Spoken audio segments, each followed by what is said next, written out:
Morning. Good morning. I gather you have a consumer problem. Tell me all about it without naming any company names, please. Yes, absolutely. So this happened last year. I had ordered a 7-foot multi-game table for my husband for his birthday. It's one of those tables where you can play snooker and then turn it over, and then you've got the air hockey with the fans that come on, and you can put table tennis on top as well. I've never ever seen these before, heard about them or anything. Yeah, I mean, I thought it was, it's a great idea for, storage spacing, saving, and just general fun. Oh, no, absolutely. So have you got a games room then, or something like that? We do, yes, yeah. Okay. So the idea was this table would provide all kinds of different levels of entertainment in your games room. Exactly. Yeah. Okay. Precisely. Super. So, how much was it when you bought it? £539. And you say this was last year. When last year? This was I ordered it, so I had to put it on pre-order. This was on the 5th of. Oh, hold on. Sorry, it was the. Just roughly the month would be fine. It was in June. In June of last year. Yeah. Yeah. So I put. Oh, sorry, it's 19th of June. Okay, fine.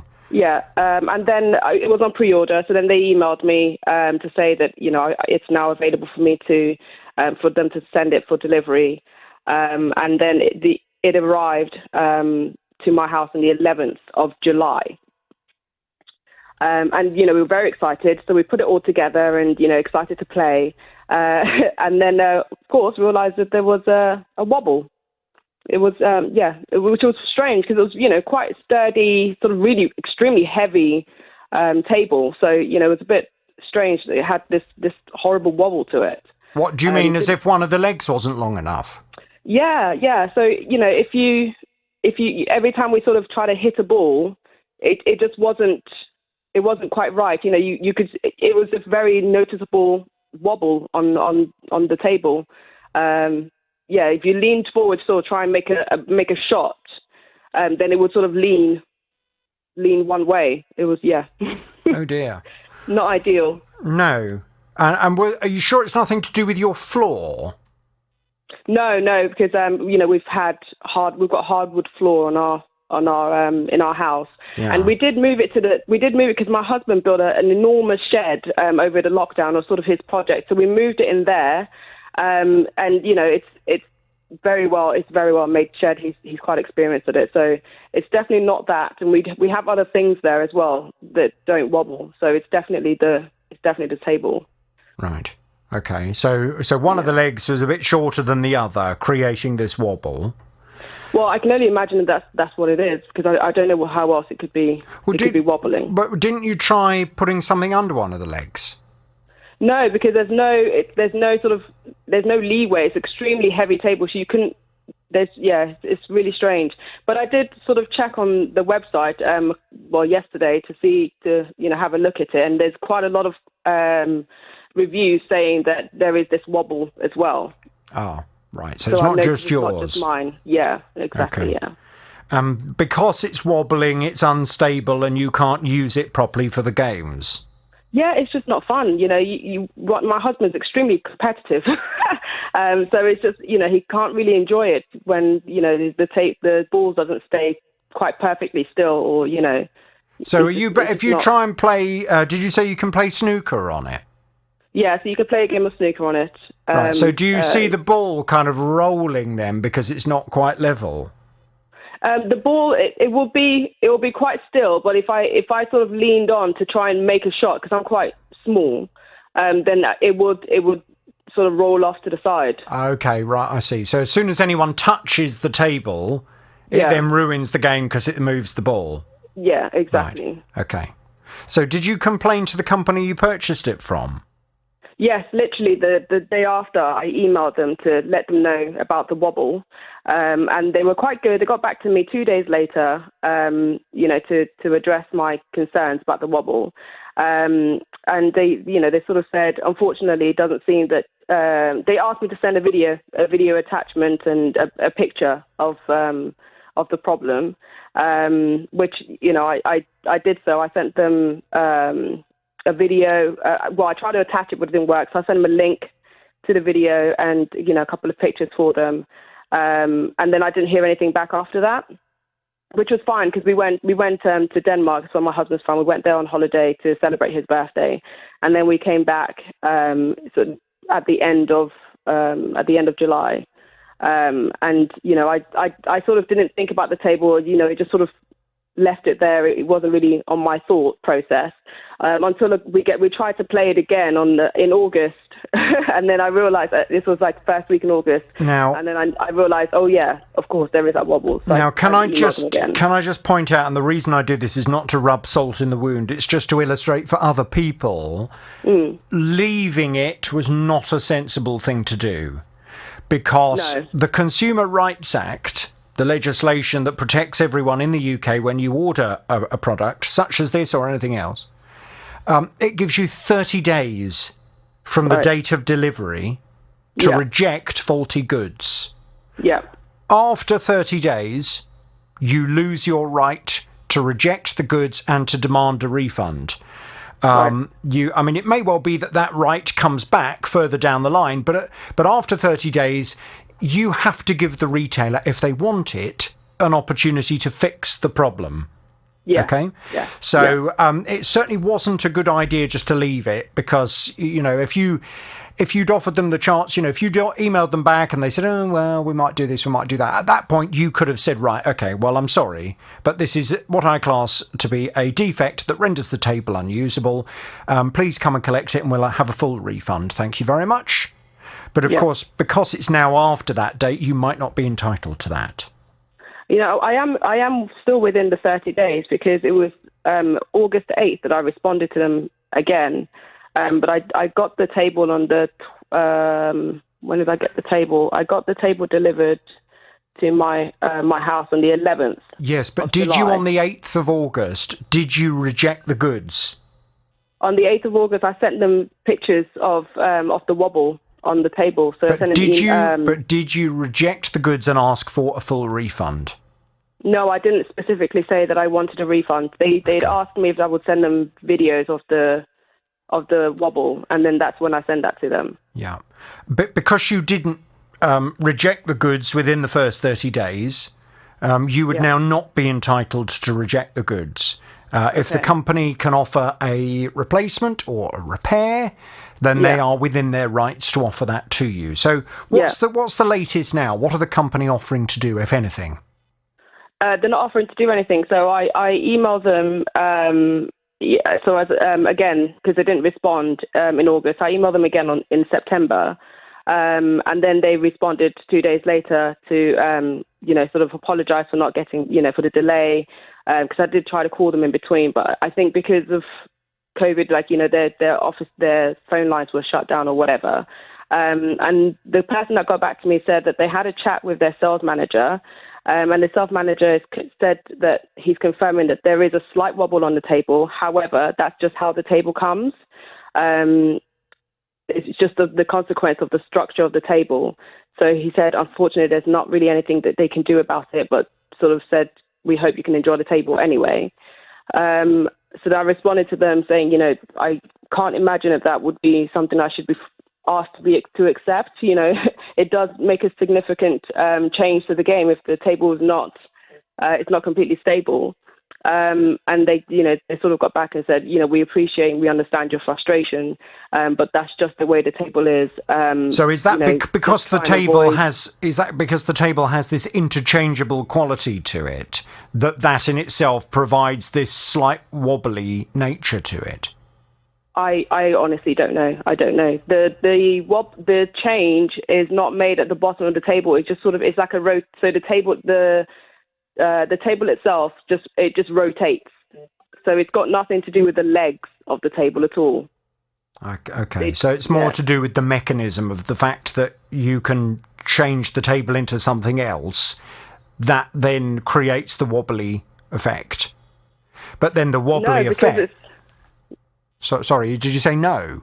No, it's not, because the legs are stationary. So the legs don't move whatsoever. Yeah, that's what I'm saying. The table itself. Oh, okay. Yeah, so what is wobbling is the actual mechanism of the table itself, because you can change this table into different things, that obviously creates the wobbliness inside the table, yeah? I don't know. I don't know how they're structuring this. Where's it wobbling from? If it's not wobbling from the legs, then surely it's wobbling from the actual body of the table. Yeah, it's the body of the table, I would say. Right. Well, if that then renders it useless because you can't actually play a game, because as soon as anyone touches the table, the whole thing wobbles and the balls start going all over the place, then it's just not fit for purpose, is it? No, it's not particularly fun to play it, no. Okay. Well, it sounds like I need to go and have a little word with this company and find out what they're having to say. As I say, it would have been great if we could have done that within the first 30 days. It would have put you in a much stronger position. I appreciate that. But, and I'm only saying that for other people, because, when you get a product and it's not right, don't delay. You've got that limited window to reject the goods and ask for a refund. Use it in the first 30 days, because after the 30 days, the retailer gets many more rights than they have in the first 30 days, okay? Okay, yeah. Let me go and have a word with them. Let me just ask them why you're having this problem and why you say other people are also having the problem. And if they recognise that it just seems to be part of the nature of the product, do they then accept that that means the product is not really fit for purpose? Leave it with me. Now, Joe came to me. Joe was telling me he purchased a sofa that arrived in February 2017. It was a leather recliner sofa and cost just under £1,000. But he was telling me recently he's noticed a big problem with it. The leather was peeling. It's got like a seal on it, and it all started peeling, a bit like when you go on holiday and you get sunburn. It looks a bit like that. I contacted the accidental damage warranty people because I wasn't sure whether it would be covered or not. And they said, no, it's not, because it's not accidental damage. So I went back to the retailer and they said, email the details through. And I quoted the Consumer Rights Act at them, and they just said, no, it's not covered. It's past its warranty. It'll be chargeable. It's just over 4 years old, so I don't know whether that's a reasonable amount of time for it to last or not. Well, it's difficult. And I made that clear to Joe. This is when consumer complaints very often will get a little bit difficult, because the company are perfectly within their rights at this point in time to say to the customer, well, you need to prove that this product is either not fit for purpose, not of reasonable quality, and hasn't lasted for a reasonable amount of time. The onus is on you, the consumer, to prove it. Now, the good news for the consumer is if you are able to prove it, you are within your rights to expect the retailer to reimburse you any costs that you incur in the process of proving that the product is not fit for purpose, not of reasonable quality, and hasn't lasted for a reasonable amount of time. So I've been off to have a word with the company on Joe's behalf to see how they want to play this from here. Joe's back on the JVS show. Hello, Joe. Hello, Jonathan. Right, now, Joe, there is some good news and bad news. Let me just run through it and I'll see what your response is. The company concerned is DFS. And DFS have come back with this response. They say, we are sorry that Joe is unhappy with the current condition of the sofa. Our customer service team is organising for a service manager to visit Joe's home to establish what might be causing the changes in the leather. As the product is out of warranty, if the cause is found to be from an irritant within the home, such as inadvertently using the wrong type of cleaning product on the sofa, we will of course be able to repair the product, but this would be at a cost to the customer. So the good news is that they are happy to come out and have a look at it. The bad news is if they find that sofa is damaged because of something to do with the way you're using it or the way you've been cleaning it, then you will have to pay for any repair that they then carry out. I think that's fair, but I understand why you might be a bit worried about it. What have they actually spoken to you yet, Joe, and how are you feeling? Yeah, I mean, they did speak to me. What they said was they'd come out and have a look, and if it was something that they could do sort of there and then, they'd do it. But if it was something more, more in depth, then we'd go from there. I think it's fair enough. If they're saying it's something I've done, then that's fair enough, isn't it? I mean, I can't really argue with that, but yeah. I've only ever cleaned it with the stuff that came with it. So, right.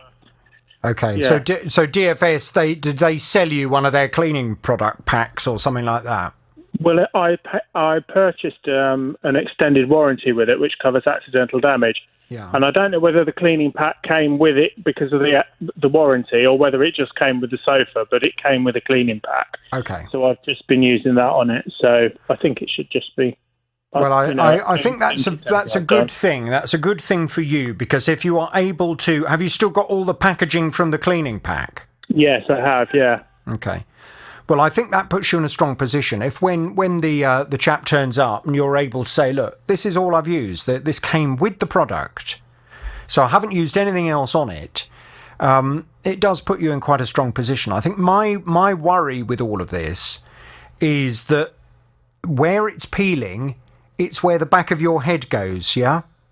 Yeah, but it's also, I've just noticed this week, it's actually started to peel somewhere else, a bit lower down, like where you sit as well. Okay. Which is, I've been away on holiday this week, so I only came back on, when did I come back? Saturday. And I noticed it just on the seat in the corner. It's actually peeling there as well, which I hadn't even noticed that before. Ah, okay, that is good news. And where it's peeling further down, is that a part of the sofa that would never come into contact with your skin? No, it wouldn't actually, because it's where your trousers would be. So okay, no. That's great, because the only thing that was worrying me somewhat, and I've dealt with this many times before, we all have in our sweat, in the oil that is in our skin, we can give off certain chemicals, particularly people who are on medication. Certain types of medication, it goes into your body and it can come out through your perspiration and through the oil in your skin.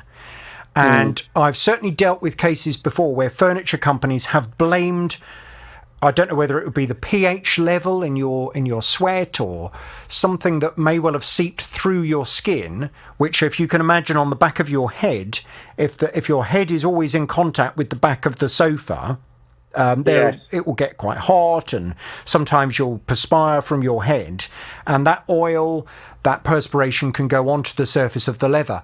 And I've known companies say it's down to that. It's not actually anything wrong with the product. It's a reaction with your sweat or your perspiration or your oil.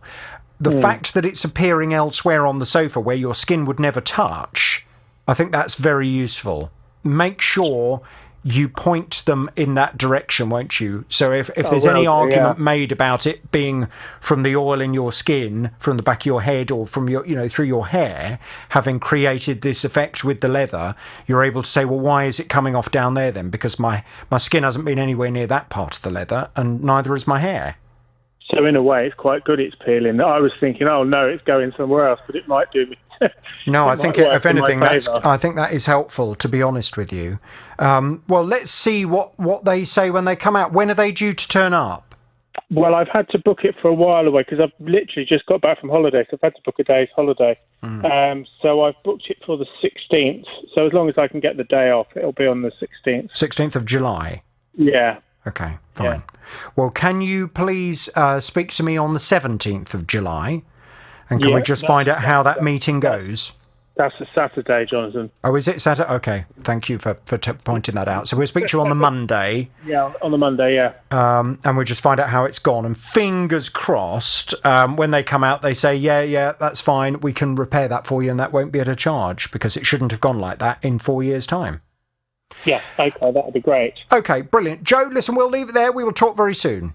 Thanks for your help. Thank you, and thank you, DFS. We will look forward to finding out what happens when you visit Joe's property. Do you remember Sam? I know lots of you have been following Sam's story with great interest. She was telling me her mum is 87 and is in quite poor health. She's lived in her home for 50 years. It's privately owned, and her garden, which is quite large, has become pretty overgrown. And the council has been in touch with her to tell her she's got to clear it up. The local council threatened her with an ASBO if she doesn't clear the undergrowth on her property by the 3rd of June. despite me explaining several times that she's visually impaired and she can't read the letters they're sending her, they're ignoring her disabilities, and they've even taped these letters to the front door, referring to her house as the premises. So I've pointed out to them it's not a kebab shop, it is an elderly lady's home. Their current objection is that the undergrowth on her land can harbour pests such as rats, and we've had several pest treatments, and we've been given no evidence to kind of back up that that's the case. To make things worse, because the back garden in particular looks unloved, neighbours have fly-tipped from renovations and things, so the council are unhappy about that and want her to remove that waste. Wouldn't it be more reasonable to work with us on a plan that's achievable rather than say we're going to give you an ASBO? Well, I've been off to have a word with the council, and it would be fair to say, I think, have a different version of events. But what's the latest on the case? Let's find out, because Sam's back on the JVS show. Hello, Sam. Good morning, Jonathan. Good morning to you. So let me just quickly recap where we're at with this, because, as I say, lots of people have been following this story from the beginning, but some people may have just tuned in today for the first time. The council concerned is Welwyn Hatfield Council. They came back with this response. They said, "We have received many complaints from neighbours dating back to 2016, largely concerning rats from a large accumulation of waste in Sam's mum's garden. Since then, we've made every attempt possible to engage with Sam's mum and her family to tackle the build-up, including help with the clearance, rat baiting and assistance to resolve any underlying issues. We are concerned for Sam's mum's welfare, but sadly our every offer of support was turned down.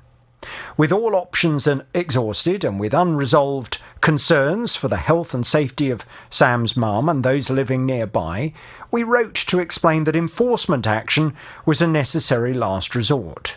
We sent this letter in December 2019, but despite follow-ups by officers and allowances made for the pandemic, we've seen no signs of improvement. The council has a duty to tackle rat infestations, and Sam's mum has had 14 months to carry out necessary works. The second letter gives Sam's mum additional time for this work to be carried out before the council will have no choice but to serve notice. Our door, as always, remains open should Sam's mum and family have any questions or need to discuss the situation further." So the long and short of it, and I know you disagree with parts of that statement, but the long and short of it is the council say this has been going on for years. This isn't just something that we've suddenly sprung on the family. We've been explaining that the garden needed to be cleared, and whatever we've said just hasn't worked. So this, unfortunately, is the last resort. Well, you said to me, look, we need help. We can't just... the job is huge. We need assistance. Your mum, obviously, because of her age and her visual impairment, she's in a position where she can't do any work in the garden.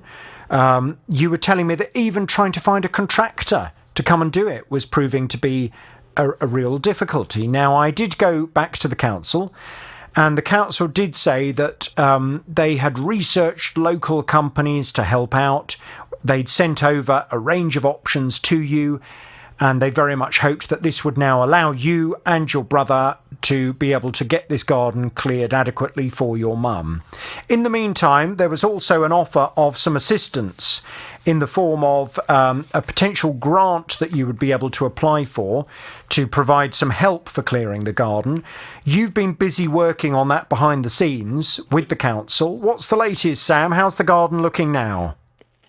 Better. We're getting there. We've had some positive developments since I last spoke to you, and thank you to John, who phoned in and gave us the lead with the charity and kind of linked us up, because the charity's been brilliant. They're there for second day today, and we've managed to get 3 days of tree works done as well. My brother's organised that, so it's looking a lot better, but we've still got more to do, Jonathan. Well, isn't the to quote Michel Barnier from the Brexit talks, the clock is ticking.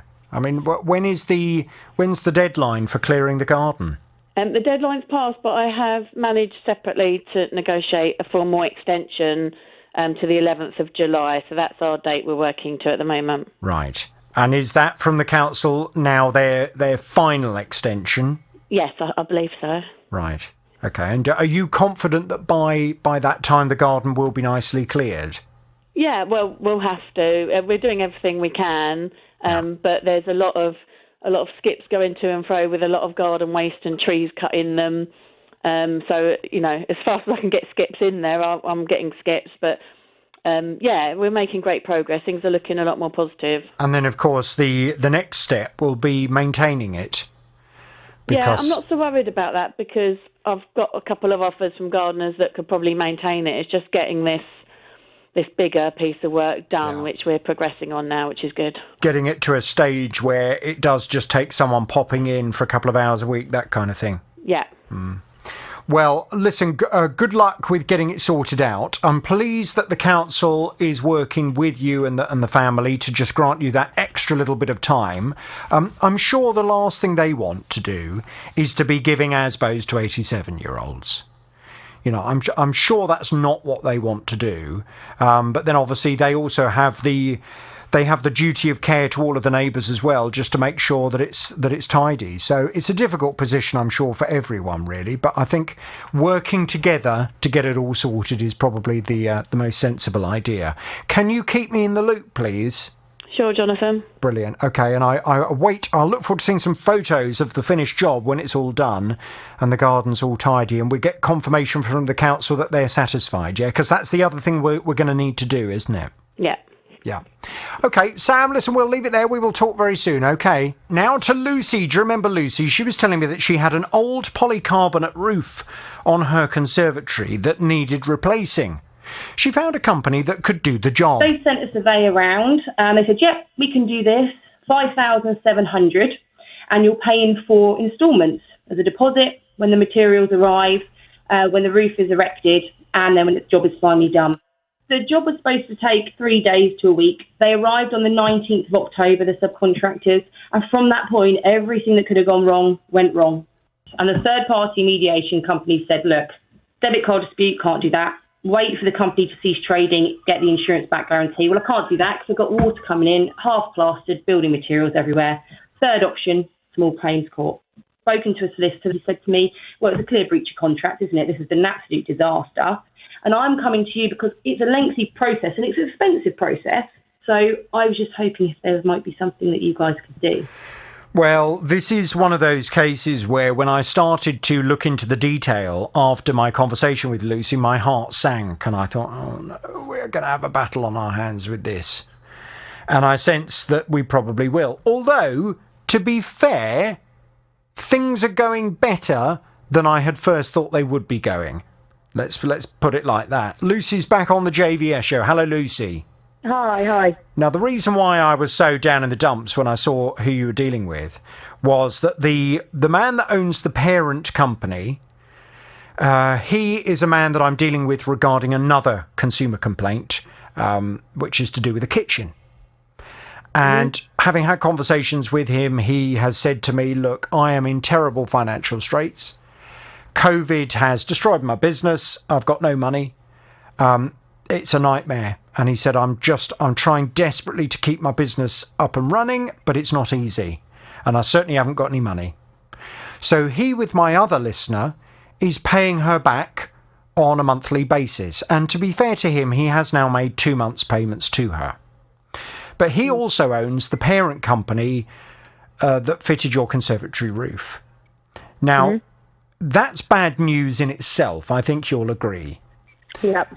But actually, that's not the only bad news, because when I then spoke to him about who owns the company, the franchise, that ultimately did the roof for you, when I was given the name of the man that was dealing with it, I thought, oh no, I recognise that name.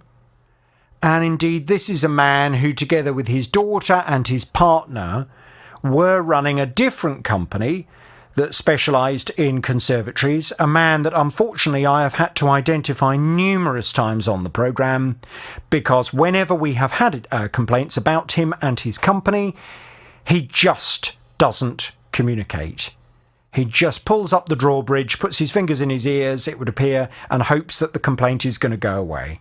Yeah. So when you look at all of this together, I thought, oh no, Lucy's paid thousands of pounds for this conservatory roof. She's on a hiding to nothing here. Now, the positive thing, I think, is that because the first guy who owns the parent company, because he's very much hoping his name and his company name will be kept off the radio, because he said the last thing I want is for my company to be identified, because I'm trying to keep it going at the moment, but I don't want my name out there. He's very keen to try and make sure that this problem, and indeed the other problem I'm dealing with regarding his company, are resolved. So he has been personally speaking to the guy at the franchise to try and get that guy to sort things out. And to be fair, last time we spoke, you had a guy in the background who was taking off the conservatory roof to expose the parts that were necessary so that you can then have an independent adjudicator round to have a look at the job and to see what needs to be done in order to solve the leak. What's the latest, Lucy? What's happened since we last spoke?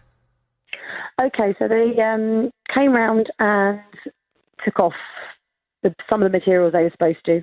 However, the inspection report said you need to take off glue residue, foam, insulation, absolutely everything, so the box gutter is there. So the inspector can see where the water is coming in exactly. So they didn't remove the final bits that needed to be removed. So Wednesday morning, I emailed the company. I copied the third-party mediation company, and I said, look, here's a video of what's left, cross-referencing it with the inspector's report and saying, look, they need to come back and take this off.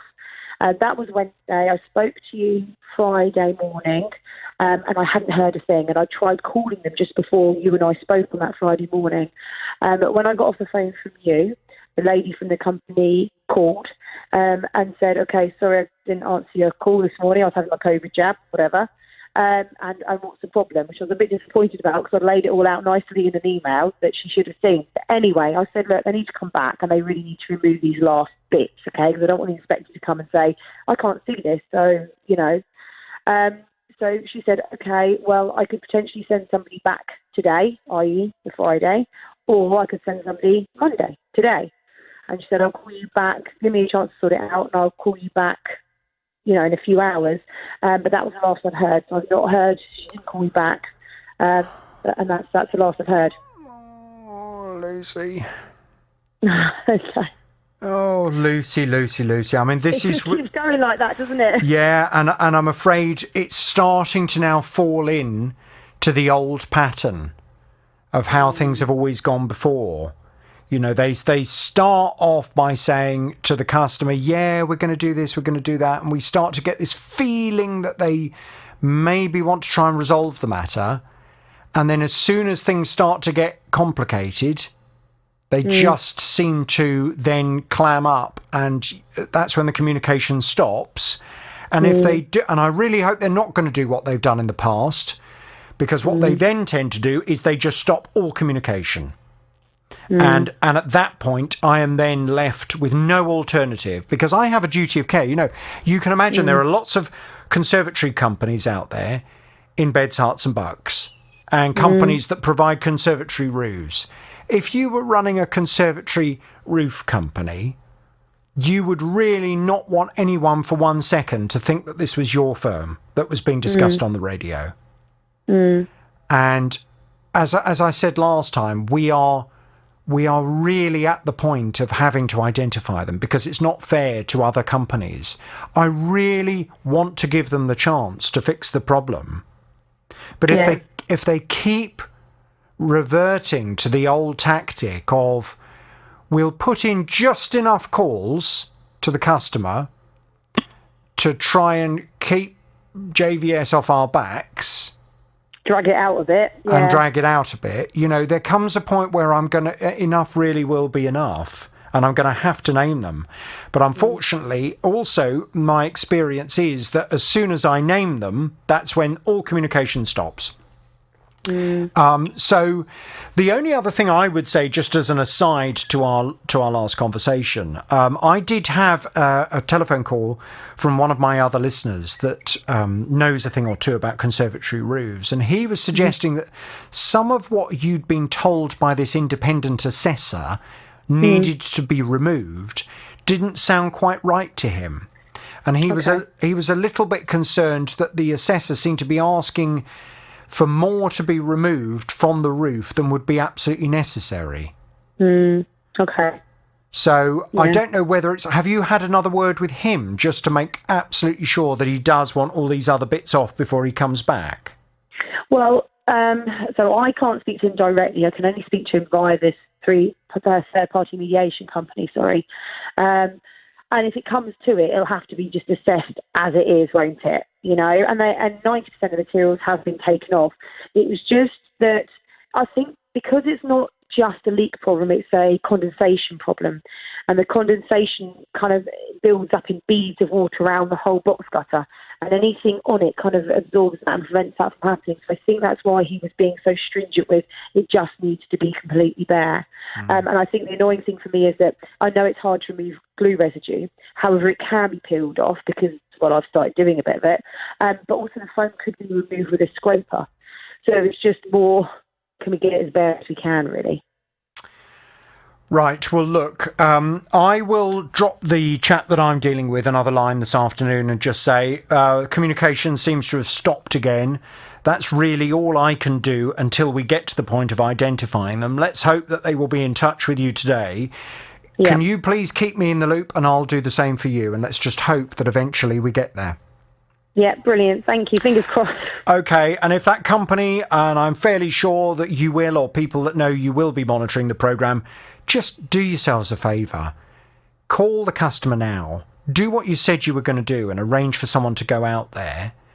And we can try and resolve this matter nice and quickly, because I'm sure the last thing you want is for me to be identifying your company on my programme. I gather you have a consumer problem. Tell me all about it without naming any company names, please.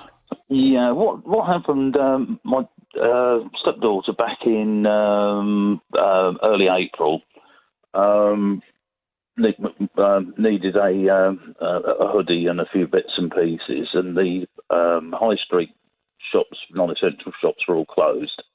So she went to a major retailer of casual wear, ordered online. The order arrived very quickly, but the top, the main thing that she wanted from the was way too big. So she looked at their returns process and went to their appointed agent for the courier they use, followed the instructions, scanned the QR code. It was all parcelled back up and sent back. Mm-hmm. She got a reference number. She had a WhatsApp confirmation that they collected the parcel and that it was on its way. And then watching the parcel tracking, there was no more. So anyway, after a fortnight, she contacted the retailer, who said it was up to her to chase it with the courier company that they use. She sort of objected to that, but did so. In the process, incurred of them in an extra bill on her telephone of £7.50. And anyway, it's gone on for weeks and weeks and weeks, and they're saying that basically it's quite cut and dried. The terms are that we receive the items back and you get a refund. We've not received the item back. Case closed. Oh, right, the cheek of it. Yeah. Well, I mean, you're quite right to be frustrated by this. I mean, the reality is that if she's used the company that the retailer has told her she needs to use, if she's done everything that she was required to do, and if their chosen courier company, for whatever reason, hasn't returned the goods, I don't understand why that's your daughter's problem and not the retailer's problem. Exactly. Right, well, it sounds like I need to go and have a little word with them. Would you like me to give them a call this afternoon and try and get things sorted for you? If you could, please, Jonathan. Yeah, I mean, it's not a huge amount of money, but she doesn't earn a great deal, and £29.50 something is £29.50 something. Yeah, no, absolutely. I mean, you can't. No one can just afford to throw £29.50 away, can they? So, let me go and have a word. Leave it with me, Phil. I'll pass you back to the team. We'll get some detail. We'll go and have a word. Okay. Now, in March of this year, Tim bought a new kettle online. The first time he used it, he says the lid popped up as it started to boil, and all the steam started billowing out, and in the process, the kettle has damaged his kitchen cupboards. Well, the company that he purchased the kettle from, they say that they've tested it, and they can't find a problem with it. They are blaming him for not putting the lid down properly. But he says he's now been left with a damaged kitchen, and he's not at all happy. It worked fine. We boiled it up, and during the boiling process, the lid flicked up. And in that process of the lid flicking up, the kettle continued to boil, and all the steam damaged my kitchen cupboard doors. Now, I did stress to Tim when he was telling me the story, I did find it quite difficult to believe. This is not to say that I disbelieved Tim, but I find it quite surprising that in 10 seconds of a kettle boiling, it could cause that much damage to a kitchen.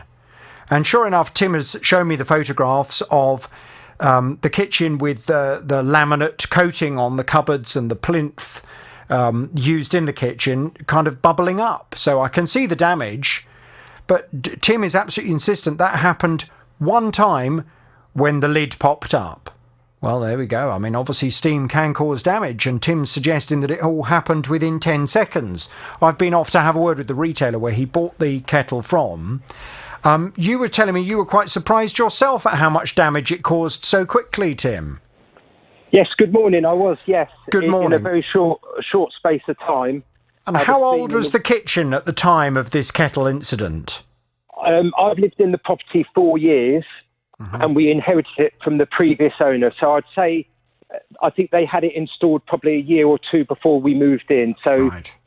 Yeah, so it's probably about 5 or 6 years old. But there was no bubbling, no problems with the laminate coating on the cupboards or the plinth at all until this one incident with the kettle? That's correct. It was immaculate, yeah. Okay. So I've been off to speak to Asda. That's the company that you purchased the kettle from. Yes. And they've come back with this. They say, as soon as we were contacted by Tim, we requested to have the product returned to us so that we could launch an investigation. We take the safety of all of our products extremely seriously. And we sent the kettle Tim had sent to us back to our supplier to carry out tests to try and identify the issue. The kettle was tested for several cycles using different water levels and temperatures, and we were unable to replicate the lid opening during boiling when the lid was fully closed, i.e. closed with a click. If the lid was very gently closed, the latch cannot engage fully, and under this condition, the lid can open during the boiling process. We have informed Tim of our findings, which concluded that the most likely explanation for the lid of the kettle opening was that it had not been shut fully, and therefore we would not be liable for any damage caused to his kitchen. To the best of my knowledge, we have received no further communication or claim from Tim since we made him aware of our findings. We take product safety concerns extremely seriously. We launched an investigation. During the investigation, we found the only testing condition in which the kettle lid opened whilst the kettle was boiling was when the lid was not fully closed. There is no evidence of a manufacturing issue with this kettle, and all of our electrical products are supplied with safety instructions for use. And that is the end of Asda's response. Okay, sorry. Go on. So they don't believe they've done anything wrong. They don't believe there was a product with the kettle. They say that it was your fault, most likely because you hadn't shut the lid properly when you started to boil it. Okay, well, I'd just like to say thank you very much for contacting them. I really appreciate your help.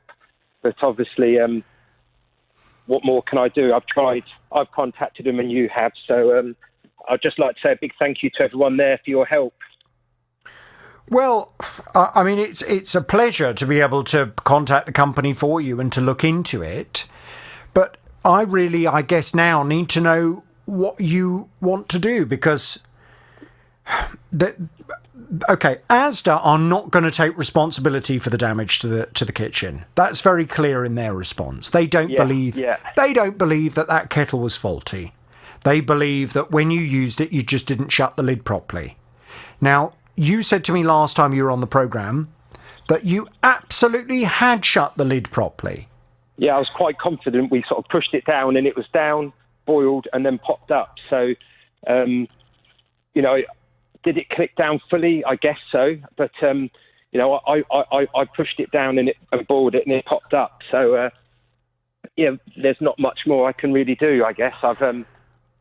There are things you could do. But I'm sensing from you, and I hadn't necessarily expected the response you're giving me now, Tim. I thought you were going to be annoyed, and I thought you were going to want to fight the fight. But it sounds as if you're prepared to accept their response. No, I'm frustrated, obviously. But, in an ideal world, if I could go back to the manufacturer of the kitchen and buy a new door, I would have just done that and replaced it. But obviously, they no longer make our kitchen. Mm-hmm. So obviously I've got to somehow get that repaired, and I thought they might have covered, part of the cost or the full cost. But, Well, they say they may well have been prepared to do so if they felt they were to blame, but they don't believe the kettle they sold you. They don't believe that it was faulty, and therefore, if the lid popped up and caused all of this steam that then damaged your kitchen, They are kind of in a roundabout way from their response, saying that must have been down to you not closing the lid properly, not down to them selling you a dodgy kettle. Yeah, I wish I had some pictures of the cupboards before I even used the kettle, to prove that they weren't damaged at all before. But obviously, all I have is the video and the photos of what happened after. What more could I do? I don't know. Is there any other option? The only other option would be... and all of this is quite risky, so I'll talk you through what your other options are, but you really need to make the decision for yourself. Yeah. With your home insurance, have you got legal cover? Yes. Okay. So what you could do is you could speak to your home insurance and raise this with them, with a view to the legal cover assisting you in pursuing Asda through the legal route. Okay. Now, what you would need absolutely for that, I guess, would be to get that kettle back so that you can have your own independent testing carried out on it. Okay. Okay? Yeah. So that is an option you could do. The only thing I would say is there is the chance, I put this to you, there is the chance that, in fact, you hadn't quite pushed the lid down properly. I mean, you're human. Yes, yeah. Particularly with a new kettle, if you haven't quite worked out how it works, there is a chance you might not have realised that when you push the lid down, you have to push it all the way down until you hear a click. Yes, yeah, and I'm quite 99.9%. I pushed that down to lock it, and it locked in position. But obviously, I don't have that kettle anymore, even for myself to check. But it's and do you think Asda would ever really give me the kettle back? Well, I mean, I can certainly go and put to them that you are not satisfied with the response. You still maintain that you had shut the lid properly and you do not believe that it was your fault in any way this lid popped up, and therefore you would like to now have your own independent test carried out on the kettle. I can certainly put that to them and see how they respond. Okay, maybe we'll do that then, if that's a way forward. It's just, I just weigh up, obviously, a new kitchen cupboard door to be repaired against having it brought back, tested at a cost. Am I going to end up out of pocket by testing it, even if they say, okay, it is faulty? Maybe. Maybe if you I mean, look, if you have a test that concludes that the kettle is faulty and that it doesn't matter how hard you push the lid down, when it boils, it pops up, then you'd be in a much stronger position to pursue ASDA for the consequential loss that you've incurred as a result of the kettle lid popping up. But I mean, if the report doesn't go your way, then the chances are you will probably have had to pay out a whole load of money for a test that will come back and simply back up ASDA rather than back up you. So that's why this is a bit of a judgment call. Of course, and it's going to be, regardless of what happens from ASDA's response, it's clearly going to be a battle. So it just depends whether you're hungry for that battle, whether you feel strongly enough about it and are prepared to go through the expense and the time of having a report carried out, or whether you just kind of think, well, I can't prove it, I'll draw a line under it and get my kitchen repaired and, onwards and upwards. It really depends how you feel about it. Where would one obtain a report for a damaged kettle? Where would you, I wouldn't even know where to start looking for someone who could do that for me. No, well, that's a very good question. I mean, off the top of my head, you'd need to look for someone who does repairs of appliances, something like that. Yes. Okay. I'm really stuck. Obviously, I would like them to sort of help me out a bit with it, because obviously I feel it was a faulty kettle. But I know you'd like them to do that. But they don't have to, and as far as their response suggests, they're not entertaining that because they don't believe they've done anything wrong. They sold you a kettle in good faith. Their kettle was tested. It was safe. You failed to shut the lid properly on it and damaged your own kitchen as a result. That in layman's terms, is their response. So if that's how they feel about it, they are going to be in no mood to start trying to assist you in proving them wrong. It would be very much that's why I'm saying you face a battle. And the other, if I can just say, and this text is coming from Michael in Harpenden. Yeah. Who also makes the point that I think you need to just bear in mind. Michael says, I just don't believe the kitchen was damaged that much in 10 seconds. If the steam had done that much damage in 10 seconds, then surely cooking when you generate steam would have caused the same damage. Yeah, I understand. Obviously, I was there, so I know exactly what happened with steam damage. Obviously, we have an extractor fan above our hob, so we don't really get steam build up in our kitchen. It's I suppose I'm stuck between a rock and a hard place, aren't I? Do I pursue it and try and find someone, or do you just, is life too short and I draw a line under it now? Well, I mean, life is short, but then I think your ability to repair that kitchen is going to be quite difficult as well. Yes, because it's a laminate kitchen. It's not exactly easily repairable, I wouldn't have thought. No, I don't think it's going to be. So if that's the case, then you're probably looking at all new cupboard doors and plinth in the kitchen. Yes, and, I don't think they would support that at all myself, would they? Who, ASDA? Yes, yeah. No, of course they... Well, not at the moment, no, because they don't think they've done anything wrong. So, no, I mean, ASDA are confident they've done nothing wrong. They sold you a kettle, you misused it, and broke your own kitchen. That's what they're saying. They might be dressing it up politely, but that's what they're saying. If you're starting to talk about, well, would you think ASDA will pay for a new kitchen? No, they won't. Oh, no, I wouldn't. It would be absolutely down to you to prove that what ASDA are saying is not right, and that in fact they sold you a defective kettle, and as a result of the defect it caused this consequential loss, and it's as a result of that you want them to pay for that consequential loss. That's not going to be straightforward. I think Tim, you need to have a think about it.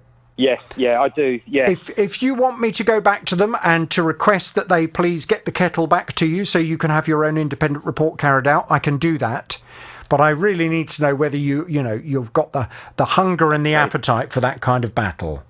Okay, I think I'm going to have a think about it. Have a think, and see. I'll speak to my wife as well to see what she thinks. Okay. Good idea. And get her opinion. But I'd just like to say thank you very much for all your help. Now, Tom and his family were moving from Hertfordshire to Devon on June the 24th. They'd booked a removals company that had quoted them just under £4,000 to do the job. We had a full packing service that came on the 23rd to pack us all up and move us all out. On the 24th, they arrived, and it became apparent during the day that they'd underestimated the volume, even though they'd sent a surveyor around to see the whole house and take photographs of everything. And the first we knew was at 6:30 that evening, we got a call from the company who said that they were taking all our stuff and putting it into their storage facility, and it wasn't actually coming down to Devon. We've ended up moving down here because we had nowhere else to go, and we spent 5 days sleeping on the floor because we have absolutely nothing. We only had the clothes we were standing in at the time. The last email we had from them was on last Friday in about 3:30 in the afternoon, saying that they would get some essentials down to us within 48 hours. That's obviously passed on Sunday, and we still haven't heard from them. Well, what is this firm doing with all of Tom's belongings? Why have they failed to deliver on the contract? I've been off to have a word with the company. Tom's back on the JVS show. Good morning to you, Tom. Good morning, Jonathan. Good morning. So I presume as things stand today, you still do not have your belongings? No, we still have nothing in our home. You can probably hear the echoiness around me. OK. Well, I'm pleased to say that Alex is the owner of the removals company, and he's on the other line. Hello, Alex. Hello there. Thank you for inviting me on. Why haven't you delivered Tom's possessions? Well, I think first of all, just to kind of give some context to the situation, let me just give you the timeline of events. Obviously, I've heard the introduction there, and there's some key bits of information missing, which ultimately are the reason why we're in the situation we're in. So the first thing is what Mr. Bedwell has booked for, as you said, for £3,900. Mr. Bedwell, for £3,900, has contracted 3 Luton vehicles for a 12-hour period. This is made abundantly clear. A surveyor has again attended his property, seen the items, importantly, that he's taking and that he's not taking. We've had a number of conversations with Mr. Bedwell prior to him booking or placing any sort of reservation with us, that this was the quantity that was needed.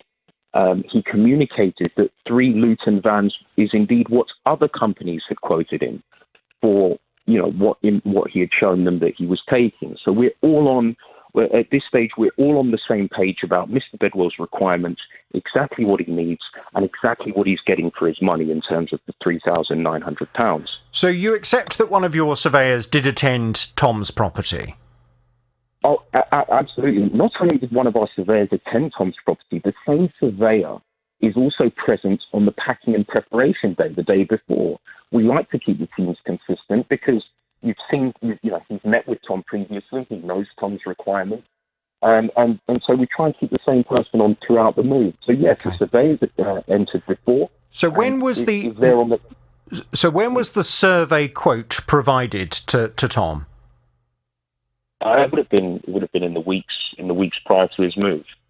Right. So after the surveyor had been to his property.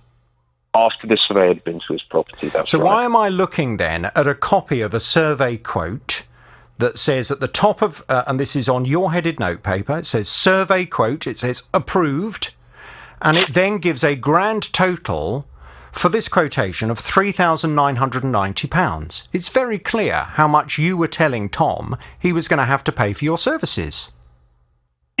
Exactly that, yes. And it's also very clear, also very clear that the parameters of this service are for 3.5-ton Luton vans for a 12-hour period.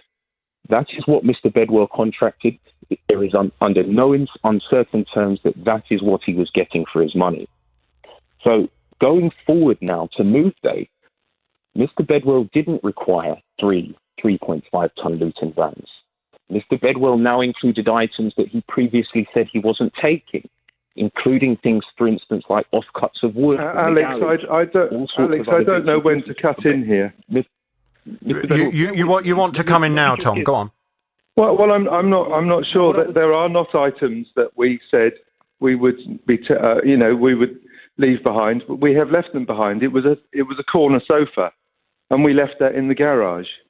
So don't start saying things like that. Well, I'll tell you what, if I can just finish the timeline from what we have and the evidence that we have on file, and then perhaps you can interject in the places that you disagree. But this is the thing.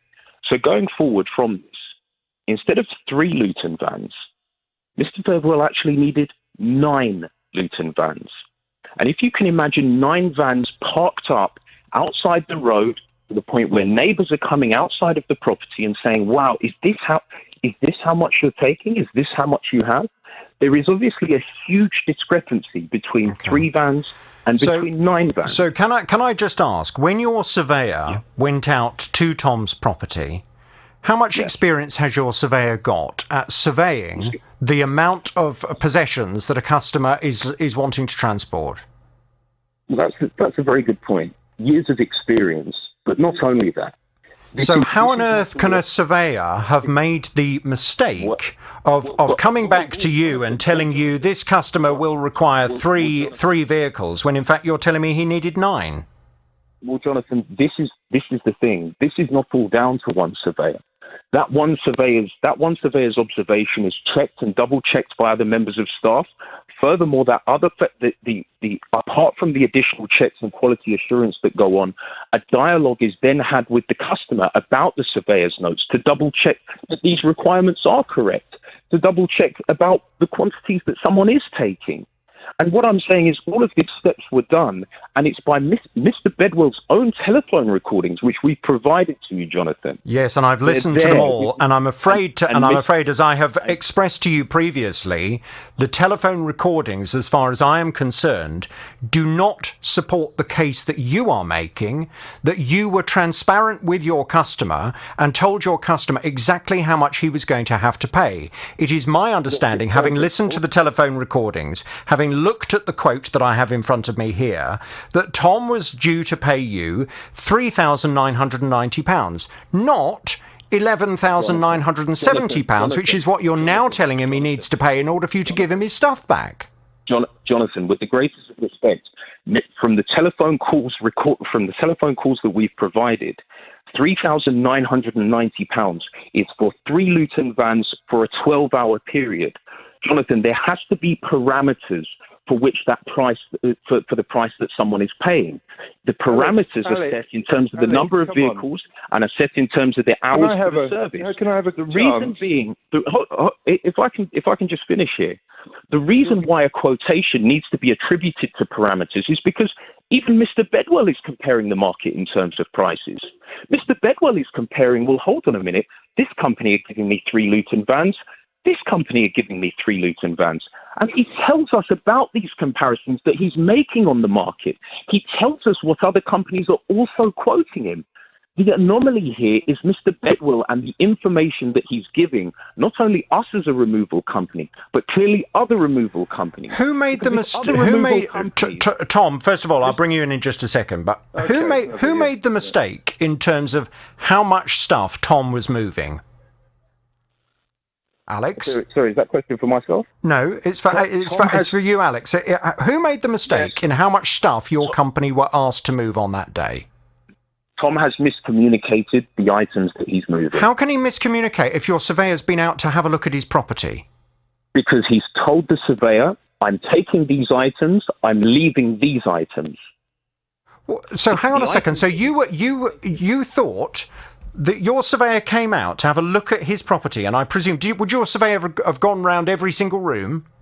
So we were leaving 2/3 of our items behind then, Alex, is that correct? That's the point I was going to make. I mean, surely your surveyor then has had to work on the basis that Tom is planning on leaving 2/3 of his entire worldly goods when he's moving house. Who does that? Well, this is the thing, Jonathan. Let me just pause you there.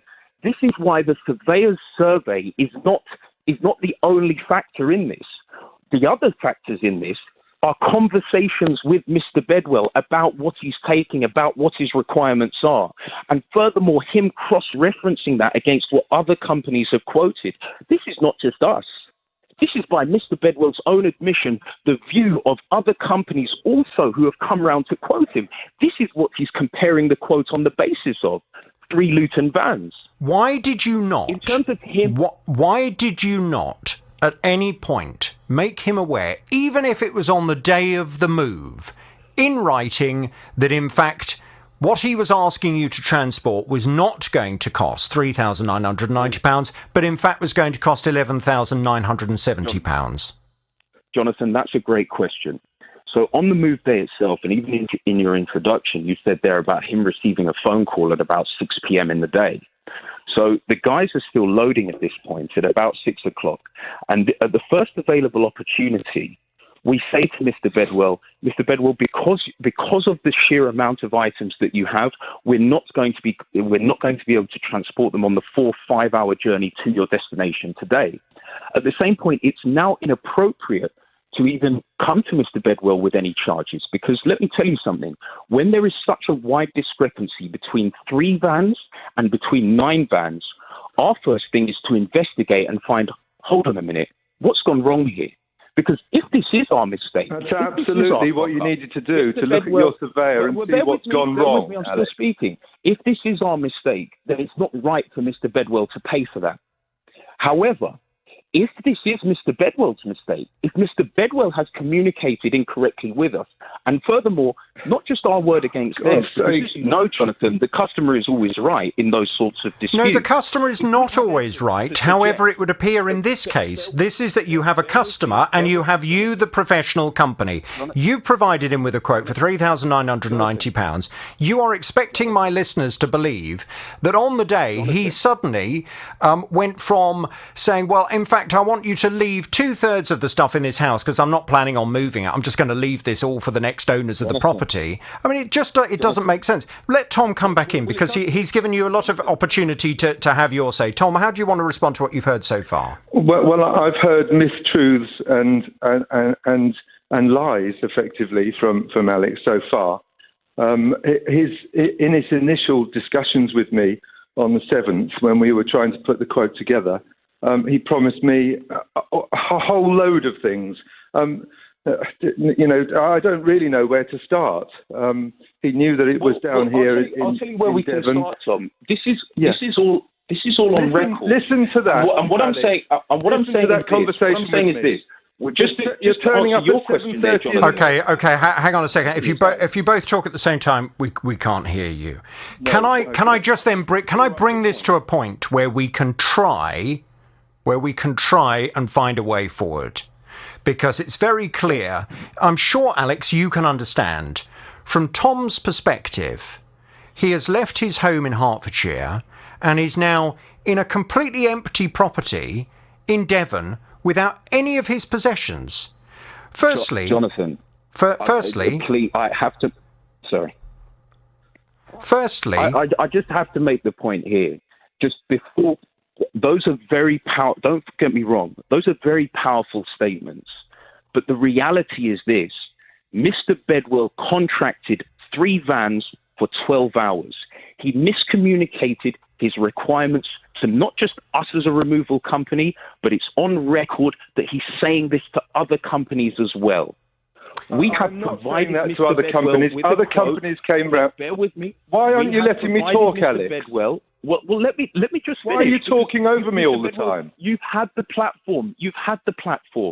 I haven't had a platform. You've talked now solidly for 10 minutes. I've been invited on the show to explain our position, and our position is you are trying to pay for a 3 vans, what is a 9-van service. The mistake we've looked into. It's not 9 vans, actually, is it? So that's where you're starting to lie. Bedwell. It was 8 vans, actually. Mr. Bedwell, wasn't it, Alex? Mr. Bedwell. 8 vans were at your property then, yes, but you already know that another van had to come back to get the rest of the garden stuff. No, there weren't 8 vans. You know that's 9 vans. Then. You know that's 9. So where are Tom's possessions, Alex? Tom Bedwell is currently occupying 600 square foot of our storage space. We haven't charged him for any of this. Where is your storage space? The storage space is currently in East London. Now, whereabouts in East London? Well, hold on a second, Jonathan. what Mr. Bedwell contracted initially and what his move has turned out to be. And it's wholly unreasonable for Mr. Bedwell to know that his requirements are substantially in excess of what he's been quoted for, but still want to somehow pay for the initial price, which he misled us into. Where in East London? How were you misled, Alex? How did that happen? How did that happen? Every single item that we were transporting was visible to your surveyor when he came round. He not only came round, he took photographs of everything as well. How could you get it so utterly wrong? Well, Mr. Bedwell, how have you done that, Alex? In all your years of professional experience, how have you done that? Mr. Bedwell, listen to your own recordings. How you can do that? To your own recordings that you're asking us for. Your own recordings. You're asking us how this has happened. I made a mistake by saying 3.5 ton rather than 7.5 ton. Now, I am a layman. I have no idea what size vehicles are and volumes of vehicles. I don't know that. You are the professional in this space. And we're not expecting you to. But when you are comparing our quotes with other companies' quotes, when you are comparing the vehicles that we're attributing, we were looking at quotes across the piece. Why? And the one company quoted. Look. I mean, look. As far as I'm concerned, and I know, Alex, you don't agree with this. As far as I'm concerned, this is very simple. I've got a written quote from you demonstrating that you were prepared to move Tom and his family down to Devon for £3,990. I cannot see at any point a revised quote. I cannot see. Jonathan. There was no revised quote. But, Jonathan, when you see that quote, any quotation, any fixed quotation, has parameters. You cannot fix a quote to infinity. You cannot fix a quote to arbitrary points. Yes, but you'd been out to his property. A surveyor from your company had been out to his property. You had seen how much stuff he had. You saw how much stuff was going to be transported. In the world of business, that is too arbitrary.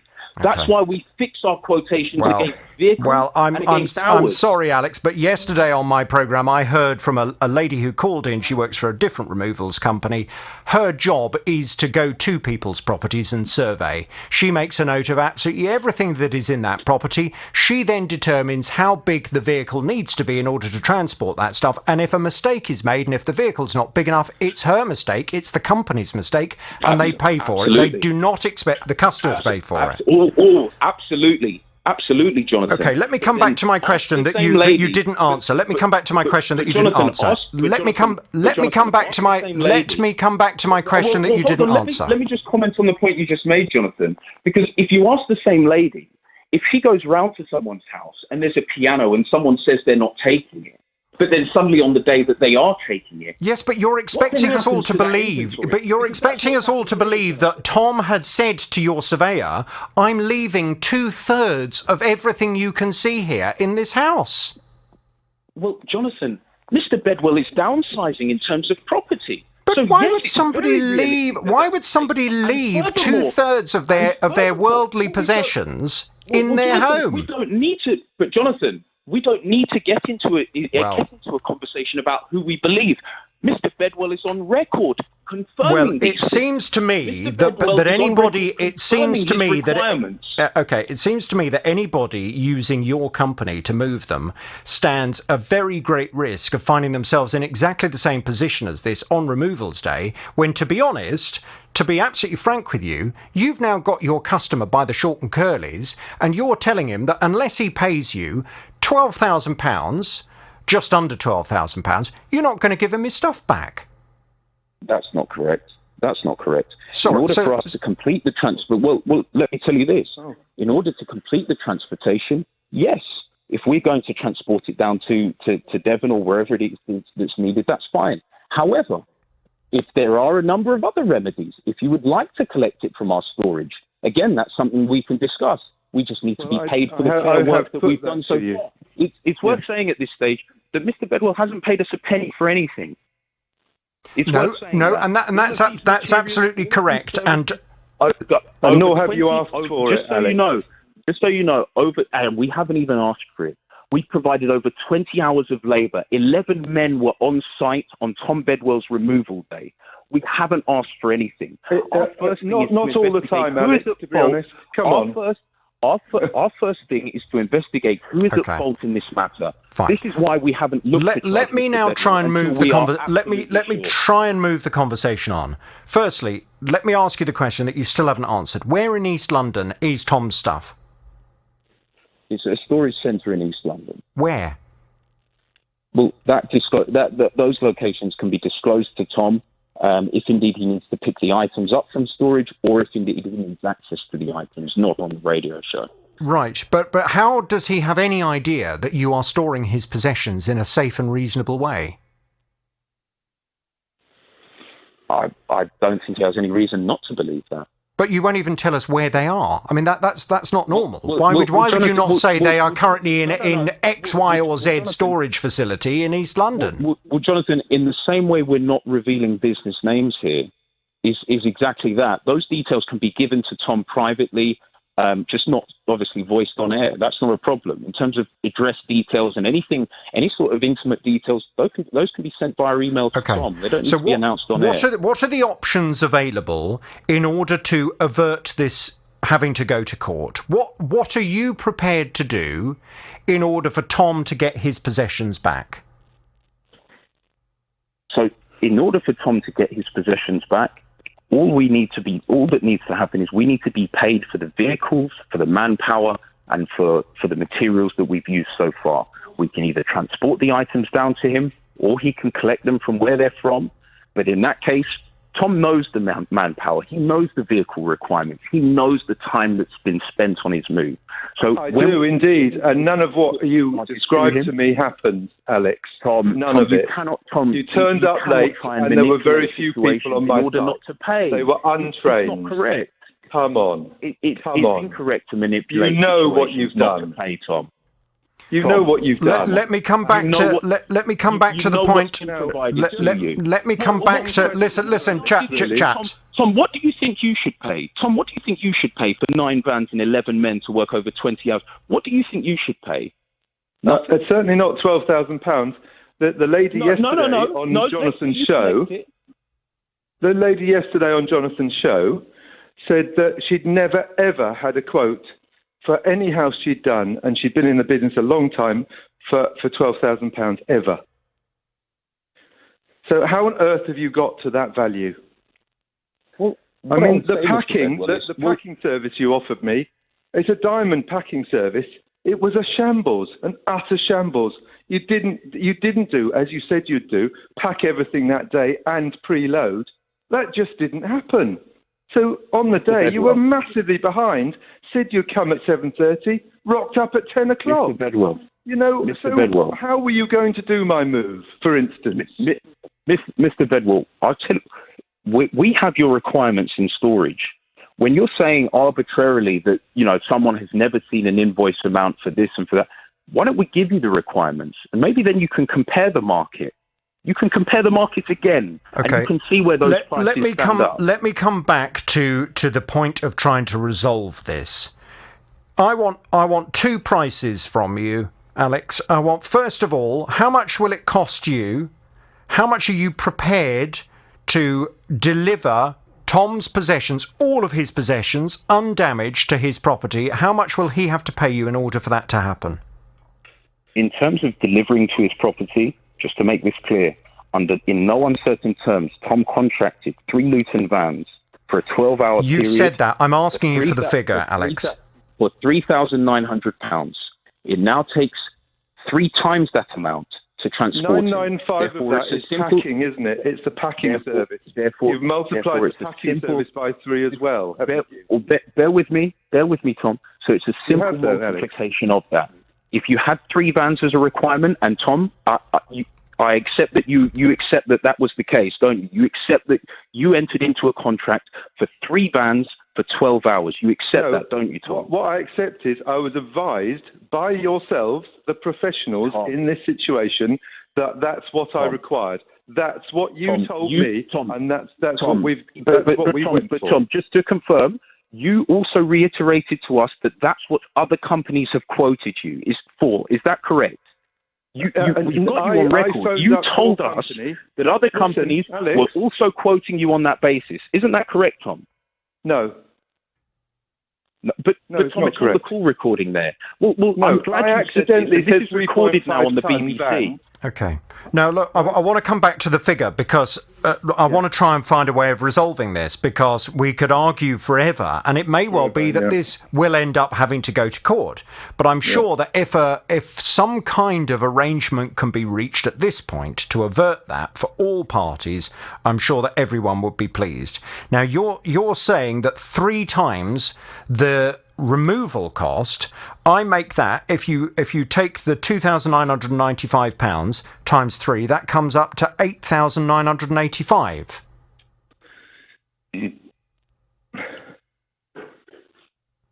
Alex, is that for me? In terms of the numbers, we'd have to get the accounts team to invoice accordingly. But it depends what route we're going down. Because if Mr. Bedwell, I want the options on the table. I want to know how much he's got to pay you to get his stuff back. Well, these are the options that we can price. We can price, for instance, a van going down, or a van or a couple of vans going down to Mr. Bedwell's to give him the essentials that he needs, something which we voiced to him before. He can have. No, you said you would deliver them within 48 hours. And that didn't happen, did it, Alex? So we're still on the floor. Mr. Bedwell, but with respect, Mr. Bedwell, this was before you made a number of allegations towards us, which we had to investigate. You made a number of allegations towards us, and that's fine. But you did. You accused us of cherry-picking information, and you accused us of all these other things. So we gathered the evidence. We wanted to see, hold on a minute, is this our mistake? Because if it is our mistake, you shouldn't have to pay for it. But I'm sorry, very much your mistake. All of the evidence, but all of the evidence suggests that that's not the case. Well, you say the evidence suggests it's not the case. I'm not sure I necessarily agree with you, because I keep coming back to the point. You are the professionals. You sent your surveyor out to have a look at Tom's property. You provided him with a quote for £3,990, and you're expecting me and everybody listening to this programme to believe that Tom had said to your surveyor, I'm planning on leaving 2/3 of the stuff in this property, so I don't want you to take it. And many of us, I come back to this point, we'll find that very hard to believe. But let me bring you back again to the point of trying to resolve this. But Jonathan, this is the thing. When you're saying you find that very hard to believe, when someone is downsizing in property, when someone has lived, Mr. Bedwell, how long have you lived in that property? 30 years, 40 years? We're in a 4-bedroom detached house. How are we downsizing? When someone tells our surveyors in good faith that they're leaving items, when we then go to the customer to confirm about what the requirement is. Look, and furthermore, I think this is the biggest thing here. Okay. Well, you are communicating these same requirements to other companies also.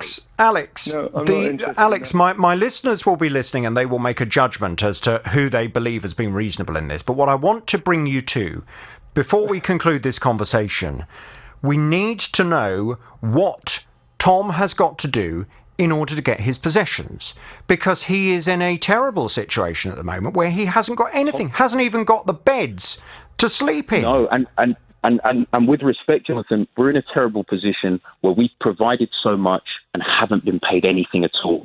So what we need to find is forget anything going forward. We need to be paid for what we've done so far. Or, for instance, if Tom wants something delivered down to him, a section of his items, for instance, so he can make his property habitable, while we dispute the rest of this and the rest of that, at least get him something in the meanwhile, so he can live inside the property, and we can hash out the final details later. So what has he got to pay you? What has he got to pay you in order to get his essentials delivered? We're going to have to look at that, and it's going to be a portion of whatever the removal costs are, and it also depends which option Tom wants to go for. Can you get those figures over to me within the next hour or so? Not in the next hour, no, but certainly at some point today. Okay, I would like the amount that he's got to pay in order to get all of his essentials. I would also like the amount that he has got to pay in order to get all of his possessions delivered. And then I would also like the amount that he would have to pay in order for you to then allow him to arrange for somebody else to come and collect his items, to obviously check them, first of all, to make sure that you haven't damaged them while they've been in your possession, and to collect those possessions and to transport them himself down to Devon. So can you please ensure that I get all 3 of those figures? And then, Tom, I think, to be honest with you, it's going to come to a point where either one of those figures is something that you are prepared to pay in order to get your things back, or this is going to have to go to the small claims court. But that, of course, is going to take time. Yeah. It's just worth noting that the 600 square foot of space that Tom's currently occupying, that's something we can otherwise be selling to other customers. We don't want Tom's items in storage. How many times have you done this to customers before, Alex? Tom, we want you, again, in terms of a 3 to 9 van increase, this is unprecedented. Alex, how many times have you taken a customer's possessions on their moving day into a storage without revealing where, and refused to give them back without them settling an increased bill? That's not the case, Jonathan. That's not the case, because we have over 25 customers in storage as we speak. So that's not the case. How many times have you taken a customer's items on moving day that was supposed to go to a new property and put them into storage and refused to release them until you received more money than was originally quoted for? That's, again, Jonathan, these kind of situations are in the kind of the 1% of transactions. They're in the 1% of transactions any time this sort of thing happens. But we review all the evidence, we review the call recordings, we review to see who's at fault. If it's on us, we have to absorb it. However, if we've been misled, and if we've got proof that we've been misled, then unfortunately this is something the customer has to take responsibility for. And it's worth noting here that Tom isn't paying any more than he otherwise would have paid if we had known the full scope of his requirements. He paid an increased charge okay, you keep coming back to that point. I'm going to review your telephone evidence. At no point did you say you were recording my phone calls, and I'm a bit worried about that. You need to tell me if you're recording my phone calls. Well, Mr. Bedwell, why? You do need to tell me. You don't have anything to hide. But Mr. Bedwell, surely you don't have anything to hide. We sent you all of the recordings. I don't have anything to hide, and nor do you. And your conversations are there. All of these things. But, Mr. Bedwell, we document all of these things, and we transparently provide you with all of these things because, listen, a price increase of that nature is so big. Okay. We've got to be sure. I outlined, Alex, the 3 prices I would like from you today in order for me to be able to present those to Tom, for him to be able to make a decision as to the best way to proceed. I'm going to put this out to my listeners and see what they think should go on now. And I thank you for your time, and we will keep in touch until this is resolved. Absolutely. Thank you very much. Okay. Thank you, Jonathan. Thank you, Tom. Thank you, Alex, very much indeed. What do you think? How much should Tom pay? What should he pay for? And what would you do if you were in this position? Lots and lots of you responding to the terrible situation that Tom finds himself in, where he and his family have now been living in their new property down in Devon for over a week without their possessions, because their possessions are somewhere, as we just heard, somewhere in East London, we don't know where, and the removals company is saying that they are not prepared to release those items because they believe Tom misled them in the run-up to the move as to how much stuff they were expected to move. And they had to provide many more vehicles than they'd originally quoted for.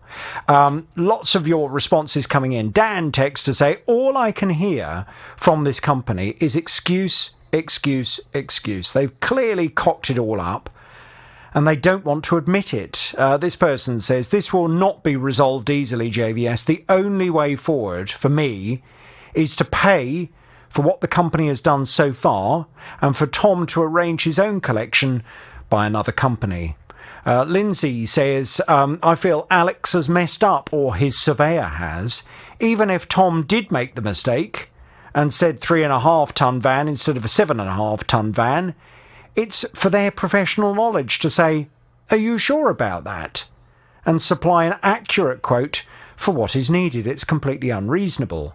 Anna in bed says, well, Alex won me over.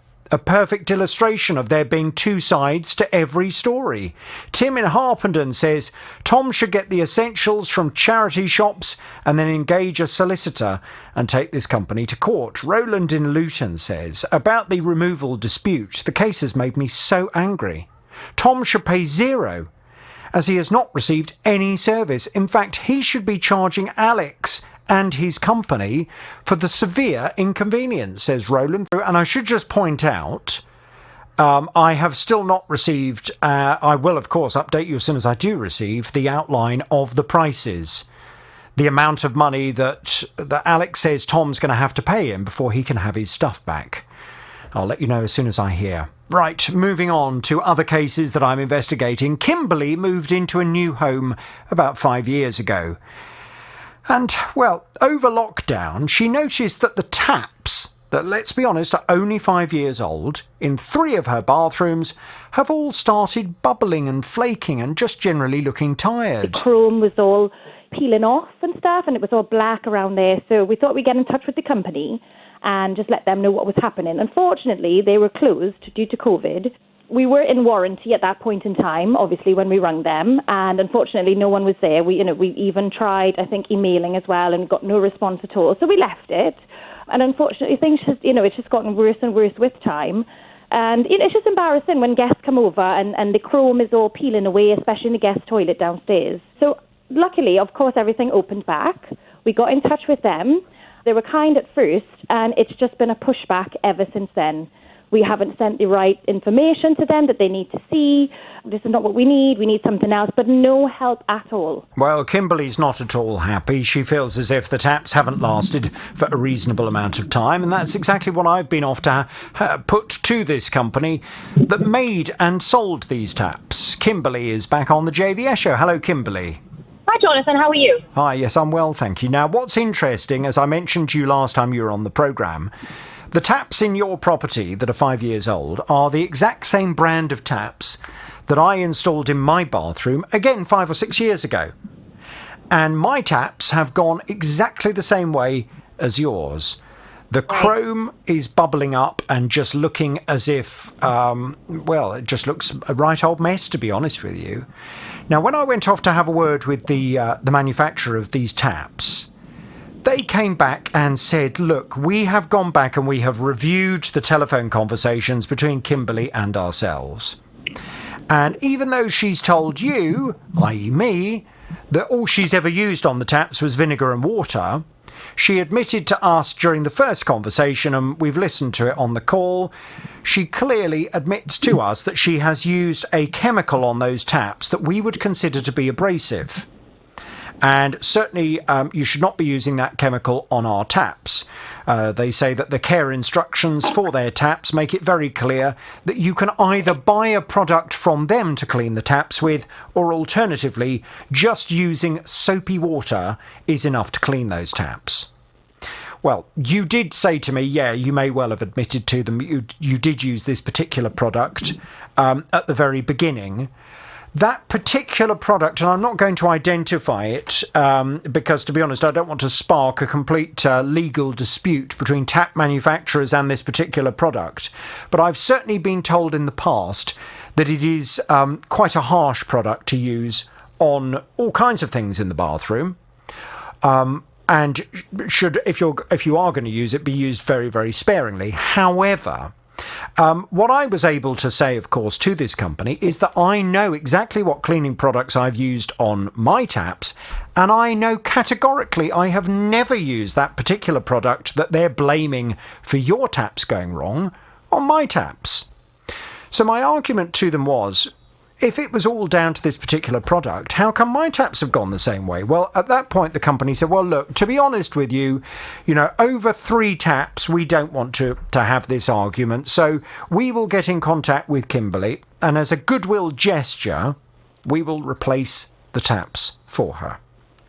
So I think you've had a conversation with them now. How did that go? It was brilliant, and I spoke to a young lady who let me know that the taps would be delivered yesterday. They actually arrived this morning, and the engineer will be out to replace the taps next Thursday as well. So I'm really, really pleased with the outcome. Brilliant. Lovely. Now, would you like me to give them most of the horn and then just to reserve a couple of honks for when the taps are actually in place and you're happy with them? Brilliant. Okay. Yes, definitely. I think that sounds fair. They can have that much. They'll have the rest as soon as you've got your nice new taps all installed, shiny away. And remember, when you get them, for goodness sake, don't use that product that you used initially. According to this company, just soapy water. That's all you want to use on them, okay? Brilliant. Yes, definitely. Thank you so much. The phone lines have been in absolute meltdown, talking about Tom's case. This is Tom, who's moved down to Devon, and he says that he and his family have not seen any of their possessions since last Thursday, removals day. They're having to, they were sleeping on the floor. I think they've gone and bought a mattress now. They haven't got anything apart from the clothes they were wearing in the car on the way down to Devon, because he says the removals company has taken all of his possessions, has put it in a storage, won't tell him where it is, and is now trying to get 3 times the amount of money out of him as he was quoted for the job. Well, he's very unhappy about it, as you heard, but what should he do? Tina in Luton's on the line. Hello, Tina. Hello. Hi. I gather you've got some family experience of this kind of move. What's gone on?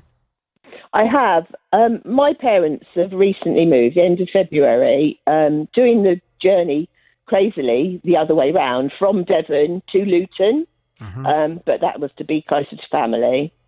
And their move took place over 3 days. They paid for a packing service as well. They've got loads of china and crystal, and every single item was individually wrapped, every piece of china, every piece of crystal. Day one, they went and they packed all the stuff up. Day 2, they went back and loaded their vehicle and took it back to their depot. Now, how big was the vehicle, and how big is their property that they were moving from and to? Well, their vehicles, I've actually got photos of the vehicles. There was 3, but they were these huge, great big lorries. Right. I mean, the front of this lorry says a DAF CS, if that makes any to anybody. No, but that's just that's a brand of vehicle. Yeah, but it's a great big. They were great big lorries, 3 great big lorries. So they're not vans, they're lorries. They're lorries, yeah, okay. Definitely. And they had 3 of them to move them up. Yeah. Okay. And it took place. So as I say, day 3 they drove from Devon to Luton and unloaded, including the packing costs. And this is a proper company, a proper big company that do removal, storage and shipping based in Devon. The total charge, including the packing and including the VAT, was £3,034. Including VAT? Including VAT. Wow. The actual packing was £500 plus VAT. And as I say, they individually wrapped almost everything. So when you hear Tom being told that in order to get all of the items now delivered down to Devon, he's going to have to pay, 3 times what he originally thought he was going to have to pay, how does that sit with you? Well, I think it's disgusting. There's no way he should pay. I mean, I actually in my head thought they'd paid about 5,000, but 3,000. I mean, so 4,000 for him, even if they had more than my parents. But there's no way he should have to pay that sort of amount. And why didn't they say something during the day? I mean, why? Once they turned up and with their vehicle, surely the removers, if they're professional removers, would look at the stuff and think, well, there's no way this is going on 3 vehicles, and have a conversation with him. Well, the removals companies seem to be hoping that what we will all accept is that when they went round to survey Tom's property, he told them that he was leaving 2/3 of his possessions and would only need to take 1/3 of his possessions.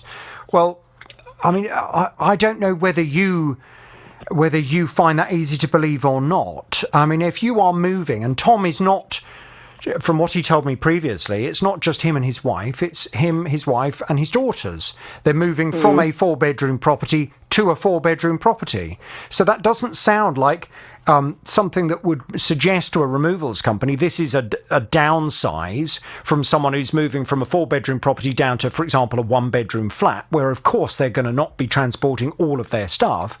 This was transporting from one 4-bedroom down to another 4-bedroom. Yeah. Well, I think that. Especially as the surveyor actually went round, I think you had another removal person the other day where they were actually did the thing over the phone. But as they had a surveyor actually go round, and Tom doesn't know what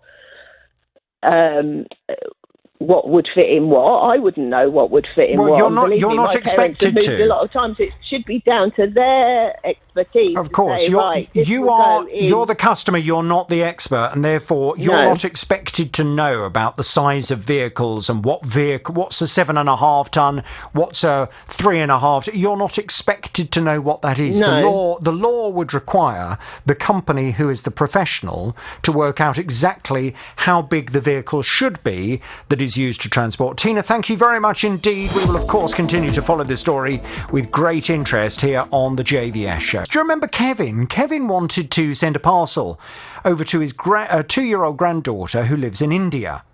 It was supposed to be a relatively simple thing to do, but unfortunately it's gone badly wrong, as the parcel's gone missing and he's having no joy whatsoever from the delivery company as to what's happened with it. They've been very aggressive in a way. They haven't really been helpful at all. They've basically saying that it's with customs when they're speaking to me, but obviously that's completely different to what they're telling our son over in India. I said, can you prove that? And they said, oh, yes. They said, if you look at the website, it proves it. I've looked at the website. What are you talking about? So they said, oh, it shows that it goes to a particular gate. I said, that's not telling me that that's showing that customs have had it. Customs have given no receipt for it. We've had no request either in England or in India for any duty to be paid. But in India, they've been getting something completely different from the delivery company. It's the delivery company who are talking to them, not customs. What's the value of the clothes? Approximately £80. And how much did you pay for the sending cost? £78 or £79. We've got the exact price. You paid £78 to send the parcel? Yes. So where is it? What's gone on? Kevin's back on the JVS show now. Let's find out what the latest is. Hello, Kevin. Jonathan. Hello, Kevin. Right, so the company concerned is DHL. And I went off to speak to DHL. They came back. They said initially the parcel arrived in India and was held by India Customs in line with standard practice. For customs clearance, the recipient is required to provide documentation. We attempted to make contact with the recipient on several occasions, but we haven't had a response. As a goodwill gesture, we have offered Kevin a refund, including the cost of the item. We're also in discussion with Kevin to help facilitate contact with the recipient so we can try again to obtain the customs documentation required to make delivery. So that was good news. I mean, firstly, the most important news in all of this was that they were giving you all of your money back for the cost of sending the parcel and also reimbursing you for the cost of all the clothing that you had bought for your granddaughter's birthday. But at the same time, they were also, as an aside, hoping to try and get it delivered, although you will note from their response they've never given any assurance or guarantee that they would be able to do that. When I spoke to you last, you said, well, yes, they have now confirmed that we are getting the money back, but we're still not getting a clear answer as to what's happening with the parcel in India, and we want to know what's going on. And I said to you, well, look, I think what I need to now do, I need to go to DHL and I need to ask them a very clear question. Do they actually think there is any chance that parcel will be delivered? And if not, if they can't give any assurance that it will be delivered, then my advice to you is going to be draw a line under it and move on. Because I know that you've been extremely unhappy about the way this has all been handled, and I'm sure you're finding the whole complaint extremely stressful. They've come back again with this response. They say Kevin has now received his compensation.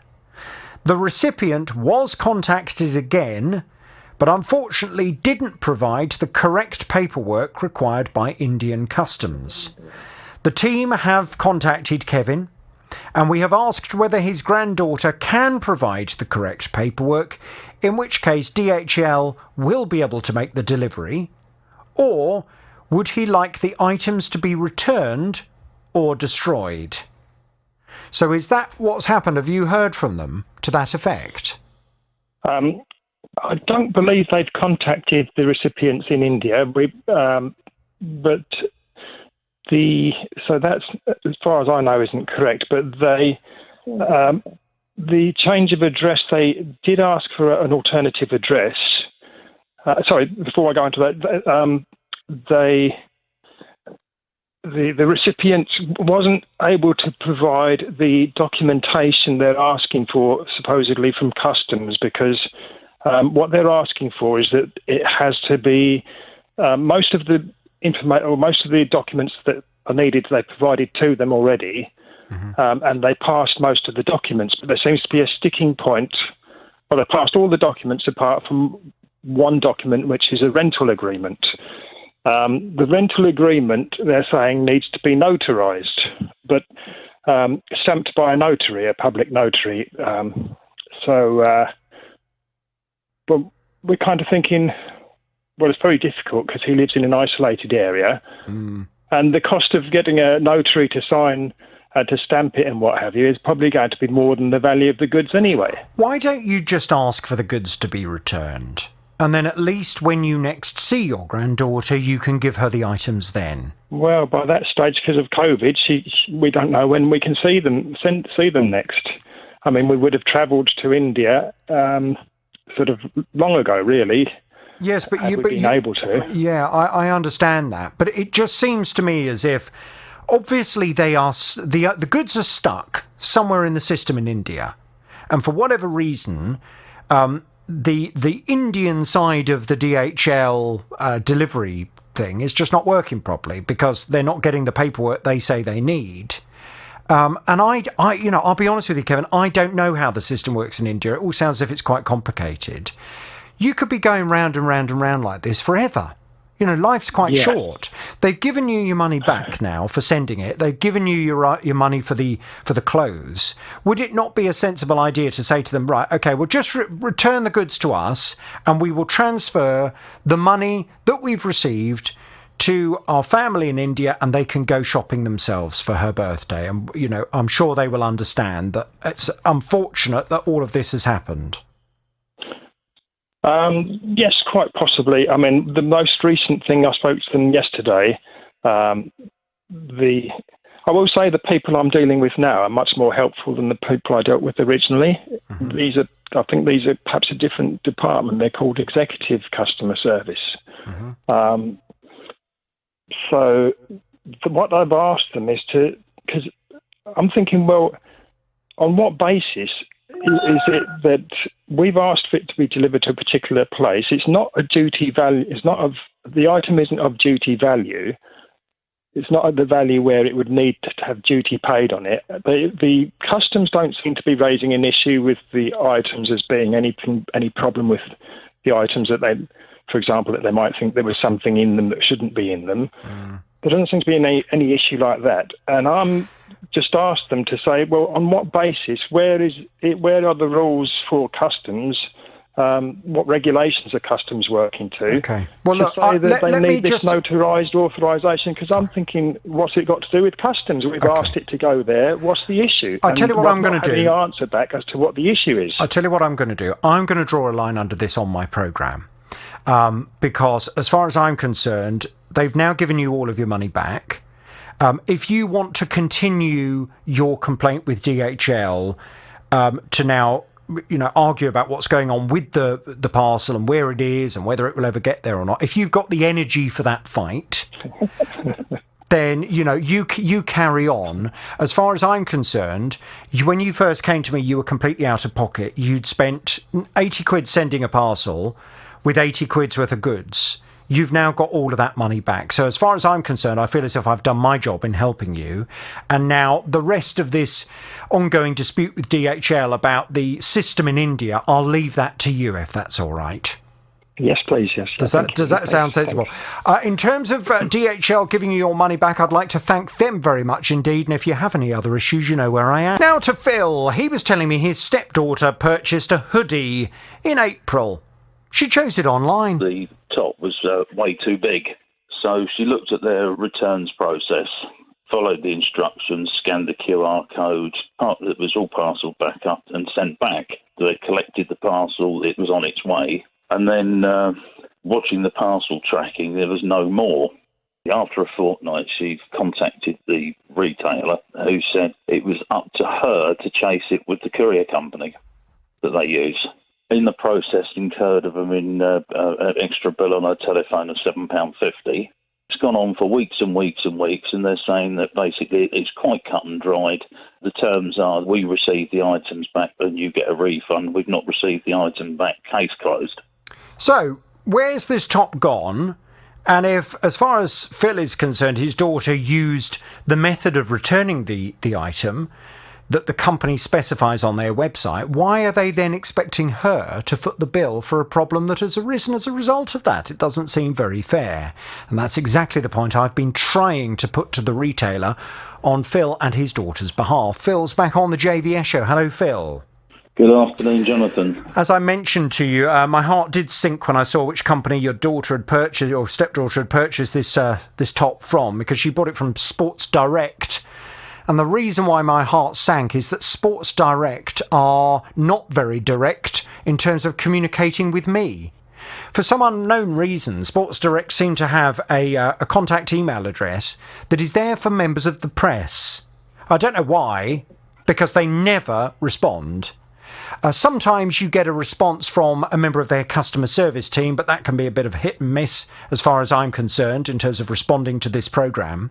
To be fair to them on this particular instance, a member of their customer service team, who really should not be in a position to be providing a formal response on behalf of Sports Direct, tried to respond by saying, "You're not our customer, we can't talk to you."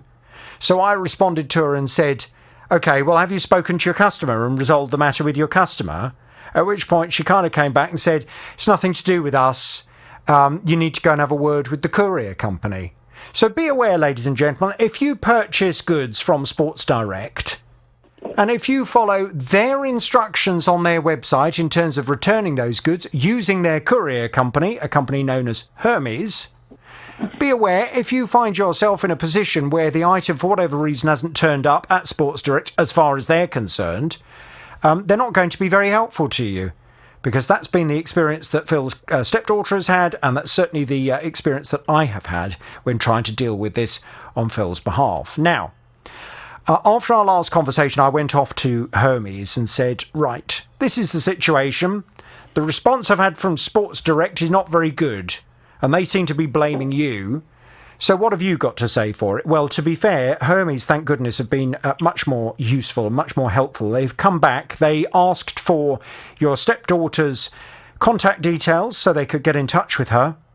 They wanted her bank details, and they have decided that as a goodwill payment, they say, they are going to pay her £40 to cover the cost of this top that somewhere along the line has gone missing. Has she heard from them? She has, and the other good news as well, while they were on the phone to her, she mentioned in passing this extra telephone charge that she had incurred, and they increased the offer to £47. Fantastic. And to be fair to Hermes, they've been very, very helpful. Once you got involved, anyway. Well, do you know the just the final cherry on the cake was when I suddenly received an email yesterday from Sports Direct, proudly declaring that the matter has all been resolved. Dear Jonathan Vernon Smith, thank you for getting in touch. We have now closed this matter. If you feel your query isn't resolved yet, please reply to this email and we'll get back to you. Well, thank you for telling us it's resolved when your courier company have had to foot the bill for this particular problem that the customer has had with you.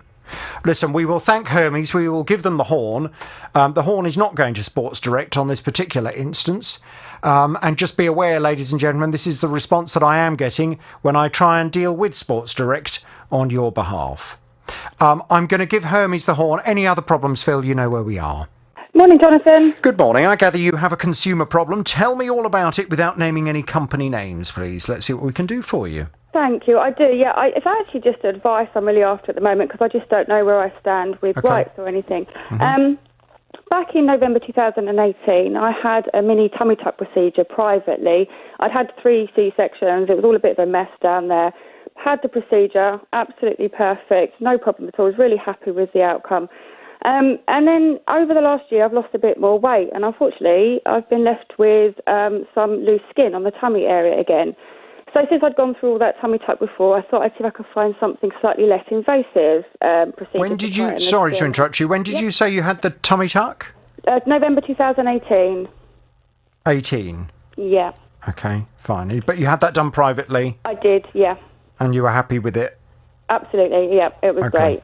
Fine. But I lost a bit of weight, and then some loose skin had returned to the tummy area. And like I said, I didn't really want to go down that route again. It's quite invasive. I thought I'd see if I could resource something else. So I did. I found a treatment called 3D lipo skin tightening, and further research showed me that there was a salon fairly local to me that did the procedure. So I went on their website, had a little read up about it, and immediately a chat box popped up saying, "Can we help you?" So I sent them a photo of the area straight away. I just said, "Is this something that the 3D lipo tightening could help with?" They said, "Absolutely. Would you like us to make you a booking for a free consultation?" So I thought, great, yeah, okay. So that got booked in for a couple of days later. I went for the consultation. I saw the manager. She had a look at the area. She said, "You've got no fat in that area. It's great for you. We've had great results with this system. I think it'd be really good for you." So I'd said, "How many treatments do you think I'd need?" She said, "We normally book 6 to 8, but I don't think you'll need that many." Right. It's £150 per hour. Okay, now, did you tell her about the tummy tuck you'd had previously? I don't think I did, no. I don't think I had. I maybe have. I mean, there is a scar, and it is in the area. She may well have seen that anyway, but I couldn't tell you definitely whether I did or whether I didn't. Okay. Right, but it was going to cost £150 an hour, and you were going to need, 6 treatments, did you say? Well, she said they book them between 6 and 8 treatments, but she didn't think I would need that many because I don't have any fat in that area. It's just the loose skin. And how does it work? What, the treatment itself? Yeah, I mean, I don't know anything about this. So what do they do? Plug you into something? Or? Basically, it's like an iron. It's like a small iron that gives off heat. I didn't know this at the time. She just said the treatment's very lovely, it's very pleasurable, it's not painful, which she was right, it wasn't. It was all of those things, it was fine. But at the consultation, I'd paid £50 deposit. She'd booked me in for the following week. I went for my first treatment, had to fill in a huge form with lots of information, personal details, my lifestyle, that sort of thing. Had the first treatment. Like she said, it was very pleasant, it wasn't painful or anything. Went down to pay what I thought would be the £100 because I'd had one treatment, and they told me that they only do block bookings. I'd have to pay for 6, but if I paid for 6, they would give me 10% off. Well, I wanted to pay as I go because I didn't really think I'd need 6, but I thought, okay, well, we're doing this, let's do it properly. So I paid the extra £760 at that point. Did you kind of do your research on this technique just to make sure that it wasn't a load of old nonsense? Well, there's not an awful lot of information about it, but to be honest with you, naively, I figured at £150 an hour, it's going to be fairly decent. It's a lot of money for a treatment. Let's say maybe naively. Something being expensive doesn't necessarily mean it's worth the money. No. You know, so, I mean, it's just, I'm a bit of a cynic with all of these kinds of beauty treatments anyway. I don't, like my husband. Yeah, I mean, it just all sounds a little bit too good to be true. This, they run an iron over you and suddenly all this excess skin just, magically disappears or something? Well, I think it's something to do with the collagen and stimulating that area. That's what I understood from it. And And like you say, I mean, I looking back, obviously, I did naively think.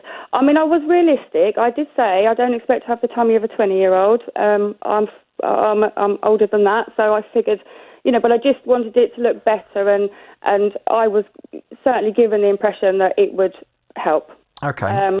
So it was worth a try. Yeah, that's what I thought. I didn't really want to go down the invasive tummy tuck procedure again. I won't do that anyway. And creams and stuff, I don't believe in creams and that sort of thing. This seemed like, the better option. It was going to cost me a lot of money. I figured it was worth a try. Yeah. Okay.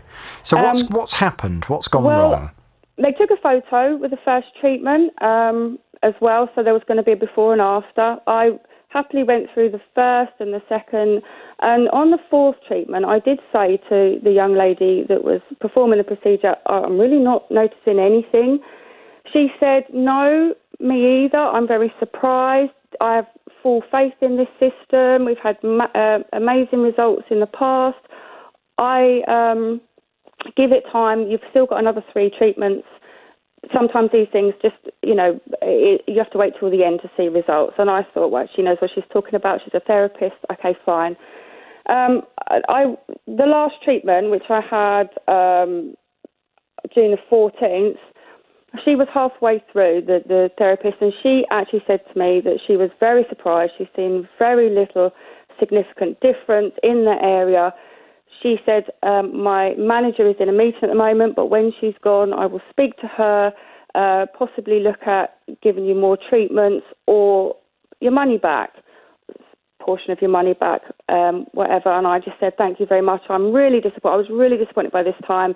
I'd seen no significant difference. She took a photo after the last treatment as well. She said the manager would be in touch. 2 days later, the manager called me. She had seen the befores and afters as well. She said the same thing. She's very surprised. There's no significant difference. Would I mind if she passed on the form that I'd filled in with all my personal details and the photos onto the head office? I said, absolutely not. That's fine. She said, maybe they can work out what's happened. I said, of course. She said, leave it with me. So I didn't hear anything for about 10 days. So I called back to ask if there'd been any update. I spoke to the manager again. She said she's still waiting for a reply from the head office. So I said, fine, I'll leave it with you.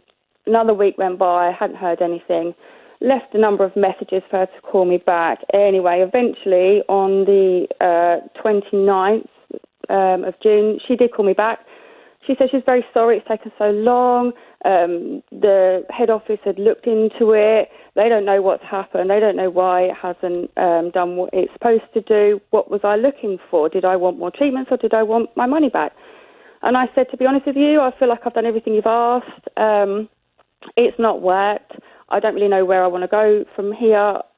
It would be nice to get my money back so I could potentially see what else there is. I've been sent here, I've got in front of me, the before and after pictures. Yeah. Now, I mean, there's obviously, I don't know, had you been on holiday in the second one? Because your skin looks a bit darker. I know, it's a fake tan, I'm afraid. Okay, fine. But the what you can see from, so taking aside the difference in the skin colour, it's the comparing of the loose, if I can call them, loose skin wrinkles. Yep. On the before and after. Yep. I'll be honest with you, and I don't wish to make you feel even worse than you do. Mm-hmm. The after picture actually looks worse than the before. You know, I did think that myself, but I wonder if I'm looking too much. Well, it looks like you've got more lines afterwards than you had before. Well, the therapists have both seen, obviously, those before and afters actually are ones that I took, not the ones the therapist took. So I don't know, I haven't seen them, but they both said that the manager had said that she'd seen the befores and afters and she understood that there was no significant difference. You say, it's pretty horrible that you say it's worse. It might be that because you've got the fake tan on in the second one, it just emphasises the lines more. I think fake tan makes the skin look better, but that's my opinion. But I know what you're saying. Yeah, but it's very clear from looking at these photos that what have you paid? 900 quid? £810. £810. Yeah, and they gave me 10% off. It would appear, based on paying £810, what you went there to have done has not actually made any difference whatsoever. I agree. Not positively, anyway. No, I know. To be honest. I know, and to be honest, I'm more disappointed than anything as well. I paid the money, with a positive attitude, hoping, and I'm more disappointed. It's more, the fact now that I'm no better off, and I'm £810 lighter. Okay, so what are they doing then about giving you your money back? Nothing. I said to the manager, like I said, that I would like a refund. She said she'd have to take it further. She'd get back to me. Well, she didn't, but I did have a call from another lady from the head office saying yesterday, she said that she hears I'm unhappy with the treatment, and I said I'm not unhappy with the treatment, I'm unhappy with the results. She basically said that all skins are different, they offer no guarantee. And I said, well, I'm very surprised you say that. I kind of got the impression yesterday from the manager that you would be offering me perhaps a refund. And she kind of laughed and said, we don't do refunds. And I said, I felt that was really unreasonable. I've spent a lot of money. I understand that you offer no guarantees, but you've seen the befores and afters. You must understand that I'm not happy with this. Anyway, the conversations that went back and forth, and eventually she just said, I can't promise you anything, but I'll speak to someone else. I'll get back to you within the hour. So I left it with that. She did again, but she got back to me quite late last night and basically said that they are sticking with their decision. I'd had the hour's treatment, and I pointed out at that point I was never in the salon longer than half an hour. The treatment was not an hour, and she said, well, we say up to an hour, but on their website it does say £150 1 hour, so that was incorrect anyway. But they're not budging, they're not doing anything. And I really just want to know if I have any rights with this. I understand it's a risk I took, but it's a lot of money, and I don't know if I have any rights at all. Do you know of anyone else that has had the treatment? Because I don't. No, I don't. Right. Because based on what I'm looking at here, my gut feeling is that this so-called treatment, and I see they describe it in their description here as radio frequency. So what? They put a radio frequency through your skin? Well, like I say, it's kind of a very small iron, which I did specifically ask the girl to concentrate in the one, because she does the whole tummy, and I asked her on the second treatment if she could just concentrate. You can see that one area that I'm most concerned about, and she said we can't do any one area for longer than 5 minutes. There's a warmth to it. It's not hot, but there's a warmth to it. And I did, at the time, if you can't do any specific area for more than 5 minutes, if I'm supposed to be here for an hour, they're going to do the whole torso. But I was there for half an hour each time, no more, and that included. But you've got nothing. You have nothing positive to show from it. No, I mean, you've spent £810 on what? I mean, it doesn't look any different. In fact, and I don't mean to be rude, but I think it looks worse. No, I know, and I say it's quite a personal thing, but I just wanted to know if I have any rights, really, because it's a lot of money. Obviously the disappointment is bad enough, but to be out of pocket as well, I just didn't think that they were being very reasonable. Yes, well, I think we need to go and have a little word with this company and just ask them. I really would like to ask them, apart from anything else, how they can possibly be proud of the fact that they've taken £810 from a customer for a treatment that has made absolutely no difference whatsoever. Yeah. It's like taking your car into a mechanic and paying them £1,000 to fix the car, and the car comes back and it's still not fixed. I mean, you're going to say, well, what have you done for the money? You told me that this was going to... When you looked at me originally, you had the opportunity to say, oh, do you know what? I don't think you're going to notice very much difference with this treatment. You need something more... I don't know, more intense, or there needs to be a different kind of treatment to cope with that. They could have advised you of that at the beginning, but it sounds as if they haven't managed your expectations, because they told you that it should work really well. I am realistic, but they were very positive. She said, I don't have any fat in that area. Like I said to you, I've lost a bit of weight, so I have very little fat in that area. So it was literally just the skin tightening, and they were very positive. They were very positive. And, of course, from that, I thought, OK, well, initially I thought it was going to be £900, they offered me the 10% off. I thought it's an awful lot of money, but it's less invasive and less money than a second tummy tuck, which I didn't want to go down that route. So I was positive. I wasn't unrealistic. I didn't think I'd have a tummy of a 20-year-old, but I didn't think I'd be left with exactly the same, if not worse, in your opinion. And £810 lighter. I just don't think that they've been, very fair or reasonable. That's all. Well, I think if you would like us to, we can go and have a word with this company and just ask them how they can feel. How do they justify having taken all that money from you when you have absolutely nothing to show for it whatsoever? I'd love you to ask them that, yeah. Leave to one side the contract for 1 second. Just from a decency perspective, how could any person running a business look at who offers this kind of beauty treatment that has made absolutely no difference positively? How on earth could they possibly say, yeah, we're proud of taking that £810 from that customer to make absolutely no difference to their body whatsoever? It's exactly the question I would like to ask them as well. I think it's a very valid question.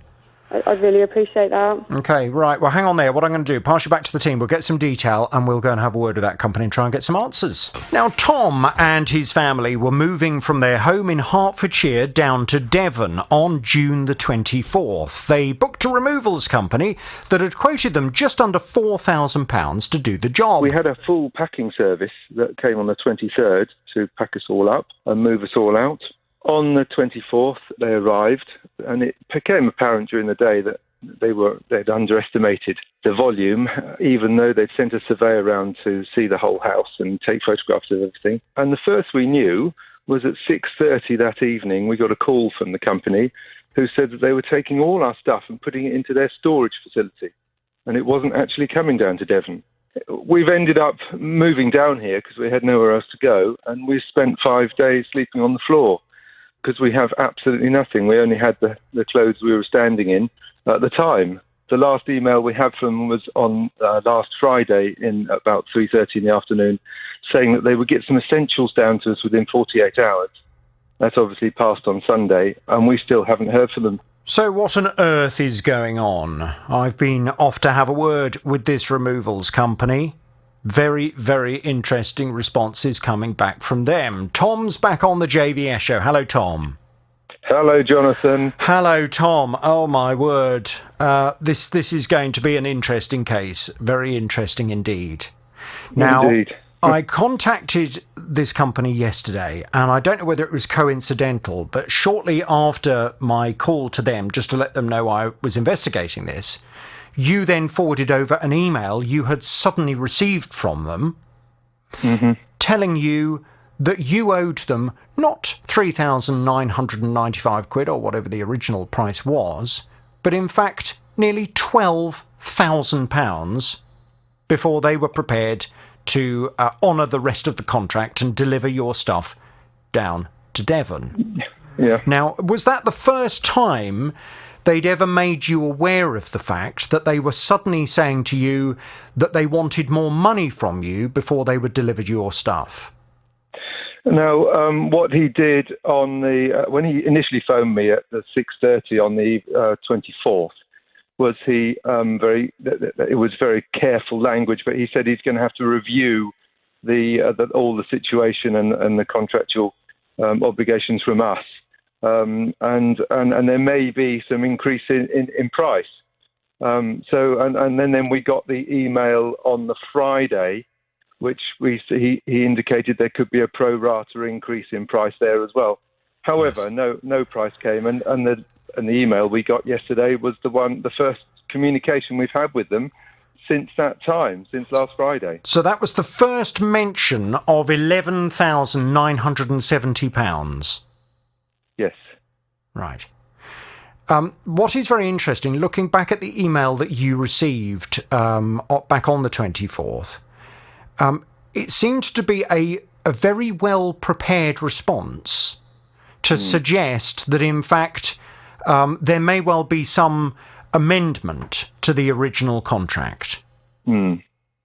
Now, at this stage, I'm not going to say too much because it is my intention, and I fully anticipate that this is going to become quite a story on this programme. And at this stage, I'm going to just be a little bit careful about what I'm saying, because it is my intention to obtain the advice of lawyers on this programme, because it may well be that you're going to need lawyers, Tom, to deal with this. Yes, it looks that way.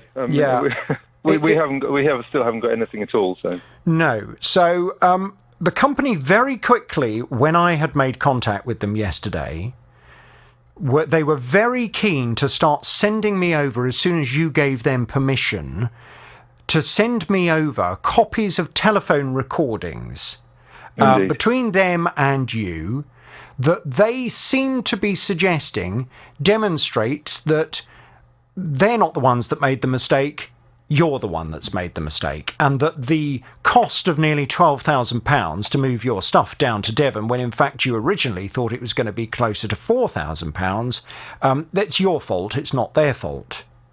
I have to be honest, I have, like you, I struggled to listen to all of the telephone recordings initially. I have now managed to listen to them because the company sent them over as individual files. I still cannot hear anything in those recordings that makes it very clear to me, as someone completely independent of both you and the removals company, that they had been absolutely crystal clear with you about how much you were going to be paying for their services. What they seem to be doing, and I've got in front of me here the original survey, the original survey quote. And in fact, it has at the top of it, it describes itself as a survey quote. I presume, was this the quote that was provided to you after the surveyor had been out? That's right, yeah. Okay. So, the fact it's a survey quote would suggest that is following their visit to you, where they've been out to have a look at your property, to see how much stuff you've got, and to give you a price as to how much they're going to charge you to move that stuff down to Devon. Absolutely. The surveyor went round every room, went into everything, and everything that we had, we'd cleared the attic already, so everything we had was visible and easy to see. How you can get it so wrong, Jonathan, is beyond me, to be honest. Right. Well, and again, I'm not going to speculate on whether this was a mistake or not at this stage. Yeah. But what it says on this quote, and it describes the quote as being approved, it describes the cost of the removal service, quantity 1. I'll come back to that in a second, because I think that's quite crucial. Quantity 1, total £2,995. Packing service, optional, includes all packing materials, £995. Again, quantity 1.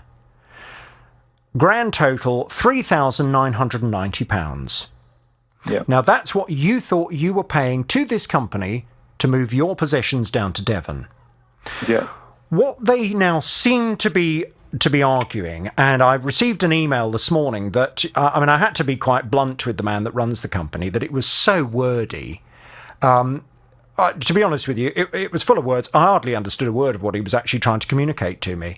It felt like a word salad, to be honest, the response that I received. And this is very clear as far as I'm concerned. They seem to be suggesting that in the conversations they then subsequently had with you, they made it clear that it wasn't quantity 1, it was quantity 3. Because you wouldn't need just one truck, you would need 3 trucks and 3 lots of packing service in order to get you all the way down to Devon.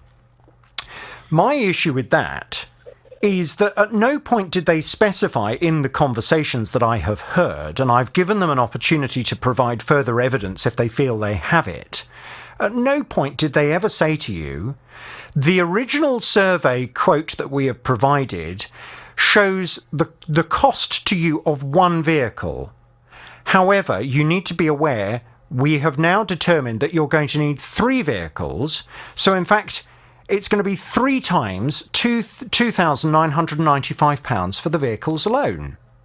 No, I think that's not quite right, Jonathan. They did say that they were providing 3 vehicles. They did say 3 vehicles, but what they didn't... came within the one.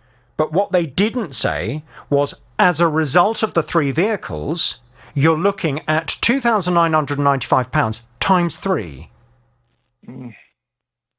They did not specify that price that they'd given you of £3,995 in total was just for one vehicle, and that you would be looking at that for 3 vehicles. They did not tell you that the original survey price, the quote that was given to you, was in fact not the price that you were going to be paying. You're sounding almost as if you're not in agreement with that, but I've listened to the conversations. It does not sound as if they made it clear to you that price was going to be substantially higher. Absolutely. And my understanding was that we were getting 3 vehicles for that one price. Yes. And that's what they were sending along to us. That's right, because to move our stuff. Nowhere on this quote, when it talks about quantity 1, it does not say what quantity means. It does not say quantity in brackets number of vehicles. It just says quantity. So as far as I'm concerned, you're not supposed to, as the customer, know the way that they set out their quote and the way that they describe a quantity. As far as I'm concerned, quantity means the number of moves. That is one move. The move from Hertfordshire down to Devon. Yeah. So my feeling at the moment is that they are hoping the evidence they have in the telephone recordings makes it clear that, in fact, you were fully aware of the fact that quote they'd given you originally was for one vehicle, and actually you're going to be looking at 3 times that. I don't agree with that from what I've heard. And as I say, I'm completely independent. I've given the company an opportunity to provide evidence where they respond. I mean, what they should have done, of course, if they realised that, in fact, this move was going to be substantially more involved than they'd originally thought, what they should have done is to write to you and say, further to our previous communication, we would just like to confirm that you will require 3 vehicles. Therefore, the original quotation was showing the price per vehicle, so you should now be looking at a cost of £11,970 in total for us to move your possessions down to Devon. But am I right in saying at no point did they ever send that to you? At no point did they outline that figure of £11,970? No point. That's the first we've seen that figure come to us yesterday. And indeed, she did have a conversation with me, and they said part of the diamond packing service that we got was that they could assess on the day if things weren't quite what their surveyor had said in the volume stakes, and they could adjust their quote in line with that. But nothing came, nothing at all. So at no point, 23rd, at no point did they ever say to you on the day, and they would of course need to put it in writing, although I would still argue it's too late on the day because you've already agreed to proceed with the contract. At no point did they say, actually, the amount you're going to be looking at is nearly £12,000 for a job that originally we'd quoted you just under £4,000 for. Yes, no, never. I mean, the thing is, Jonathan, we've incurred £760 now just trying to survive in the 5 days that we've been here, with various costs, going to charity shops and buying clothes. It's just ridiculous. The problem, of course, that you have is that, to put it frankly, this company have now got you by the short and curlies because they've taken all of your stuff. You have no idea where your stuff is. No. And it feels like holding it ransom. They're saying to you, either you pay us just under £12,000 or you're not having your stuff back. That's how it feels. That's pretty much what the email said yesterday. That's what we felt, yeah.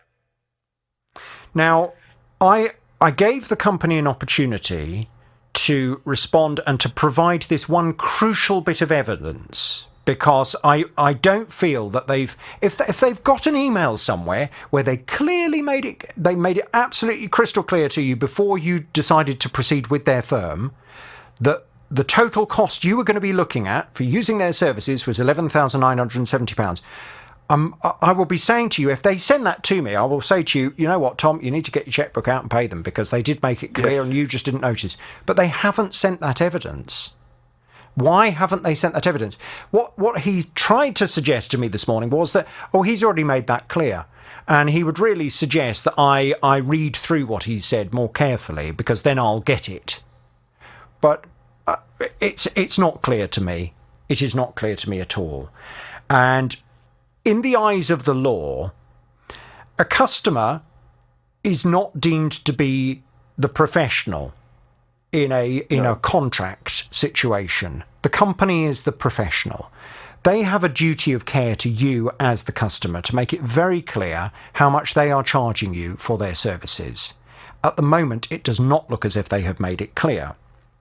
Now, this brings me on to the next step.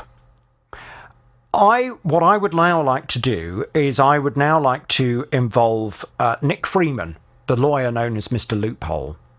And I would like to go and have a word with him this afternoon. I have a sneaky feeling that Mr. Loophole will be very interested in terms of the legalities of all of this. And I would like to see what he suggests should now take place. But of course, in the meantime, none of that helps you to get your stuff back that this company seem to be holding in their storage depot and are refusing to release to you until you pay the money. But not just any amount of money, nearly £12,000. Yes. I gather they sent you an email moments before you were due to speak to me on the programme.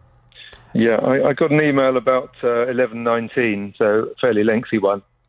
Okay, and I mean, I presume you haven't had an opportunity. If it's from the same man that I've been communicating with, it will be exceptionally wordy.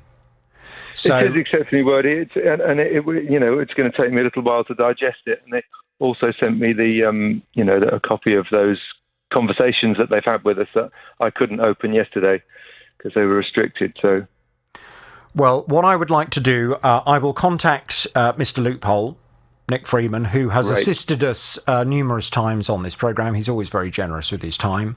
I will contact him this afternoon. I'm very, very confident that he will be pretty horrified and will want to try and assist. If this story, can I just put this out there? If this story is ringing any alarm bells, if you're listening to this programme and you have also used the services of a removals company that gave you a price for how much they were going to charge you to move your stuff, and then on the day when they'd loaded up their vehicles with it, then started suggesting that they were going to have to take it off into storage and you had to pay a whole load more money before they would give you your possessions back, then I'd be very interested to hear from you. Tom, we'll leave it there. You need to read that email and digest it fully and see what they're saying. Do you get the sense that there is any kind of suggestion that they are going to let you have your stuff back for the original price or not? No, not having just skimmed through it. No, they are certainly very defensive still. So fine, okay, yes, I sense that would probably be the case. So let's see what the best bet is in terms of proceeding from here. Leave it with me. I've got more work to do. Of course, if this particular company, who I have no doubt will be listening to the programme today, yes, if you would like to resolve matters with Tom this afternoon, if you would like to make sure that Tom gets all of his possessions today, then of course, as far as my involvement in this story goes, I will, well, to be honest with you, I will have to conclude the story on the programme.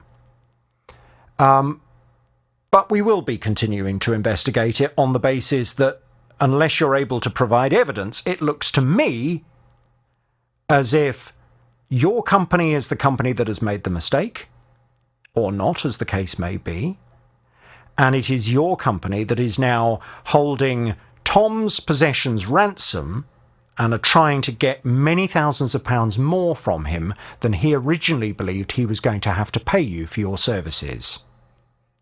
Tom, let's leave it there. I will talk to you tomorrow.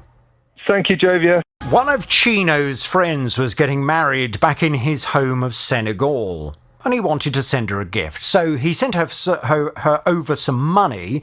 This was back on March the 1st. I used one of these money transfer agencies to do so. How it was going to work is I was going to deposit the money to them, and then she would have the option to either go pick it up, that's as in cash, or the money would be transferred to a mobile wallet. I sent £200. According to them, well, from what I read at least, if you send it via this system that we use, which is the mobile wallet, the person received the money straight away. So when I did it, I called the person who's supposed to receive the money. I asked them, have you received this amount? They were like, oh, no. I was like, oh, what's going on? I looked into because I used the app for them. I looked in there and then they said the money is in transit. Well, it didn't ever arrive, so Chino ended up sending another £200 using the same company, but this time not using the mobile wallet option. Thankfully, that money got through, so his gift to his friend she did indeed receive for her big day. But of course, in the process, Chino is £200 out of pocket. He contacted the company and said, look, I'd like that extra 200 quid back, please, because it didn't ever arrive where it was supposed to arrive. But the company weren't giving him the money. So I went off to have a word with them. Chino's back on the JVS show now. Hello, Chino. Hello, JVS. Hello, Chino. So the company concerned is MoneyGram. And when I first contacted MoneyGram, they had originally suggested that, in fact, the money had been deposited in your friend's account. And they said, yeah, it's all there. There's no story. There's no issue here.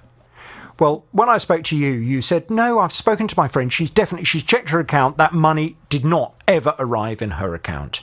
So I said to you, well, you're going to have to send me the evidence. I need to see her bank statement. I'm going to need to see the evidence that in and around the date that they tell me they have deposited that money, there was no money deposited. You did that. It did take quite some time, but you did do that. And I sent that over to MoneyGram. And I then had a very frustrating experience because I kept having to chase them up to find out what the latest was and saying, look, come on, you've now got the evidence. What's going on? You've got 200 quid that Chino paid you that didn't ever arrive in the recipient's account. What's going on with it? Well, they finally agreed that they were going to transfer the money back to you, which is fantastic. But have they done what they said they were going to do? I gather things have happened, Chino. What's the latest? Yes, they have. Obviously, they sent it for me to go and pick up, which I did on Tuesday after we spoke. I went and picked up the money and £200 back. I got my £200 back and the £20 goodwill gesture they did. So they've topped it up by an extra 20 quid to say sorry as well. Yeah, and then there was a £5. Apparently, that was interest fees or something like that. Yeah. Okay. How are you feeling? I'm feeling very good. I got my money back. Fantastic. Well, I'm very, very pleased that it's all sorted out. We will thank MoneyGram very much indeed. We'll give them the horn. If you have any other problems, you know where we are.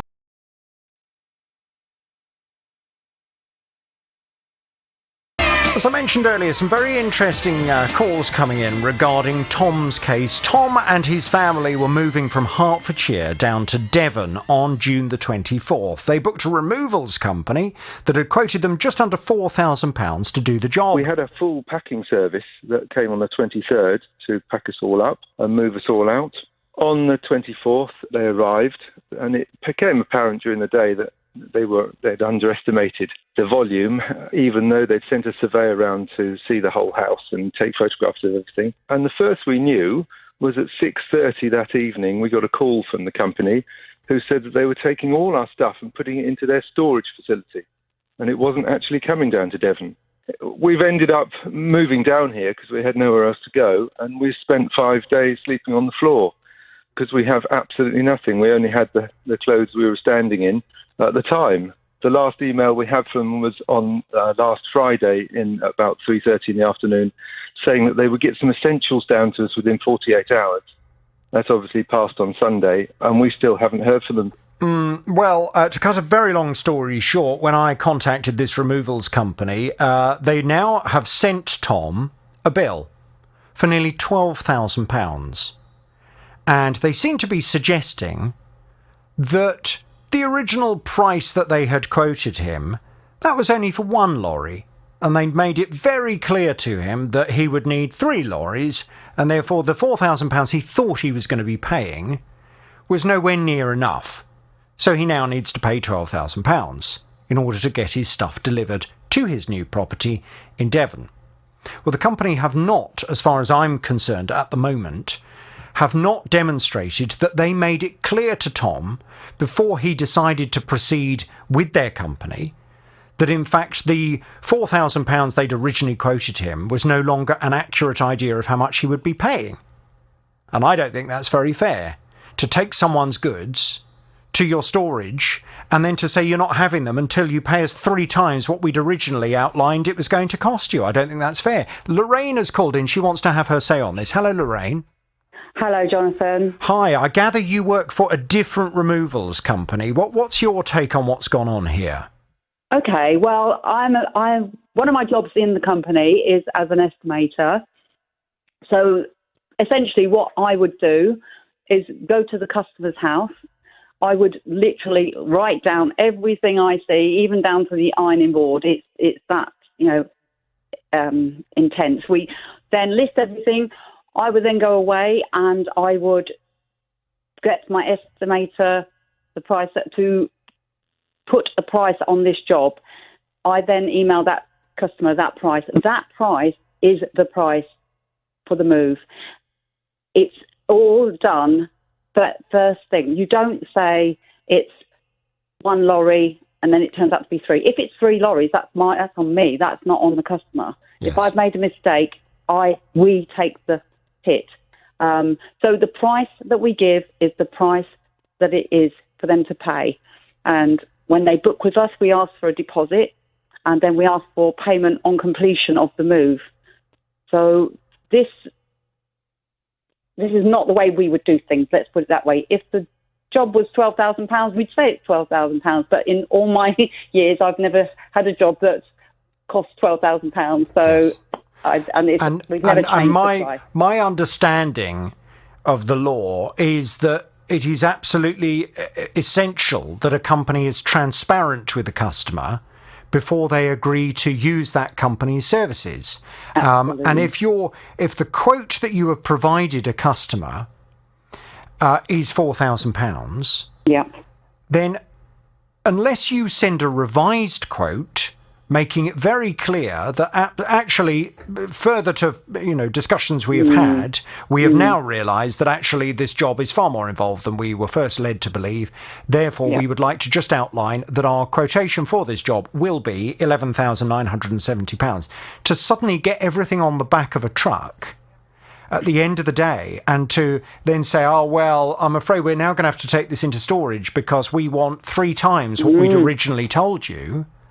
And they took it before they actually told him they were going to charge him. That's even worse. They did, although an email was sent that seems to have been very carefully prepared that outlines the fact that the price that had been quoted initially may well have to be revised on the day. In my experience, and I've been working for removals for 11 years now, we have never ever done that. It's the price is as the price is. The only time we would make an additional cost is, for instance, the gentleman wanted a full pack service. So when I write the quote out, it's got everything is listed and prices for full pack service, dismantle, reassemble service, etc. Everything is on that quote. It's very, very clear what they are paying for. And I even say it's a 4-man job with an 18-tonner and a 3.5-ton van. It's very clear. So if we get there and suddenly they've bought extra furniture from a shop and they've got boxes and boxes and it means we've got to put another van on, that we would then discuss with the customer on the day and say, if for us to take this extra, it will cost extra. So that's the only time we would ever consider changing the price. Once we've seen that property, once we know what's there, the price we give is the price that it's charged at. And that's simple as that. And surely, even if even if as an estimator, somebody who goes out to someone's property, and I'm sure most of the time you've become so used to doing it now, Lorraine, you probably know the minute you walk into a house how many lorries you're going to need and what size of lorry. I'm sure you get a sense of it the minute you go through the front door. But even if you had underestimated for whatever reason, then there's a big difference between one lorry and three lorries. I think that this estimator needs some training. If that's really genuinely what's gone on there, I would be sacking him personally. As I say, yes, you're right. You go to a 2-bedroom house, and basically it's going to be 2 Luton-sized vans, and generally it's that kind of. You go to a 5-bedroom house, a 5-bedroom house before you even look at it, if all the rooms are being used, is going to be a lot bigger. So just to clarify. Would you ever, at your company, proceed with a removals job without the total price being made clear to the customer in written form before the moving date? Never would we. We would not even consider doing someone's move without first providing them with a quote, a transparent quote that if anyone has any questions about the quote, we welcome them. We say, if you've got any questions regarding this quote, please call. And we want the customers to be happy. So it's not in our interest to do this sort of thing. Sure. But if the quote then changed for whatever reason, I presume, I don't want to put words in your mouth, so please tell me if this is not the case, but I presume you would not proceed with that job until you'd sent out a revised quote so that everyone was clear on what the customer was paying and what you were providing as a company in return for that. Absolutely. If we are made aware of any changes before the move proceeds, we would then, and it meant that we had to change the price, we would then resend an amended quote, and they have to sign to say they've accepted that quote and our terms and conditions. So they're entering into a contract with us, so we are entering into contract with them. We can't then turn up on the day, take all their stuff, and then suddenly take it away and say, by the way, it's now triple the price. No, never would we do that. And have you ever had to put someone's belongings into storage on the day? On the day, the only reason we would have had to put it in storage is because their house fell through, or for some reason, it's an emergency. But never would we take that decision to put. If we're contracted to deliver their stuff from one property to another, that is what we do. We don't particularly want to put people's stuff in our storage because that's taking up valuable storage space. But people that do want storage, so it's this. Well, I'm gobsmacked. I'm speechless at what I've heard today. Is all I can say. Okay. This is wrong. You haven't heard the last of it. That's all I can say. Lorraine, thank you very much indeed for your call. Sandra's on the line. Hello, Sandra.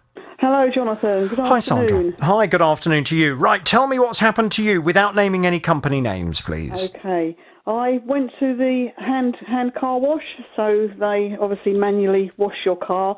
Went in there, you sit in the car while they're doing it. They put the jet wash, and the plastic bottle flew off and hit my bonnet. I stayed in the car. They washed the car. He came up to my window and said, "Oh, it's just a plastic bottle. It's fine." When they'd finished, I didn't go anywhere. Just took my seatbelt off, got out the car, and then he said, "Well, there is actually a dent." Right. Let me stop you there. Let me stop you there. Yeah. So you're in the car having it washed. Yeah. What do you mean they were using the jet wash and a plastic bottle blew off and hit into your car? Talk to me about what happened. On attached to the actual jet wash, they've got a bottle with the washing fluid in it. I see. And that actually flew off the jet wash, so at force, and hit my bonnet. Okay, right. Oh dear, oh dear. They were a little bit annoyed when it happened, and it was a bit chaotic out there, and there was a bit of shouting and to doing what doing between each other. And I thought, I'm going to stay in the car for now, but I'm going to get out before I leave it. You know, I was a bit shaken up, to be honest, because you don't. It's something that you don't expect to happen either, really. So the bottle, and I've actually bought one of these myself recently. They're brilliant things, and they provide a kind of foam effect. Yeah, that's it. All over the car. You fill it with the detergent, and then you attach it to the jet wash, and it mixes it at high speed, and it just covers your car in this lovely thick gunky foam, which is perfect for then cleaning it. Yeah, and then after this, they couldn't then use this wonderful device. You tried to fix it on, it wouldn't work, so they resorted to the old method of putting the old sponge in the bucket and doing it that way. Now, when the bottle flew off, where did it hit your car? At the front of the bonnet, so it's made a dent in my bonnet. Okay. And when you got out of the car while still being there and you saw that the bonnet was dented... Yeah. Did you ask to speak to the manager, and did you draw his attention to the fact that they damaged He came running over anyway, because he'd seen what had happened before. He saw it when it all happened, and he had a word with the guy about making sure it was on properly whilst I was in the car. So he'd seen everything that had happened. Okay. And he came over and said he was the manager, and that he would sort it, that I needed to get a quote from my garage. And they would sort it out, and I said, okay, accidents do happen. I said I would go and get a quote. I said, can I have your details? So he wrote down on a piece of paper the name and the phone number. So I had that, and I actually rang his number, so we knew that we were going to be able to contact each other. Okay. So what's happened subsequently? So I initially went to just got a dent repair person, one of the mobile people. He said, "Yep, come round, have a look at it," which I did on the same day. He said that the dent, unfortunately, because of where it was, he couldn't do one of these. It's called an invisible repair. Yes, that's the one. Yeah, but he said because there was a couple of scratches, and he said because it was a sharp hit.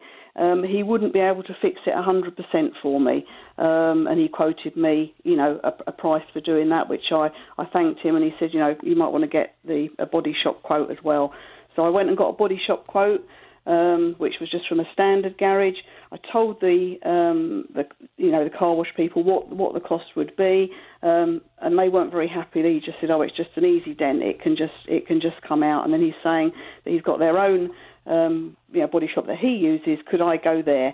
It was a bit of a distance to go.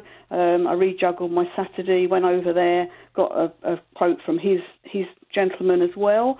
Although he said he wasn't kind of going to give me a price, he said he'd let them know, but he did tell me what the price was. I also went to another body shop just to get to be fair to them and to me as well, to get a reasonable what's the cost going to be for getting this sorted, which I did.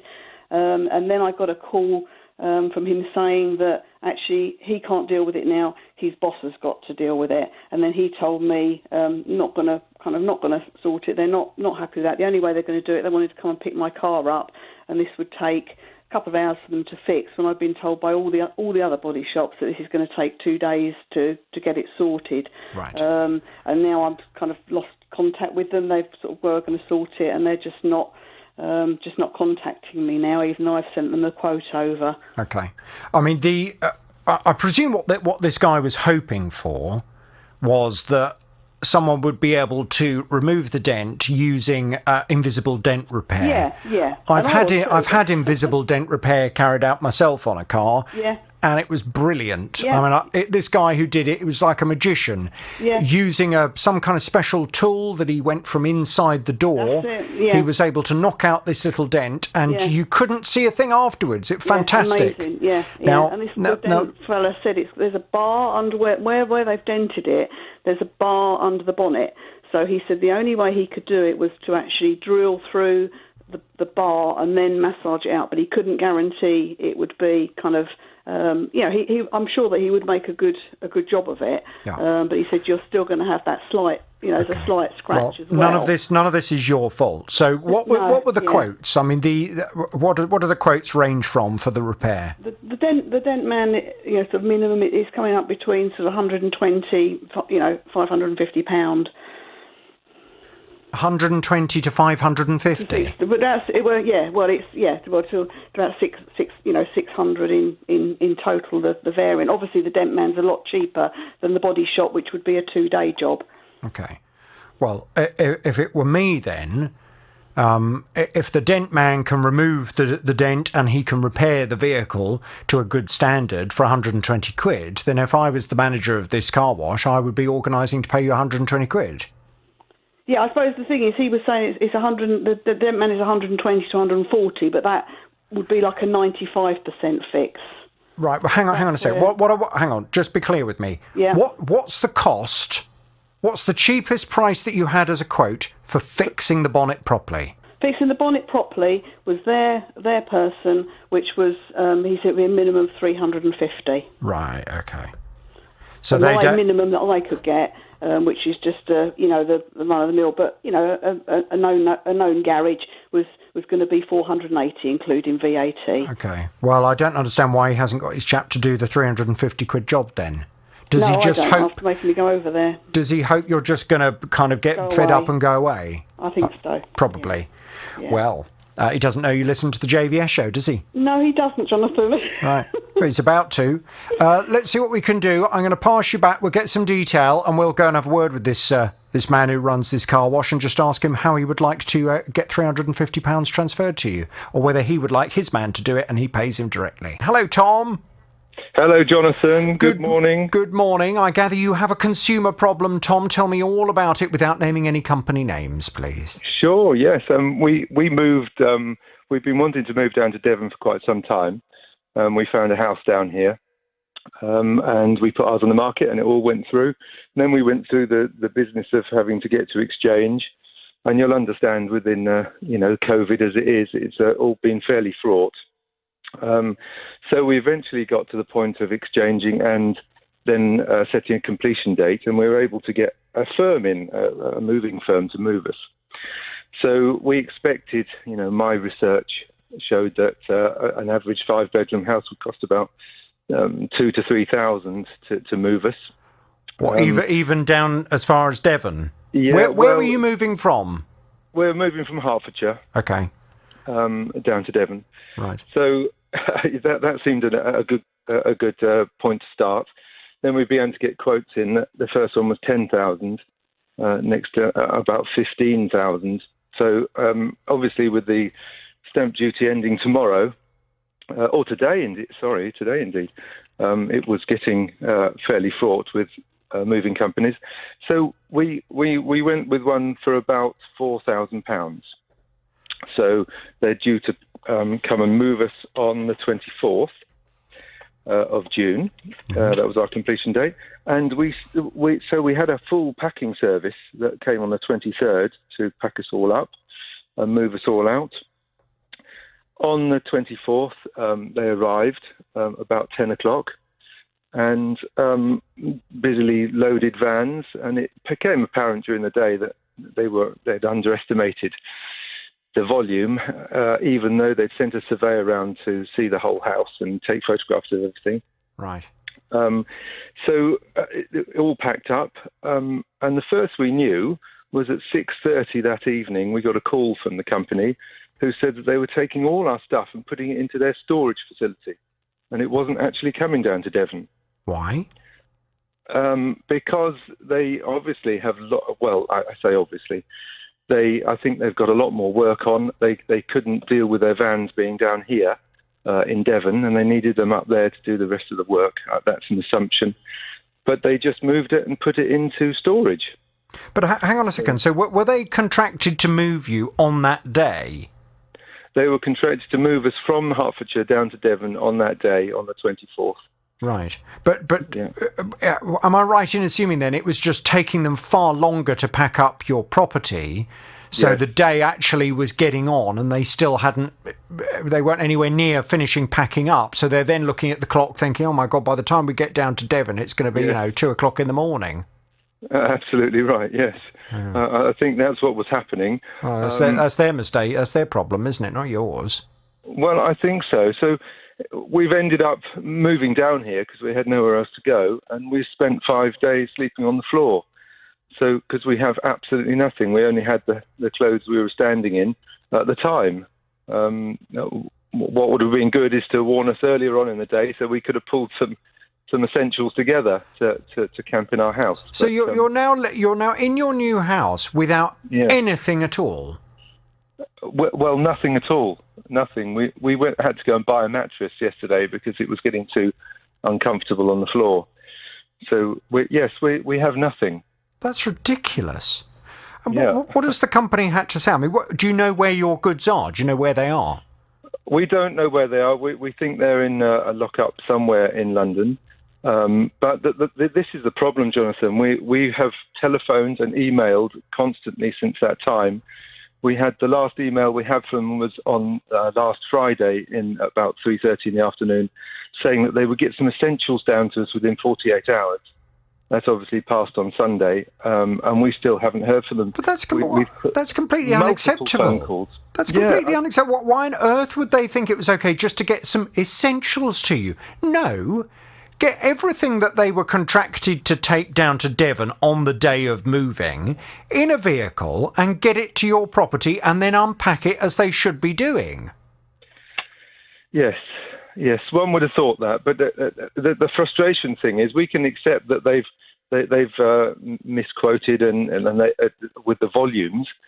But what we're finding really frustrating is that there's no communication at all from them, despite phoning them multiple times a day. But look, that sometimes in a company, somebody will make it, the technical expression is a cock-up. Yes. And it may well be that their surveyor has come out to your property and he's made a cock-up. For whatever reason on that day, he didn't realise how much stuff they were going to have to pack up. Indeed. That's not your fault. That's the company's fault. And a decent company, from time to time, when a member of staff makes a cock-up, a decent company says, well, do you know what? It's not our customer's fault. We've got to take this on the chin and we've got to get it sorted. And this removals company, it's completely unacceptable that they would leave you in this position of not even knowing where your goods are. Have you paid them? We haven't paid them. The contractual situation is when they come down and deliver the goods here, we then transfer the money to them. But we haven't had an invoice and they haven't delivered our goods. So we're in that position at the moment, and not knowing when they're going to turn up, or if. I mean, you sound more positive than I would be. I would be going absolutely berserk. Well, Jonathan, look, you've just said the weather there is terrible. I'm looking at blue sky and I can see the sea. So right. We've got this is a first world problem. You've not got a bed to lie on or any furniture or any of your worldly goods, but you have got the blue sky and the sea to look at. We have indeed.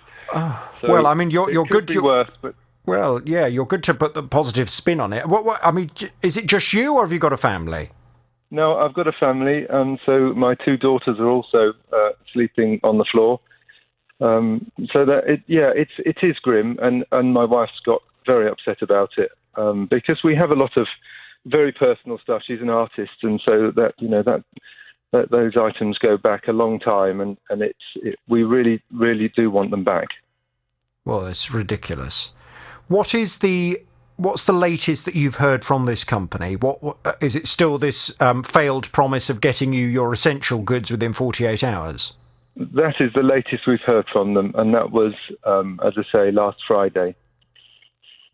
Oh, it's outrageous. And when you try and contact them now, and have you tried to call them this morning? We haven't called them today yet, Jonathan. But I've got a log of when we've called them and the emails we've sent. We've just written a registered letter to them so we know they've got it rather than in email trail. But we don't know whether that's going to do anything either.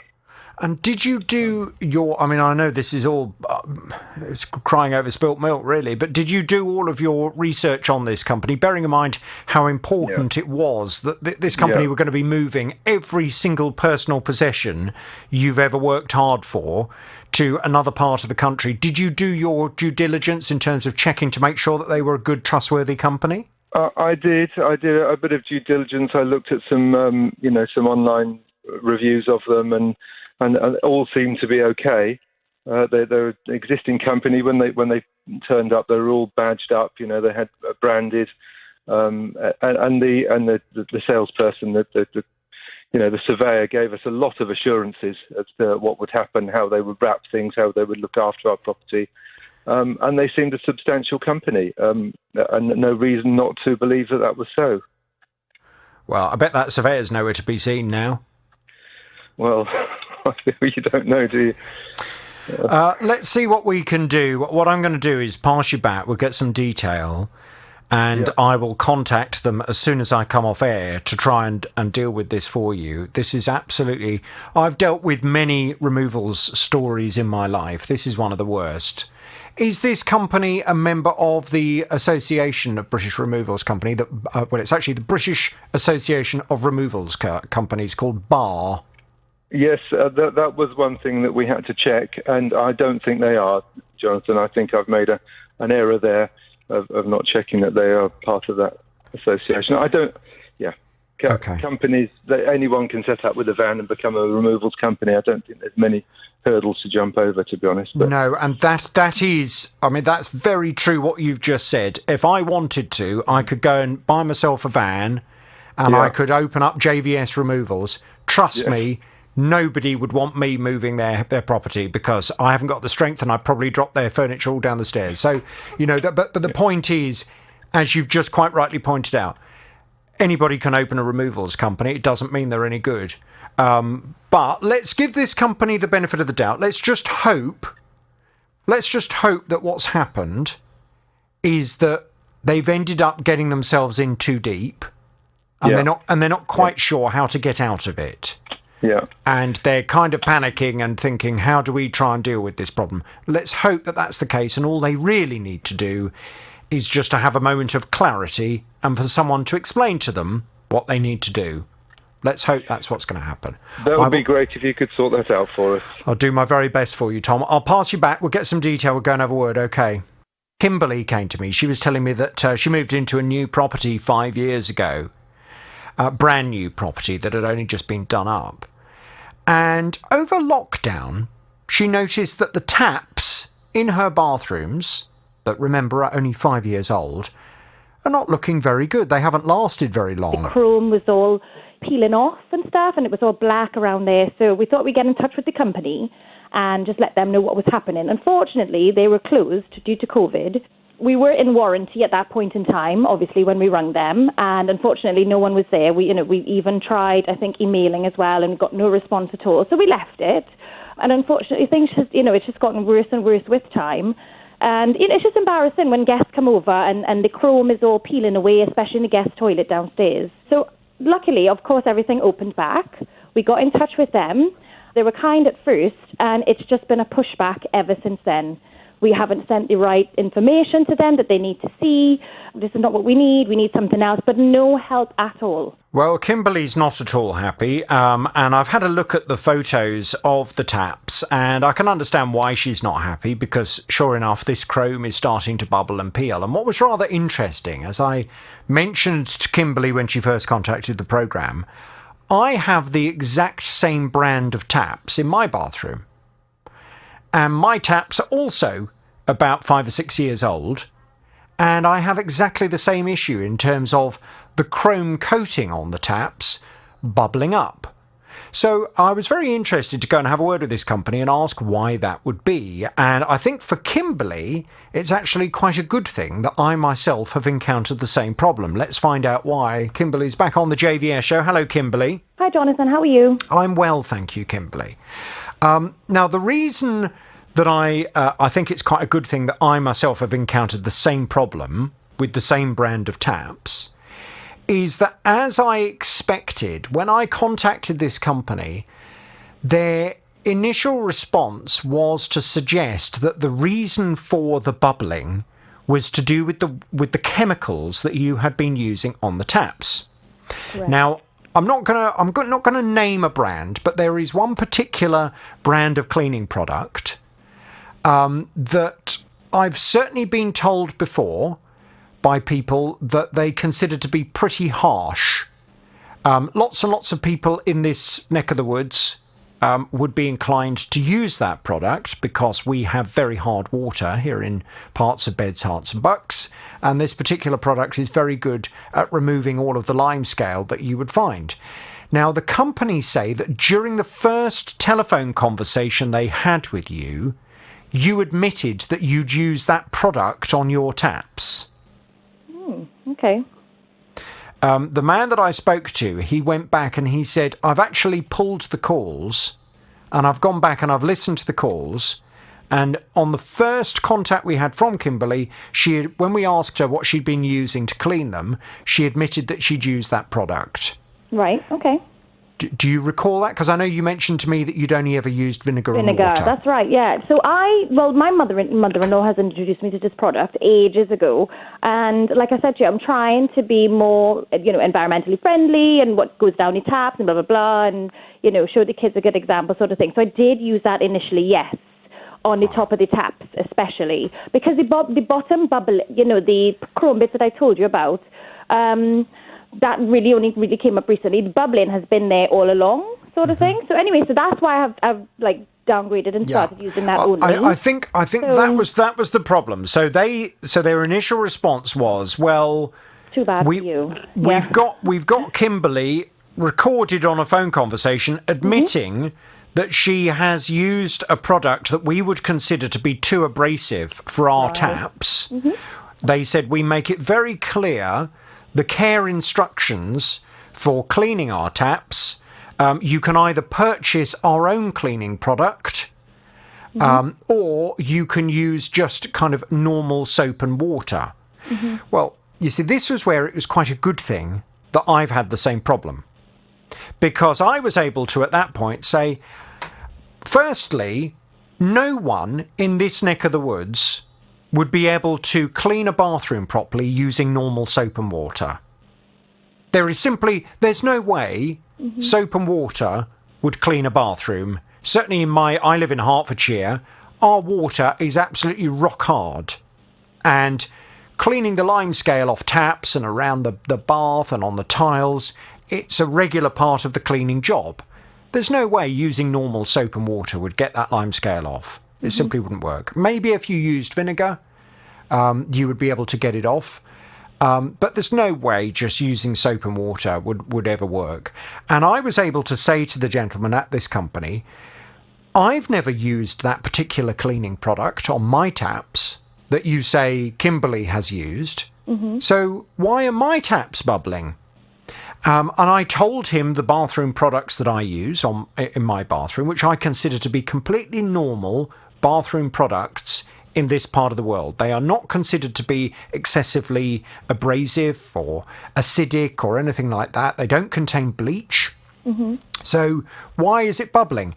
At that point, the company decided that what they would like to do, they said, right, well, look, we do not believe that our taps are to blame where Kimberly is concerned. We do believe that the wrong product has been used to clean them. However, as a goodwill gesture, we would like to replace Kimberly's taps. Oh, that's brilliant. Okay. That's brilliant, yes. Thank you. Now, the only, of course, flip side to that is you're going to have to get a plumber to come and take the old taps off and swap them over.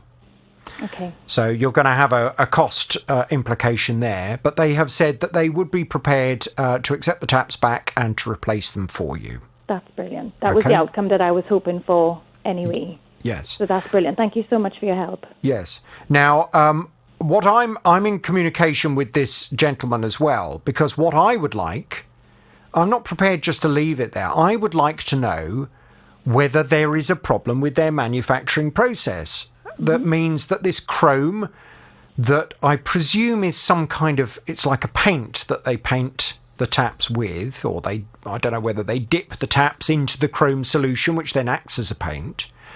So I'm separately in communication with him because I would like to return my taps and I would like to have their laboratory analyse what's gone on. Because as far as I'm concerned, I know what products I have used in my bathroom. I spent a great deal of money doing my bathroom up. Right. And I have been very, very careful from the very beginning to make sure that I have used suitable products for cleaning it. Brilliant. And I haven't used anything abrasive on it. And yet their taps they now look awful because they're covered in all these bubbles and all the chrome is peeling off them. And they're only 5 years old. So, I'm going to organise to send my taps back so their laboratory can analyse them. Yeah. And I would like to find out what their view is as to what has gone on. Mm-hmm. If anybody listening to the programme has had an issue with a certain type of taps and the chrome bubbling up on them, if you want to contact me and to provide me with the information as to what's gone on, I'd be very interested to know. You can either give me a call on 08081 008800 or you can email me, jvsshow@bbc.co.uk.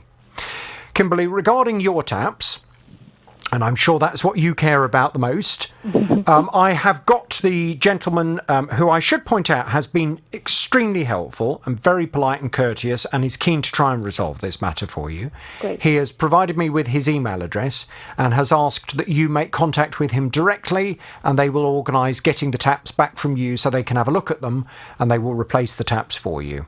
Brilliant. Okay? Yes. Fine. Let's leave it there. I will be very interested, and as I say, I'm going to continue to take this further forward because you may well have admitted to this company that you used that product at one point. Right. I know I haven't used that product on my taps. And it's the same. I don't have it in my house because I was told years ago when I had a problem with in one of my flats that I had in the past, and the surface of the bath I noticed was getting very dirty very quickly. Mm-hmm. You'd have about 2 showers in it and suddenly the bath would have this horrible kind of sticky, horrible residue on it. And I did some investigation and I was told, it's because you're using that product, you've taken the lining of the bath off and that's what's then left it exposed and a bit more porous.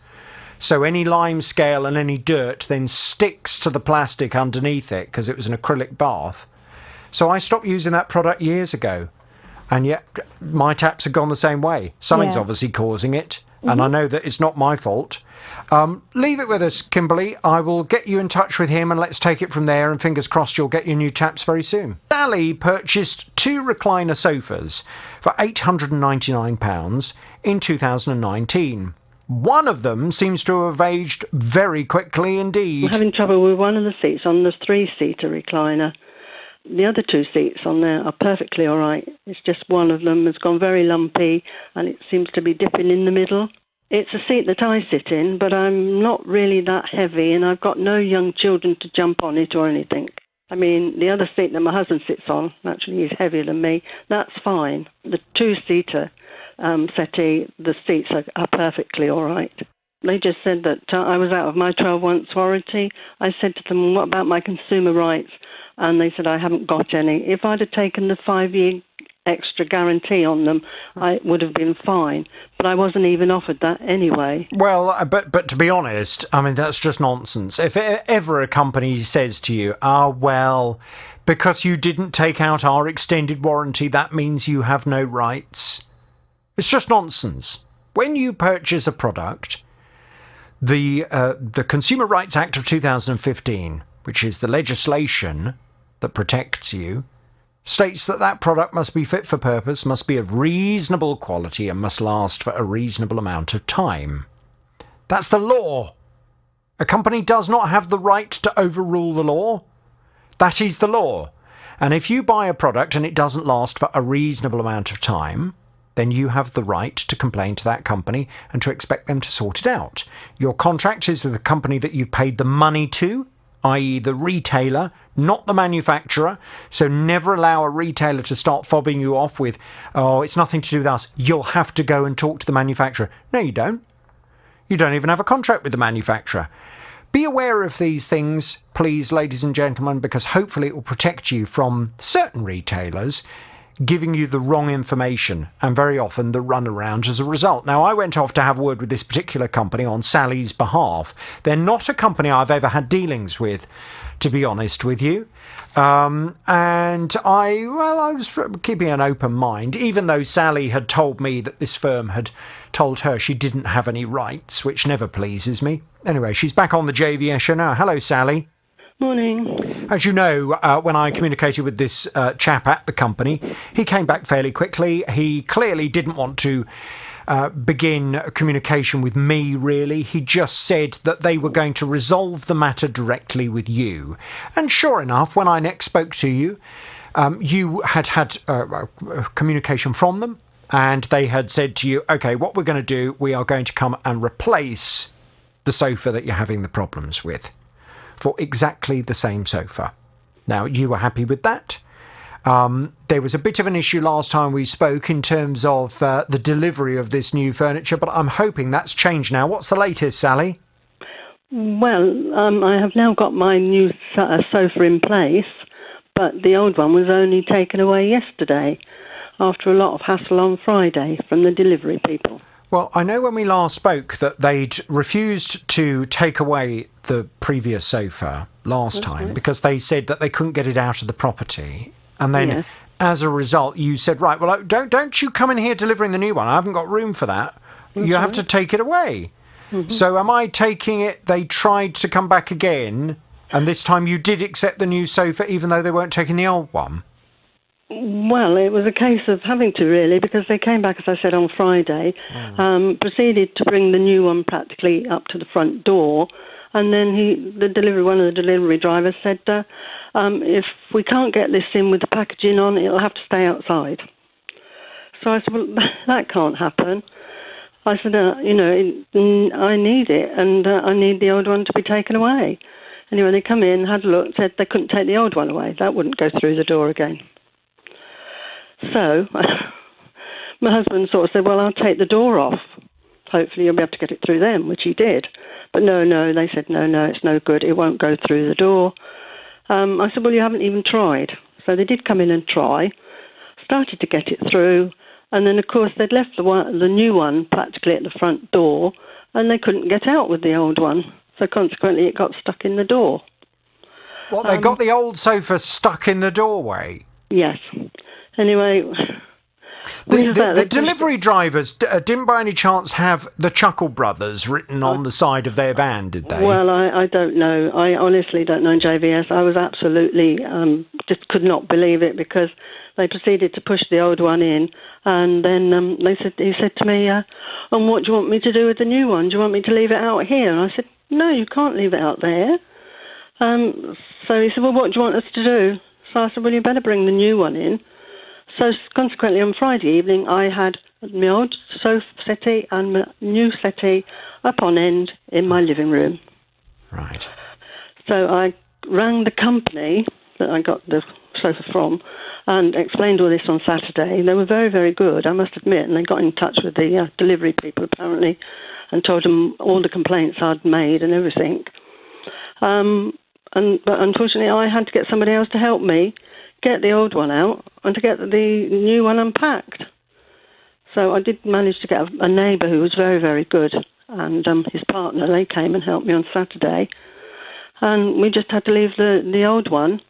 It was all got the covering on outside, and they collected it yesterday.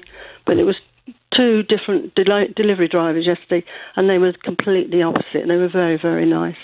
Right.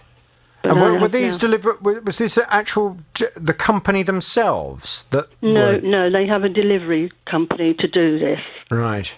Apparently, a completely different company. I mean, I mustn't complain too much about the company I've got my sofas from because they have been very, very good. But it's just the delivery drivers that I was not happy about. No, that sounds appalling. But it's now done. It's finally sorted. Please tell me the new sofa is lovely. Yes, it's very, very nice. I've examined it all once it was unpacked. I've taken some photographs underneath the seats. The lining is hanging down slightly, and some of the staples are coming out, which I've reported to the company.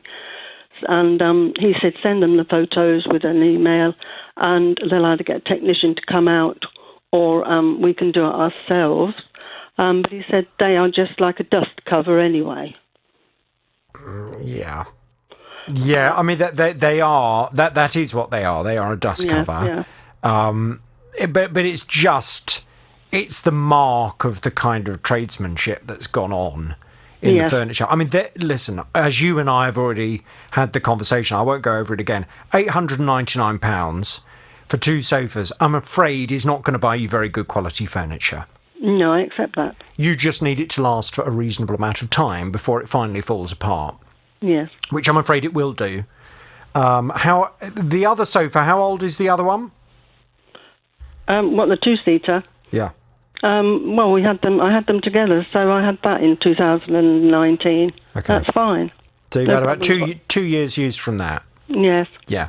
Most of this kind of furniture, I explained some time ago on my programme, I went into one of these furniture shops a few years ago to buy a sofa, and I managed to get the saleswoman to give me, it was quite unusual really, but she was very open and honest in terms of how long their furniture lasts. I said, how long would you expect this furniture to last? She said, about 5 years. Yeah.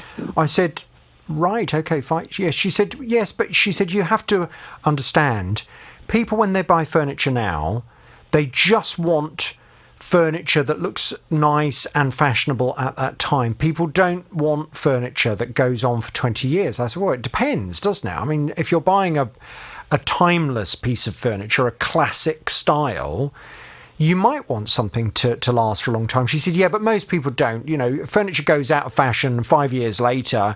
You know, they've paid the finance off on it after 3 years. They've had 2 years without the finance. Then all the cushions start sinking down. And at that point, they say, well, let's get a new sofa. She said that's how most people are now with furniture. And actually, it's quite frustratingly difficult to buy furniture that's really good quality.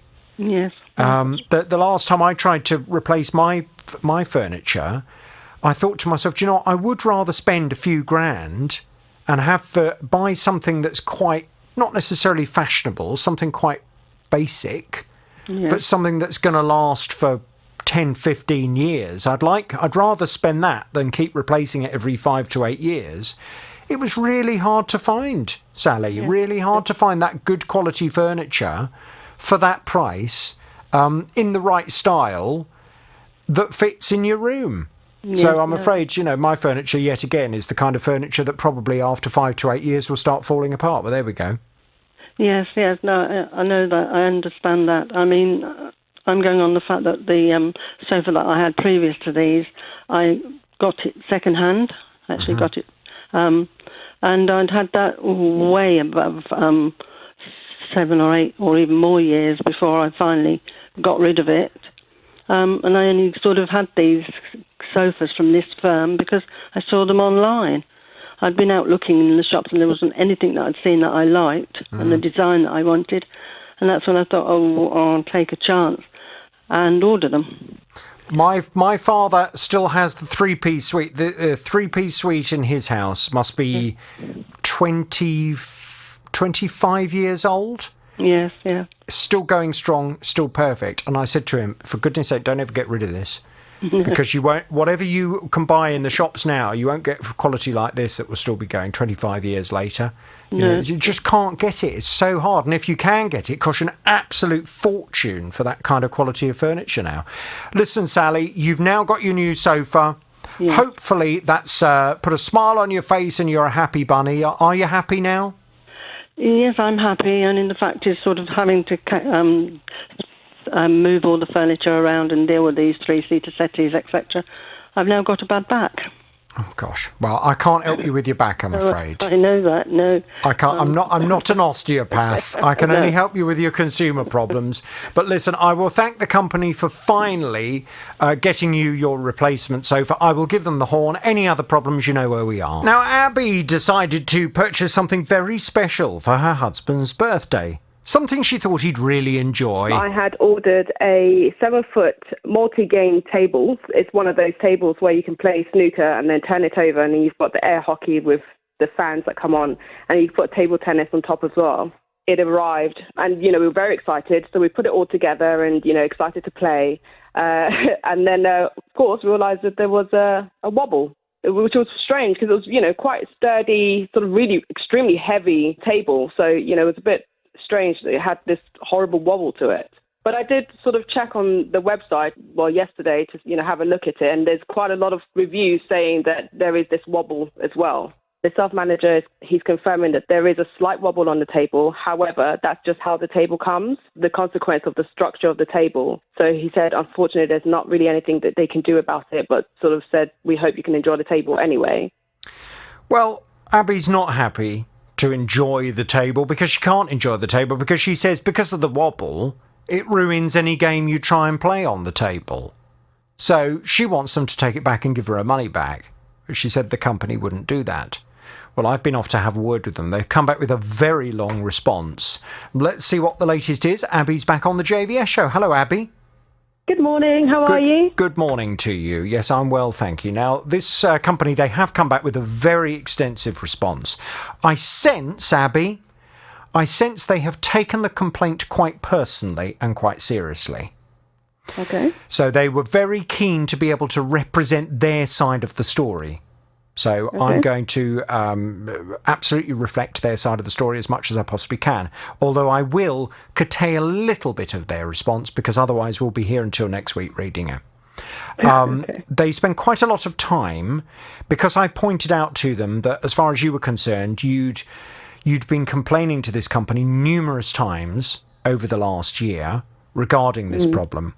They have been very keen to say that although you have indeed been in contact with them a lot, it's not the case that they haven't been communicating back with you and they haven't been trying to work with you to resolve the situation. They wanted to reflect that.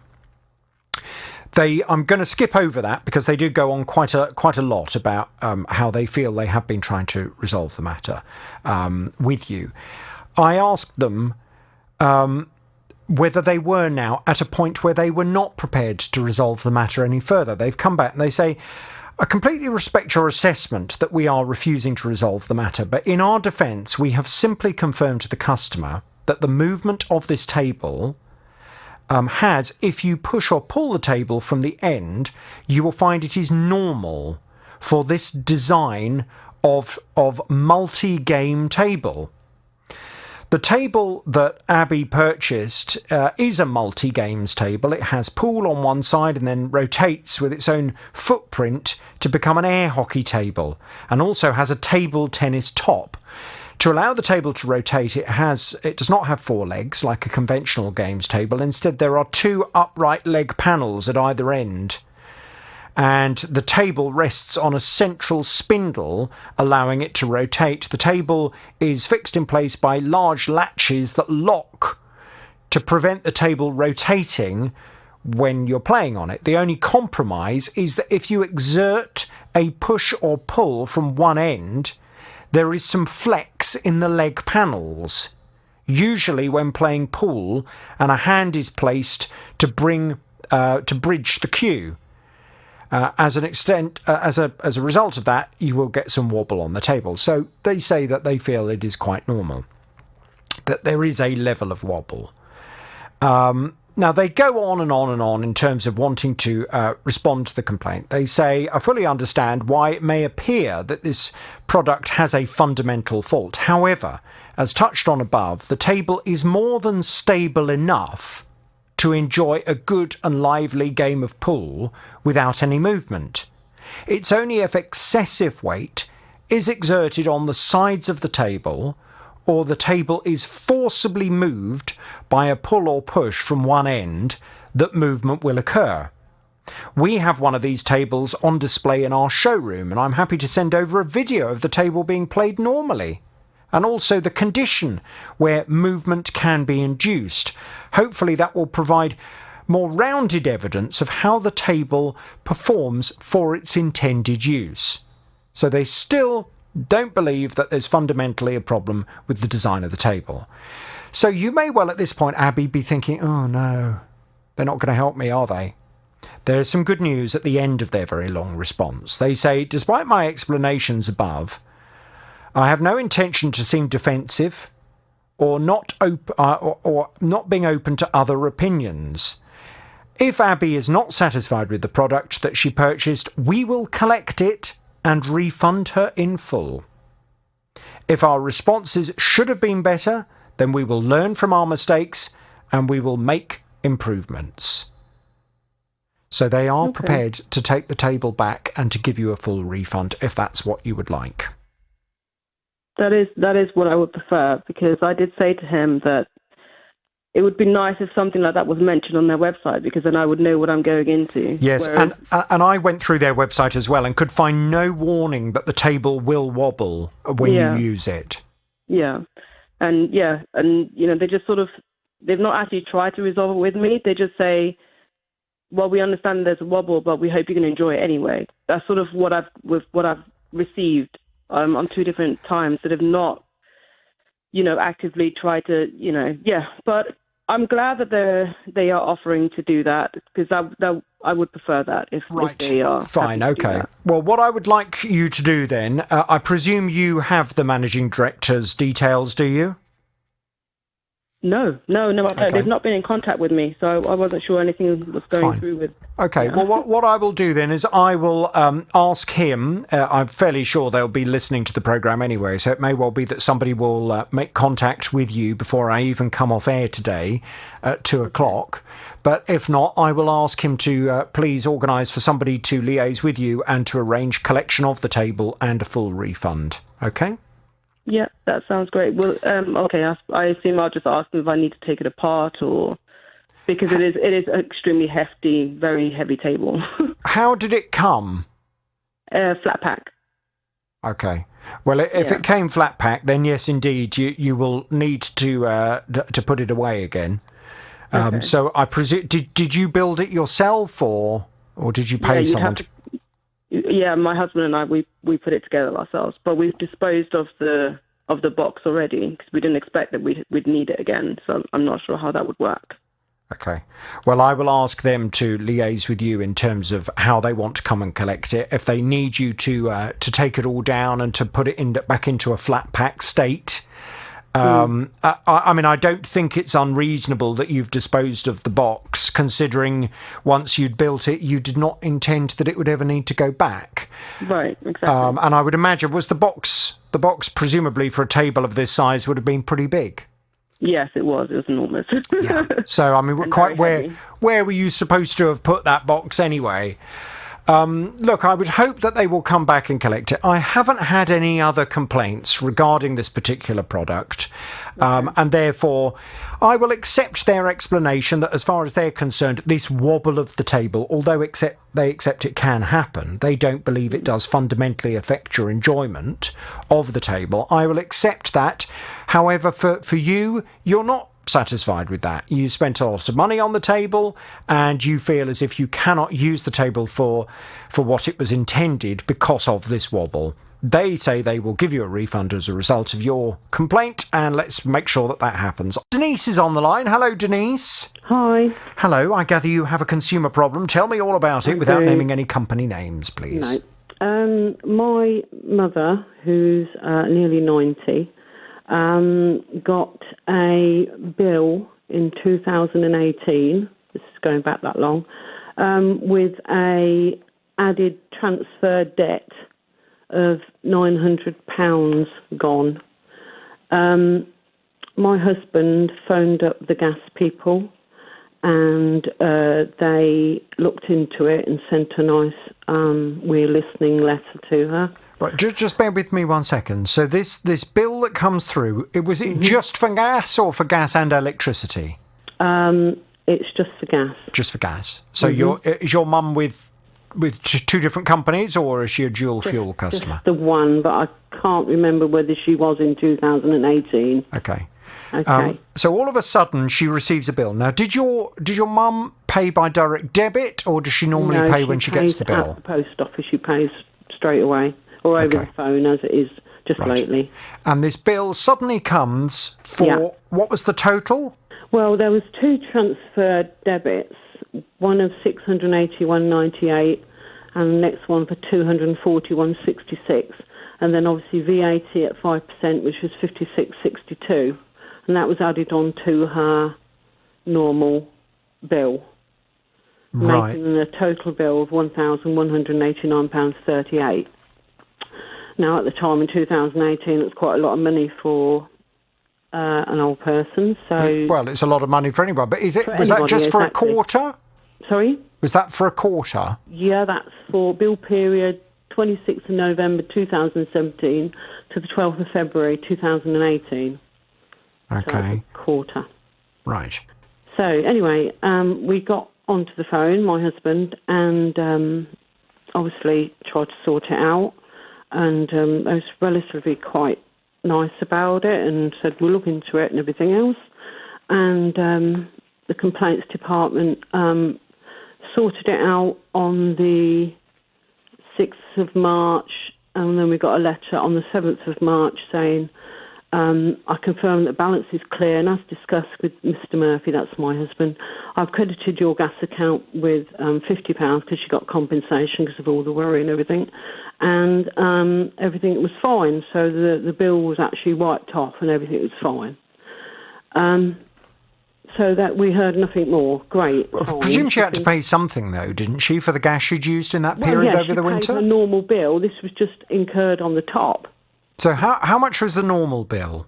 The normal bill was, let me go back, £209. 209. Okay, so that's more like it. Yeah, exactly. So she paid her normal bill. Okay. And so am I to presume the reason you're talking to me now is because the same things happened? Exactly. Fast forward to 2021, she gets a letter the other week on the 29th of April, where the letter's dated 29th of April. A quick reminder that we need to receive your £969.81 gas bill payment by the 7th of November 2012. Now, we're all scratching our heads and thinking, what is this? And I said to my mother, I said, it's got to be a scam, you know. Who would write to them to say that you've got a bill from 2012? Well, it's too long ago anyway. Exactly. It's energy companies can't come back to you for money owing from 2012. Exactly. It's too long ago. That's why we thought it was a scam. But the figure, Barry, that's my husband, scratched his head and said, that rings a bit of a bell. Anyway, then she gets an overdue letter on the 5th of May for the same amount, and then she gets a debt collection letter on the 12th of May for the same amount. Barry, that's my husband, is on the phone now and is, saying what's going on. And he's on the phone from 9 o'clock in the morning till 5 o'clock at night. And every time he rings back to say, is anybody looking into it, he has to speak to someone different. And we have to go through the whole scenario again. And no one came back to us at all. You can't speak to the complaints department direct, and everybody, well, most of them I think are working from home, so I don't think a lot of people are privy to information that, went on. So we've got an old complaint number, and we did quote that, but nothing was said about it. How is your mum feeling? Because obviously she's nearly 90, so... Absolutely devastated. She's beside herself. She said, I'm not going to answer the door to anybody, and she's really worried. Really worried. Right. Anyway, then she gets another bill on the 18th of May after talking to somebody, Barry did. It's still got the transferred debit of £681.98, £241.66, and gas VAT on £51.57 on top of the normal bill. And this is these are the same amounts transferred debits as from the 2018 that we got wiped off in the first place. First things first, will your mum be listening to this programme? No, she won't be, no. Okay. I want you to pass on a message from me. I will do. Don't worry. Okay? Yeah. Because this is... I need to tell her that. This is a computer issue. Obviously, the computer, it's an automated computer issue where this money, this amount of debt, for some reason, hasn't been completely wiped off the system. No, so the computer has generated again as if your mum still owes that money. Mm-hmm. But I am very confident that if I can speak to the right person at this company for your mum, I am very confident I can get it cancelled and cleared off. She doesn't need to worry about anyone coming to her front door. Honestly, she'll. I know it's easy for me to say, but can you just tell her to not worry about it and let me do the worrying on her behalf? But she will do. She will worry. That's the trouble. Yeah, I'm sure she will. And do you know what? This is so frustrating. I recently bought an electric car. Mm-hmm. And as a result, I won't bore you with all the details of it, but as a result, when you're then charging your car at home, you want to start looking at the electricity tariff that you're on. Yes. I have always made it my life's mission, and I've said to people on this programme, and I know I go against the grain, because if you listen to people like Martin Lewis, he tells you to be changing your gas and electricity all the time. Yeah. Life is very short.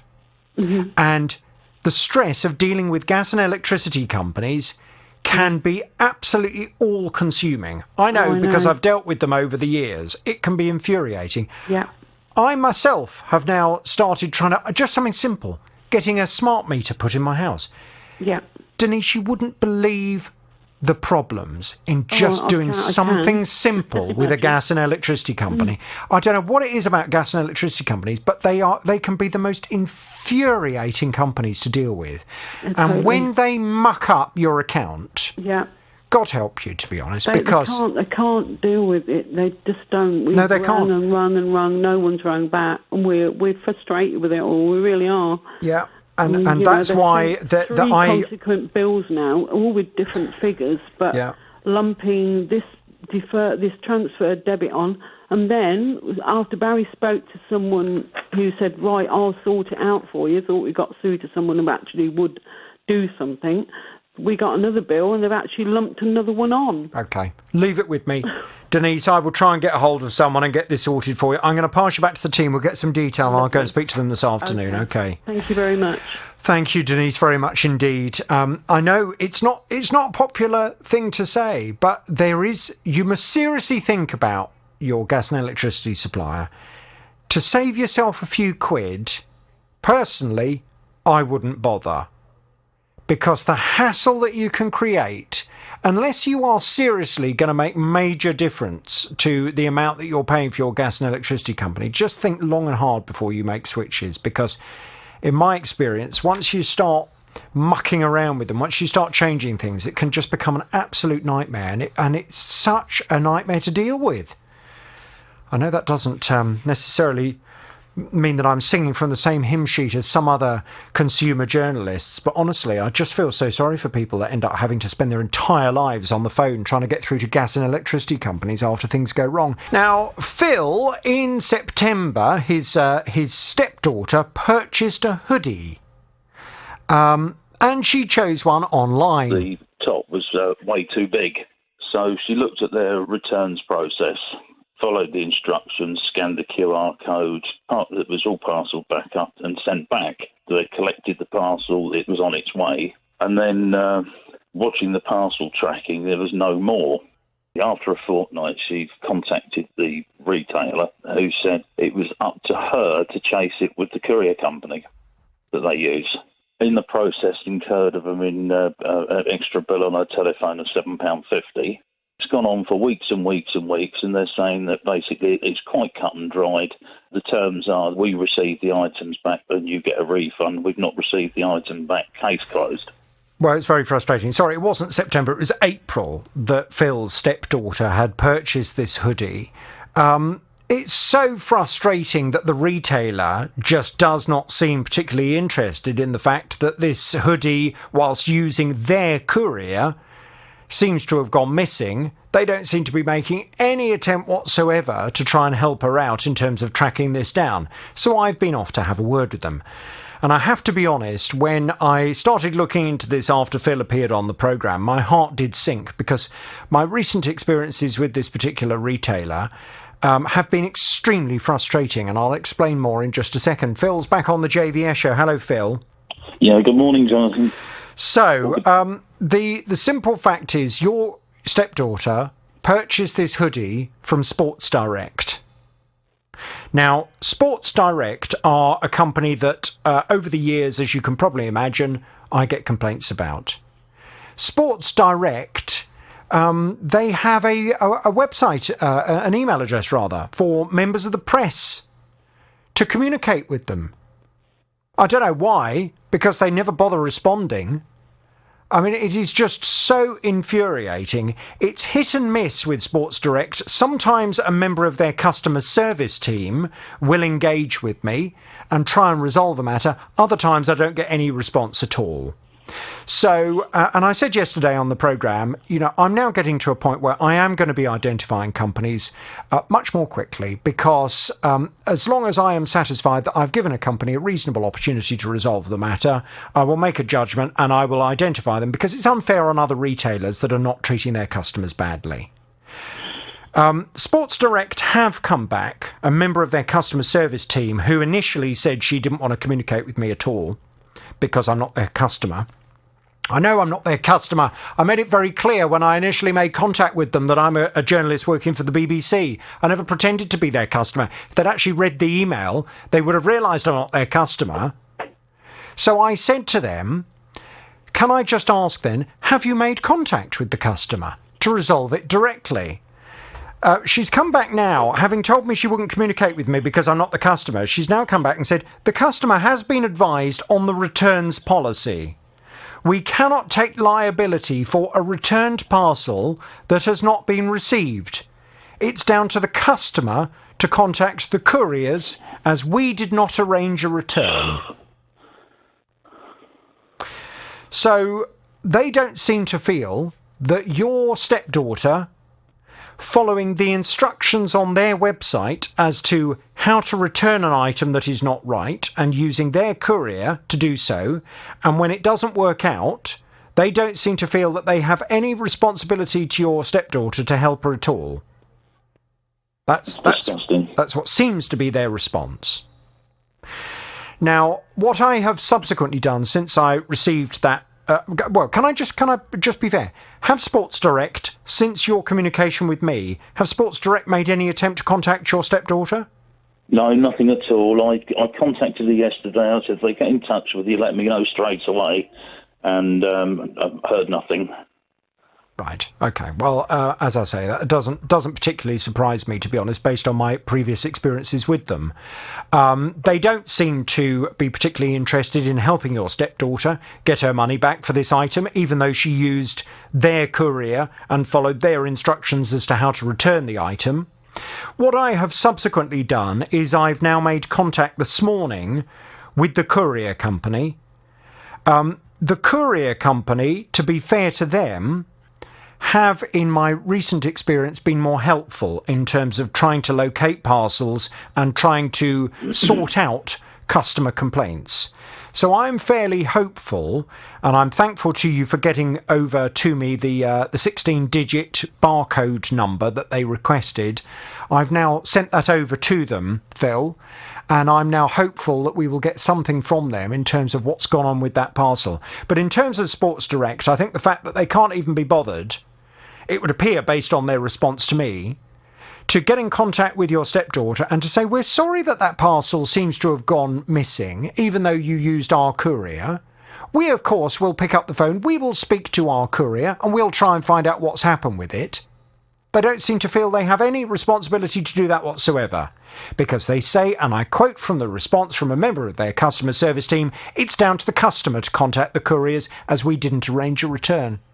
Yeah, this is what they kept telling her. And I said, wrong, because I listen to your programme regularly.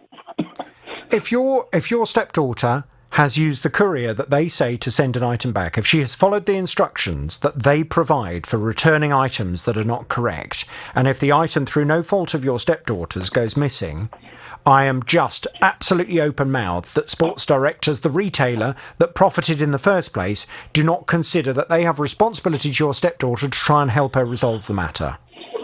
No. I would love to be able to read a statement from Sports Direct where they give assurances that this won't happen to anyone else, that they apologise to your stepdaughter for having had this experience after purchasing a hoodie from them. I would love to be able to do that, but as I say, Sports Direct, I don't know why they bother to even have an email address for members of the press to send media inquiries to, because they don't respond.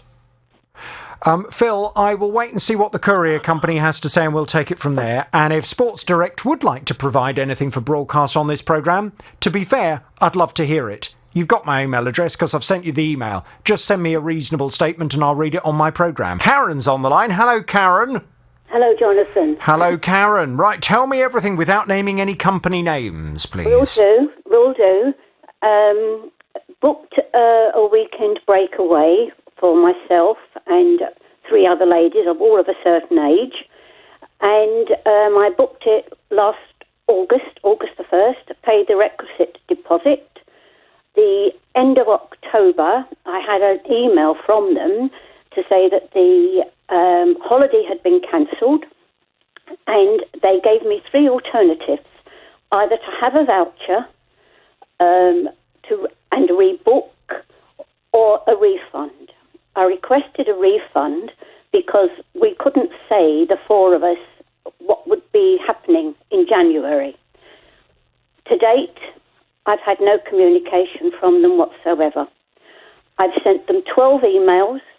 I've rocked up about £13 in premium number calls. Of course, when it answers, it just goes to a voicemail or a recording. And to be honest, Jonathan, I'm a bit fed up with it. Oh, I'm not surprised. Sounds very frustrating. So how much did you pay? I paid, not a vast amount, £80. But £80 is £80. £80 each? No, £80 for the 4 of us. Oh, okay, fine. Right. So I understand, well, although I paid by credit card, I couldn't instigate, I think it's called Section 75. Yes. Because it was just under £100. Yeah, Section 75 claims only cover totals over £100. Yeah. So, yeah, you can't really... I think it's still worth a try, because very often credit card companies could be quite helpful when they realise that a customer hasn't had what they've paid for. So I think I would still give it a whirl and try the credit card company. Have you done that? I did try last November, December time, and they sent me a load of paperwork or things to fill in, and to be honest, at that time I thought, I can't be asked. But I was wondering that that's a technical expression.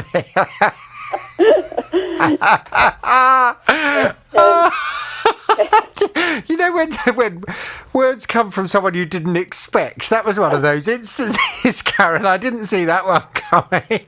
Well, you can get the gist of it, can't you? Oh, yes, I get the gist. I absolutely get the gist.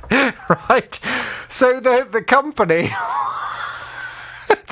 My team are falling about laughing. Can I just apologise to anybody who might have been somewhat offended by Karen's use of language?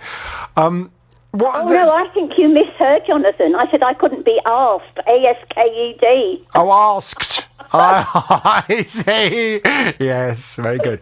Sorry. So, listen. The reality is you are due that money back. If the company gave you the option of selecting a refund, and you did indeed select a refund, then they need to pay you the money. Well, exactly. And it stinks, to be honest, that they haven't. Would you like me to try and get hold of them? I think, though, to be honest, Karen, and I'm having to be a bit like this with companies at the moment. I'm starting to find a lot of companies that would normally be quite helpful are starting to really dig their heels in over issues, and it's becoming a battle. Yeah. I think we go in quite firm, and I think I'm going to go straight to them. I'm going to say, right, you've had long enough. Either Karen gets the money or she's going to sue you. Okay? Well, that, as I say, I was actually also thinking of, I thought I would try you first, Jonathan, and I thought if we get nowhere, then I was actually going to take them through the small claims court.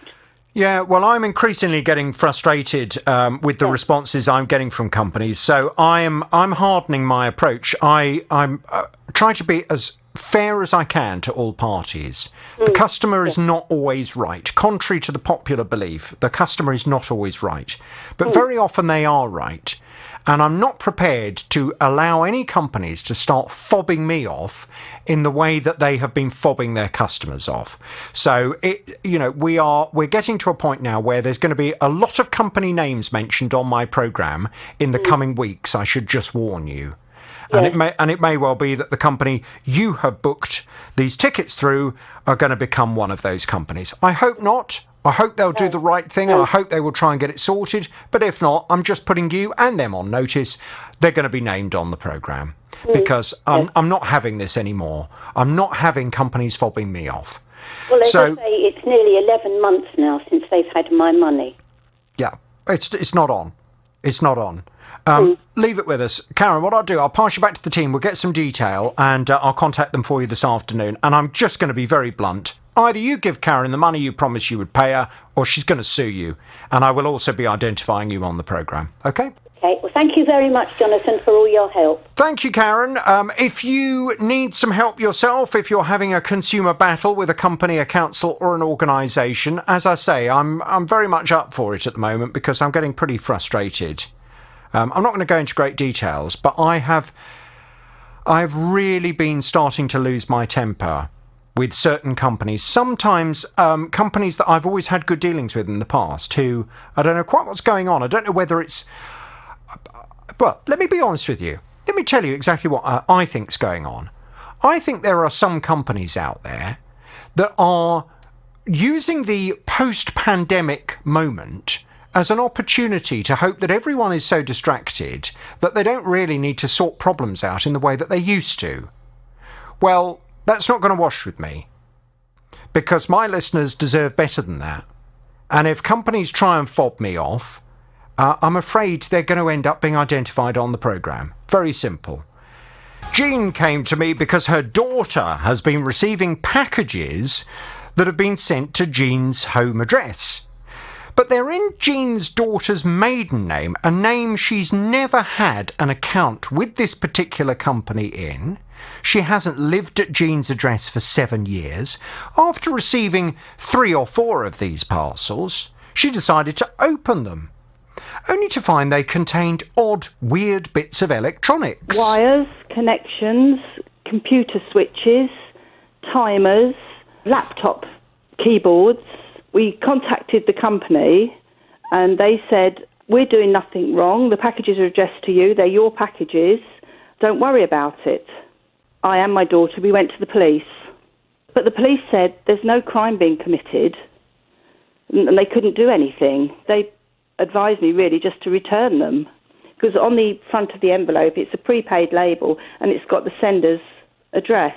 We've had 98 packages now, all from different senders from all over the country.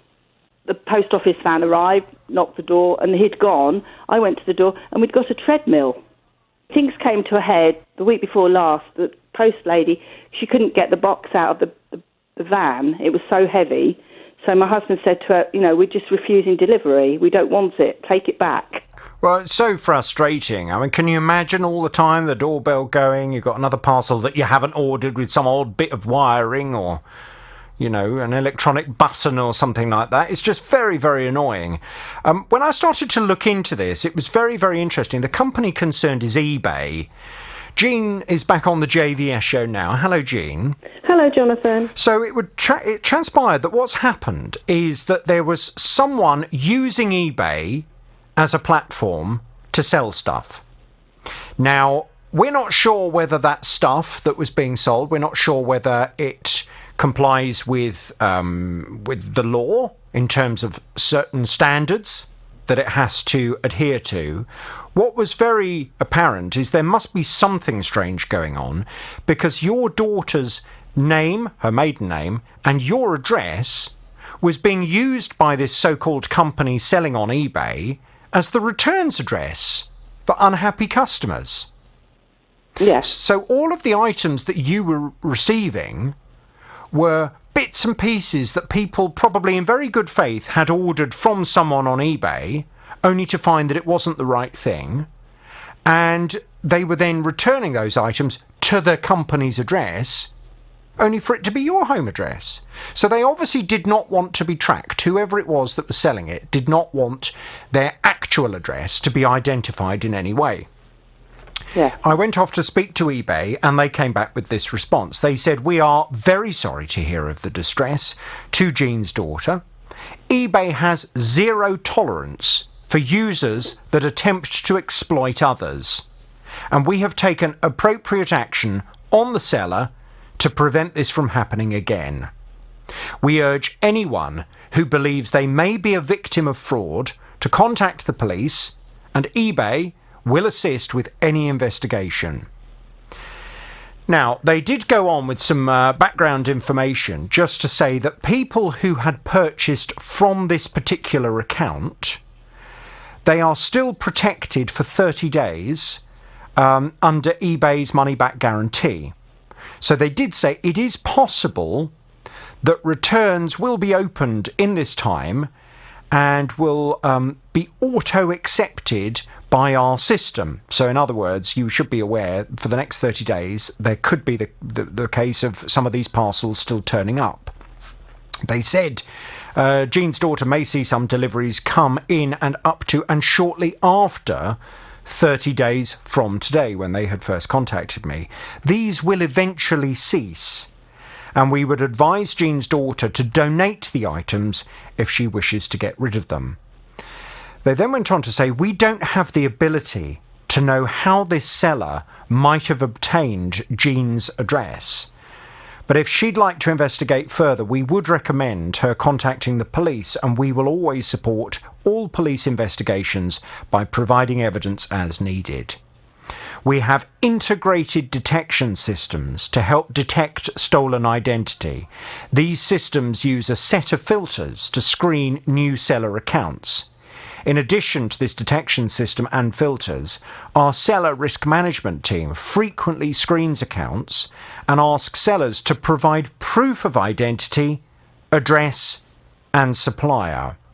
In all instances, if a seller is found to have committed stolen identity, we will suspend their account indefinitely. With the recent arrival of eBay-managed payments, all sellers will soon be required to provide proof of ID, proof of address, and proof of business." So they seemed to be getting quite tough on whoever it was who had been using your address. The question is, in the last 30 days or so, since that response came back from eBay, what's happened? Have the parcels continued, or have we managed to put a stop to it? No, they've stopped. Ever since I spoke to you, I haven't had one parcel delivered. Fantastic. So... And how is that very unusual compared to what had been going on before? Oh, we were getting sort of 5 or 6 a week. I mean, the postman, it was a joke. He'd knock on the door and say, "Oh, another 3 for you today." Yeah, well, I should think your poor postman, he probably misses you, doesn't he? Yeah, but as I say, since I've spoken to you, we haven't had one parcel delivered that we haven't ordered. So it seems to be sorted. Yes, definitely. And is your daughter happy? Oh, she's very happy. Yeah, right. It's just, worrying how somebody, was using our address and her name. Well, you've got to just be so careful. And I mean, I'm very, very careful myself. And I would hope that other people listening to this programme are very careful. When you get letters through, if you get junk mail through, if you get things with your address, your name and address on a letter, never be tempted just to chuck it in the kitchen bin or... He has a shredder and we have a shredder. So you shred everything. You would never allow anything with her name and address to end up in a landfill site somewhere where someone could, open some bags and get out names and addresses on paperwork? No, we're very careful like that. Right. So... Well, let's just hope that now this is a full end to it and there won't be any other issues like this. I will thank eBay very much indeed, and I will give them my horn. Gina, if you have any other problems, you know where we are. Yes, thank you very much for sorting it. It's a pleasure, and I will thank eBay for getting tough on that person who was using your address fraudulently. Joanne came to me with a couple of problems, all linked to her £15,000 kitchen refit that happened just a couple of days before Christmas. It all began with an issue with the worktop. It's meant to be very durable, it's meant to take any stain, and that's why we ordered it for that purpose. As soon as we put the spotlights on, when it was night time, we could see it was covered in very fine scratches. They did come out, they did say, yes, something needs doing with it, but then I haven't heard anything since. The other problem is the machine broke down, washing machine. A washing machine, right. That was fitted by the same company at the same time, but it's kept stopping mid-cycle. I rang them, they sent an engineer out, and they said, look, I think the easiest thing to do is we'll get you a new machine put in. So I said, that's lovely. Haven't heard a thing since. Well, Joanne was very frustrated, and I promised her I would contact the company and try and get things sorted out. Joanne's back on the JVS show. Hello, Joanne. Hello, good morning. Good morning to you. So, as you know, I contacted the company, and this particular company, they have started a technique that I'm prepared to put up with. I was having a bit of a moan about the responses I'm getting from companies earlier. But I'm prepared to put up with this particular company's method as long as it continues to work.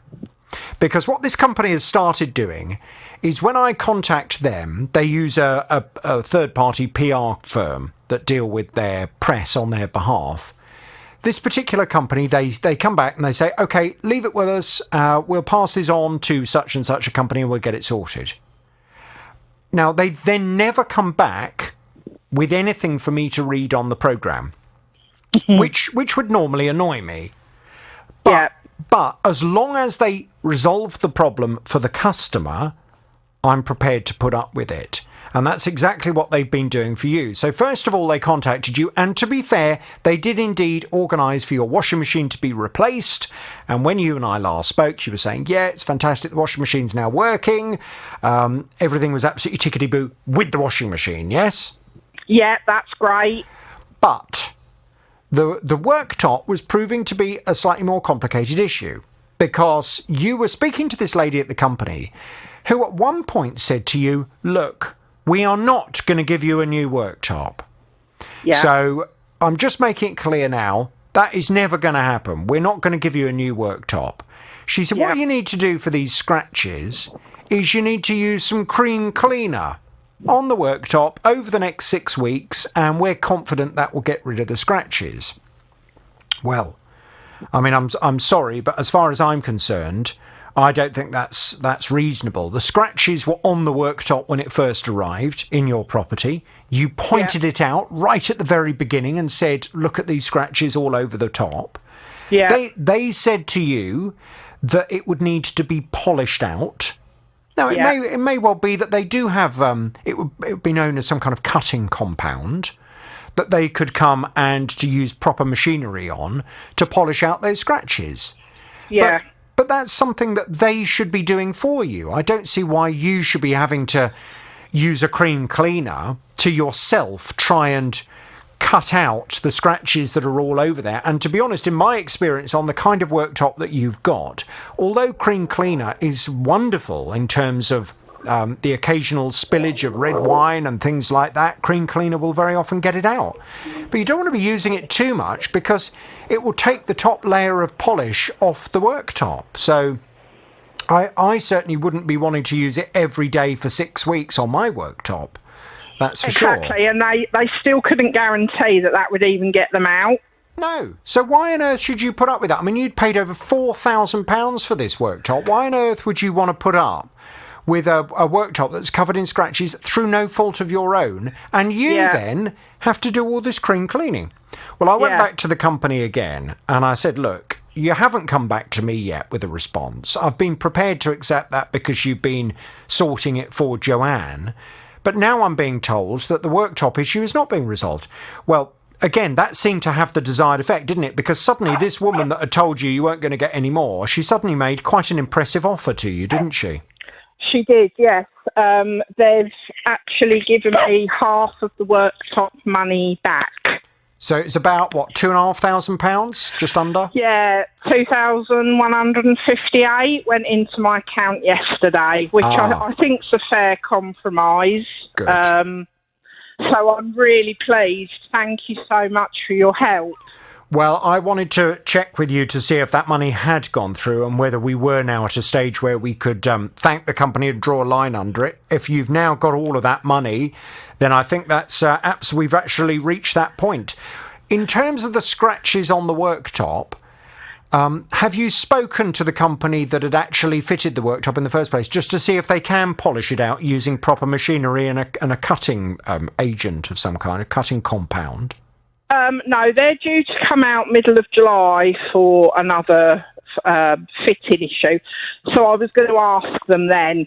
But to be honest, even if it can't be buffed out, I'm happy with that result. All I ever wanted was some recognition that the scratches were there and that they would either come and do it or give me some money back so then I could look into possibly trying to get them out myself, which is what's happened. So I'm really pleased. I was getting ignored every time I rang. So you've really, really helped. I was so frustrated. It was getting me really down. So thank you very much. OK. Well, I'm delighted that I've managed to relieve some of that frustration. We will thank the company very much indeed. I will give them the horn. Joanne, if you have any other problems, you know where I am. Thank you so much. And to your team. It's a pleasure to help you. And for the company concerned, thank you. I mentioned a little earlier that I've been getting pretty frustrated with some of the responses or lack of them I have been receiving from companies. And I've got to a point now where enough is enough. I try and be as fair to companies as I possibly can be. I do not begin every single complaint that I investigate on the basis that I assume the customer is right. I try to be fair and I try to give companies a reasonable opportunity to present an alternative. But I feel as if some companies are starting to take the mickey. And enough is enough. And that's exactly the point that I reached with Chino's complaint. Chino came to me. He was telling me that one of his friends was getting married in his home of Senegal. And he wanted to send this friend a gift of some money. So he used a certain company to transport this money on March the 1st. I used one of these money transfer agencies to do so. How it was going to work is I was going to deposit the money to them, and then she would have the option to either go pick it up, that's as in cash, or the money would be transferred to a mobile wallet. I sent £200. According to them, well, from what I read at least, if you send it via this system that we use, which is the mobile wallet, the person received the money straight away. So when I did it, I called the person who's supposed to receive the money. I asked them, have you received this amount? They were like, oh, no. I was like, oh, what's going on? I looked into because I used the app for them. I looked in there and then they said the money is in transit. Well, the money didn't arrive, so Chino ended up sending another £200 using the same company, but this time not using the mobile wallet option. And thankfully that money got through straight away. But Chino was very annoyed because he said the first £200 seems to have just vanished. I haven't got it. My friend didn't receive it in Senegal. And I'm £200 out of pocket, and I'm not happy about it. Well, I could absolutely understand Chino's frustration. So I, in good faith, contacted the company that he had used. And that's where quite a long saga began. Chino's back on the JVS show now. Hello, Chino. Hello, JVS. Hi. The company that you had decided to use, and as I say, I am turning a bit of a corner at the moment, and I'm going to be doing quite a lot of identifying companies, I sense, on this programme in the coming days and weeks. The company that you had used was MoneyGram. Yeah, that's correct. Now, MoneyGram came back and initially said that as far as they were concerned, they had looked into this, and it showed that the money had indeed been successfully deposited in your friend's bank account on the 3rd of April 2021. So I said to you, look, this is what they're saying. Can you go and speak to your friend? You spoke to your friend and your friend said, no, that money has not ever arrived in my bank account. So, to be fair to MoneyGram, at that point I said to you, you need to get a copy of your friend's bank statement so that I can show them that that money has not indeed, in and around the 3rd of April, been deposited in her account. Now, that did take quite some time, didn't it, to get that from your friend? Yeah, it did, because she was out of town and then she had to come back and go to the actual main agency, Yeah. So that's not MoneyGram's fault that it took you quite some time to get me that evidence. But when you did then get me that evidence, which was some time ago, I sent it over to MoneyGram and said, please now attach the evidence that Chino has sent that shows that that money wasn't deposited in her bank account. So where is it? And I have become increasingly frustrated with a lack of response. So I'm afraid at the weekend, Chino, on Saturday morning, I'd had enough. And I contacted them and I said, right, enough is enough. You are going to be identified on my programme now. What's going on? And here we are. Here we are. MoneyGram has been identified. The good news is they have now come back with a positive response. They have said, and to be fair, they apologise for the lack of response. They have said, we are in the process of issuing a refund. And one of our team members has personally reached out to Chino. Details surrounding the refund were sent to him via email as we were unable to reach him by phone. So have you heard from them, Chino? Well, only last night, to be fair, is when I heard from them. Really? The day before I told them they would be identified on the programme. Right, so what did they say in their email last night? I've actually forwarded the email to the team, but I can read it out for you if you want. Please. Yeah, bear me 1 second. So, well, obviously, just like you said, they just said thank you for communicating with MoneyGram International, detailing your concern with our service. And then they go on to say they do apologize for the inconvenience and all of that, and saying that they've deposited the same amount are transferred plus some bonuses out of gesture of goodwill to me. Yes, they say we have issued compensation in the amount of £225 as the final settlement of your complaint. This amount includes a refund of the £200, £5 in interest calculated at 8% from the day that the transfer was sent, and an additional £20 for any inconvenience caused. In order to make obtaining the funds convenient for you as possible, we've issued a MoneyGram money transfer to your name. To collect, you'll need to visit a MoneyGram agent located in Great Britain and complete a MoneyGram money transfer form. When completing the receipt form, please provide the following information. So they give you all of this. So they're giving you £225 back at long last. That's what they are doing, yeah. Obviously, I need to go and pick it up at one of the agencies around, yeah. Fine. Okay, well, are you feeling happier with that? I know it's taken an absolute age, but are you feeling happier? Yeah, I'm very happy about it, to be fair, yeah. Good. I just needed my money back, to be honest. Well, I'm happy as well, and I'm going to give them this. I'm going to give them a bit of the horn. Okay. It's a great shame, and as I say, this is now, from now on, this is the way that I'm going to be operating, because it would appear a lot of companies, and I do think there is, I'm not saying with MoneyGram, but with a lot of other companies, there is a sense of the pandemic has meant that they either are not really concentrating very much on trying to sort out customer complaints, or they think that people are distracted and aren't that bothered about bad customer service. Enough is enough.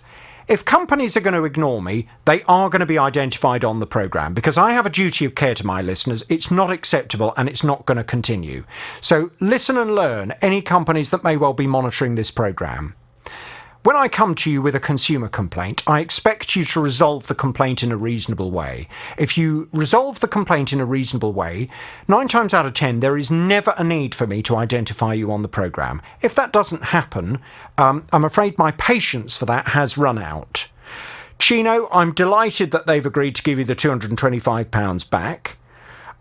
I will stay across this until you've actually got the money in your account. Can you please let me know as soon as it's turned up, and I will give MoneyGram the rest of the horn. And if you have any other problems, you know where we are. Andrew wears contact lenses. They're not the type that he disposes of every day. They're the reusable ones. So he relies on a certain kind of contact lens solution in order to clean them and then store them. But all of a sudden, he can't get hold of this solution anywhere. When I first started making inquiries, I thought, okay, well, maybe they're just out of stock or whatever, and it's a short-term solution. But the longer it's gone on, it does raise a few questions. And I say, to find the press release, you've got to look pretty hard. It talked about all the liquids being recalled for a security safety issue, but nothing about when they're going to be replaced. I've been to all the big supermarkets where I live, and all the shelves are empty. So, yeah, it's not just me. I'm sure there are lots of other people. I can't even buy them online. Fortunately, the bottle I've got is not affected, but that's only going to last me maybe another 2.5, 3 weeks. My cleaning solution, I've just about run out. So it's very odd.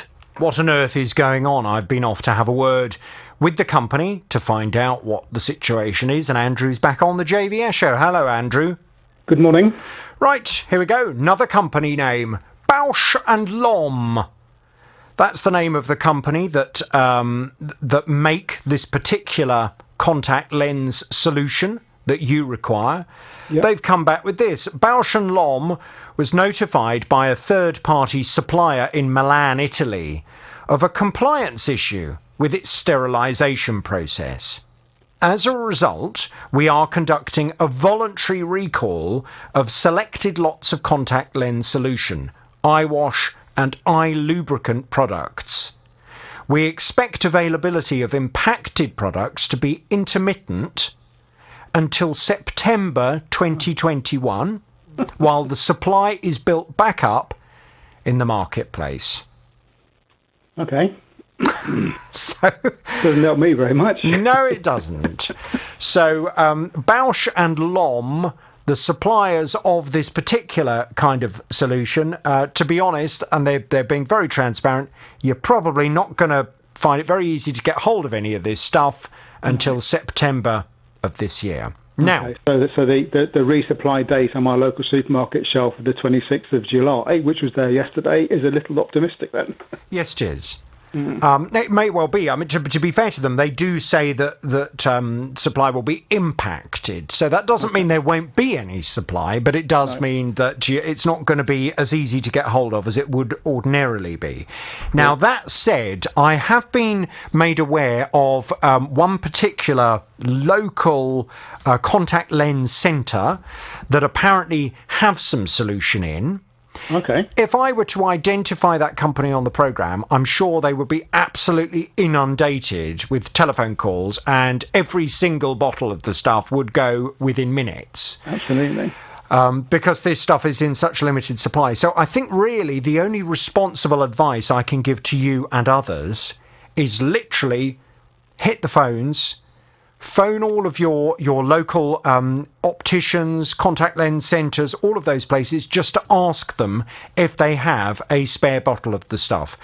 Some places do still have some, others have completely sold out. Okay. And I think the only way really is to try and find the odd place that might still have some kind of stock. Sure, so I need to widen my circle of travel in Milton Keynes then, probably. Well, I think you probably do. And I think there is also the other option that is not ideal, and that's that you recognise getting hold of this solution is going to be problematic for the next few months. So it may well be worth you getting your specs updated and just wearing your spectacles until September. Because, to be honest, Bausch and Lomb have been very honest about it. They don't seem to think you're going to find it very easy to get hold of the stuff until September. Well, at least you managed to get a date. I mean, certainly when I was trying before I came to you, that I could find no information about when the supply chain was going to start again anywhere. So thank you for sorting that out. Well, as I say, I have been made aware of one place that has a few bottles of it left. But, you know, I can't... It would be completely irresponsible for me just to name one small optician, because, to be honest, they probably then won't be able to answer their phones for the rest of the day, as people will be all hammering the phones to try and get hold of those last remaining bottles. So I think all you can do, really, is just, as you have already identified yourself, widen the search. Yeah. And just try all the small independent places just to see if they have got some sitting in an office somewhere. If anybody listening to the programme, just out of interest, if anybody works in this industry, and if you've got a lot of this kind of product that you would like to sell, I'm more than happy for you to tell everybody where they can get hold of the stuff, as long as you're prepared to be inundated. 08081 008800 is the telephone number. If there are any shops that have got loads of this stuff available, but just be aware, you've got Andrew, and I presume loads. I don't wear contact lenses or specs, but out of everyone that wears contact lenses, are the kind that you wear, are they the most common or not? Do most people wear the disposable ones? To be honest, Jonathan, I don't know. I mean, I've always worn these gas permeable ones ever since I first started wearing them. I know my daughter has the daily disposables, and other friends have got daily disposables or monthly. So I really don't know, because it really depends on your individual eye condition as to which type of lens is most suitable to you. So I just don't know. Sure. OK, well, listen, Andrew, we'll leave it there for now. At least we've got an answer as to what's going on. And as I say, if anybody does have any stock of Bausch & Lomb contact lens solution for gas permeable contact lenses, if you've got loads of the stuff that you would like to sell, Ursula's on the line. Hello, Ursula. Oh, hi, Jonathan. Hello, Ursula. I gather you have a consumer problem. Tell me all about it without naming any company names, please. I think it was around about 2014. I bought a display cabinet. Which is like a sideboard and two drawers and the display cabinet on the top. And I think about 3 years later, one of the doors in the sideboard parts wouldn't close. It was supposed to click, and it didn't click. So I rang them, and I think they could just send somebody to fix the door. It's only a catch, I think. And they said they'd have to take the whole thing back, like the whole display cabinet, and it was such a hassle because it was all full of ornaments, everything. I just couldn't face having to get everything out and wrap everything up and all the rest of it. And I said, well, can't you just send somebody to fix the door? And they said, oh, no, we can't do that. It'd all have to go back. And I just couldn't face it, quite honestly. I'm not, I'm disabled, and it's a bit of a problem. So we've just been keeping a bit of tape across the door to keep it closed. Anyway, the other day I thought, well, it'd be nice to have this door fixed now. So I rang them again, and they said, oh no, we can't do it because it's out of warranty, and it was a very expensive piece of furniture. So, I thought, well, if they won't come, then there's not I can do about it. I just thought I'd ask what your advice was. Right, OK. So let me just run through this so I make sure I'm not understanding anything. You bought this furniture in 2014. Yes. 3 years later, one of the doors stops working properly. Yes, it just wouldn't close. It kept coming open. Right. It was a bit of a problem. So I've got dogs, so they kept getting inside, you see, and so we had to put a piece of tape across it to keep it closed. When you contacted it, so this was 2017, yeah?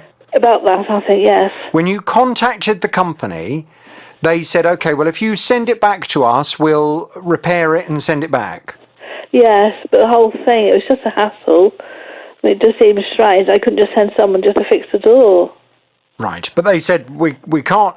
When you purchased the furniture in the first place, did the company come to your property and kind of build it in your property? No, well, when we first had it, it was actually damaged anyway because the glass in one of the display cabinet doors was cracked, and it took ages to get some new glass. Being the first time the man came to fix the glass, he bought the wrong size. It was too small. So he had to go, said it would take another few weeks to get the right size glass. Eventually we got the right size glass. It must have been about 2 months after we'd purchased it. Right, but the glass issue is resolved. So let's move on from the glass issue. So 2017, you call them and they say, no, we can't send anyone out. But if you'd like to send it back, we'll repair it and return it. But you didn't do anything. You just put a bit of tape over it, and you've used it since 2017 with a bit of tape over it. But now in 2021, you now want them to come out and fix it. Well, I just thought it'd look better, yes, because we're thinking of moving, you see, so I thought, well, it's got to be emptied anyway, so it'd be nice to have the door fixed. Right. I don't think at this stage you would be entitled to that, Ursula. No, okay, just wondered what you thought, that was all. No, I don't think it's reasonable. I mean, the company offered you an option to get it repaired 3 years after you'd first purchased it. How much was it? £2,000. So they offered you a repair at that time, but you didn't want the hassle of taking everything out of the cabinet. That's right, yes. Right. And did you discuss with them at the time that you could potentially get someone to come and repair it in your property and then send them the bill or anything? No, we didn't. I didn't do that. I never really thought about it, quite honestly. Right, so you just kind of left it? Yes. I think that's the problem for me. I mean, I can completely understand if you've got a big bit of heavy furniture in your property and a part of the furniture has broken, but you're then being asked to do, a lot of work in terms of removing everything from that furniture, organising for someone to come and collect it and take it all the way back to where it had come from. Yes. I can understand why that would be a hassle, but I think that should have been resolved at that point in 2017. You should have said to them, well, what you're asking me to do is unreasonable. Is your dog okay? Yes, I just... Stop it, you two. Sorry, if they see anybody, they just start barking. I think really that was the point that something should have been done about it. I think it's just been too long now. No, I just thought I'd ask your advice, that was all. And that's fine, and I'm happy to give you my advice. And if I thought you had a case, I'd be more than happy to take it on, but I don't think that at this stage you do. No. So the good news, though, is that if it's just a little... Is it like one of those magnetic catches on the door? I would think so, yes. It's probably really cheap to replace it. Yes. Well, that's what I thought. I don't know why they couldn't come out and just do it, you see. At the time, really, they said that the whole thing had to go back. Yeah, but I mean, we are where we are now. Yes. It's years on since you first bought it, so yes. I'm sure if you just look for one of these magnetic catches, I bet you can get one very, very cheaply, and probably with a screwdriver, you can just swap it over yourself. It won't be any issue at all. Probably. Yeah. Yeah. I think that's the way forward. Look, it's a good idea to talk it through. Oh no! What are they doing? What are they doing, Ursula? The postman's just been. Oh gosh! God, it's a mayhem, isn't it? They're lovely, though, really. What are their names? Henry, Stanley, Doris, Sydney, and Peter. How many have you got? 5.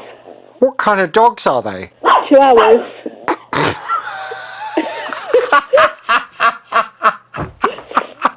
They give me a lot of pleasure.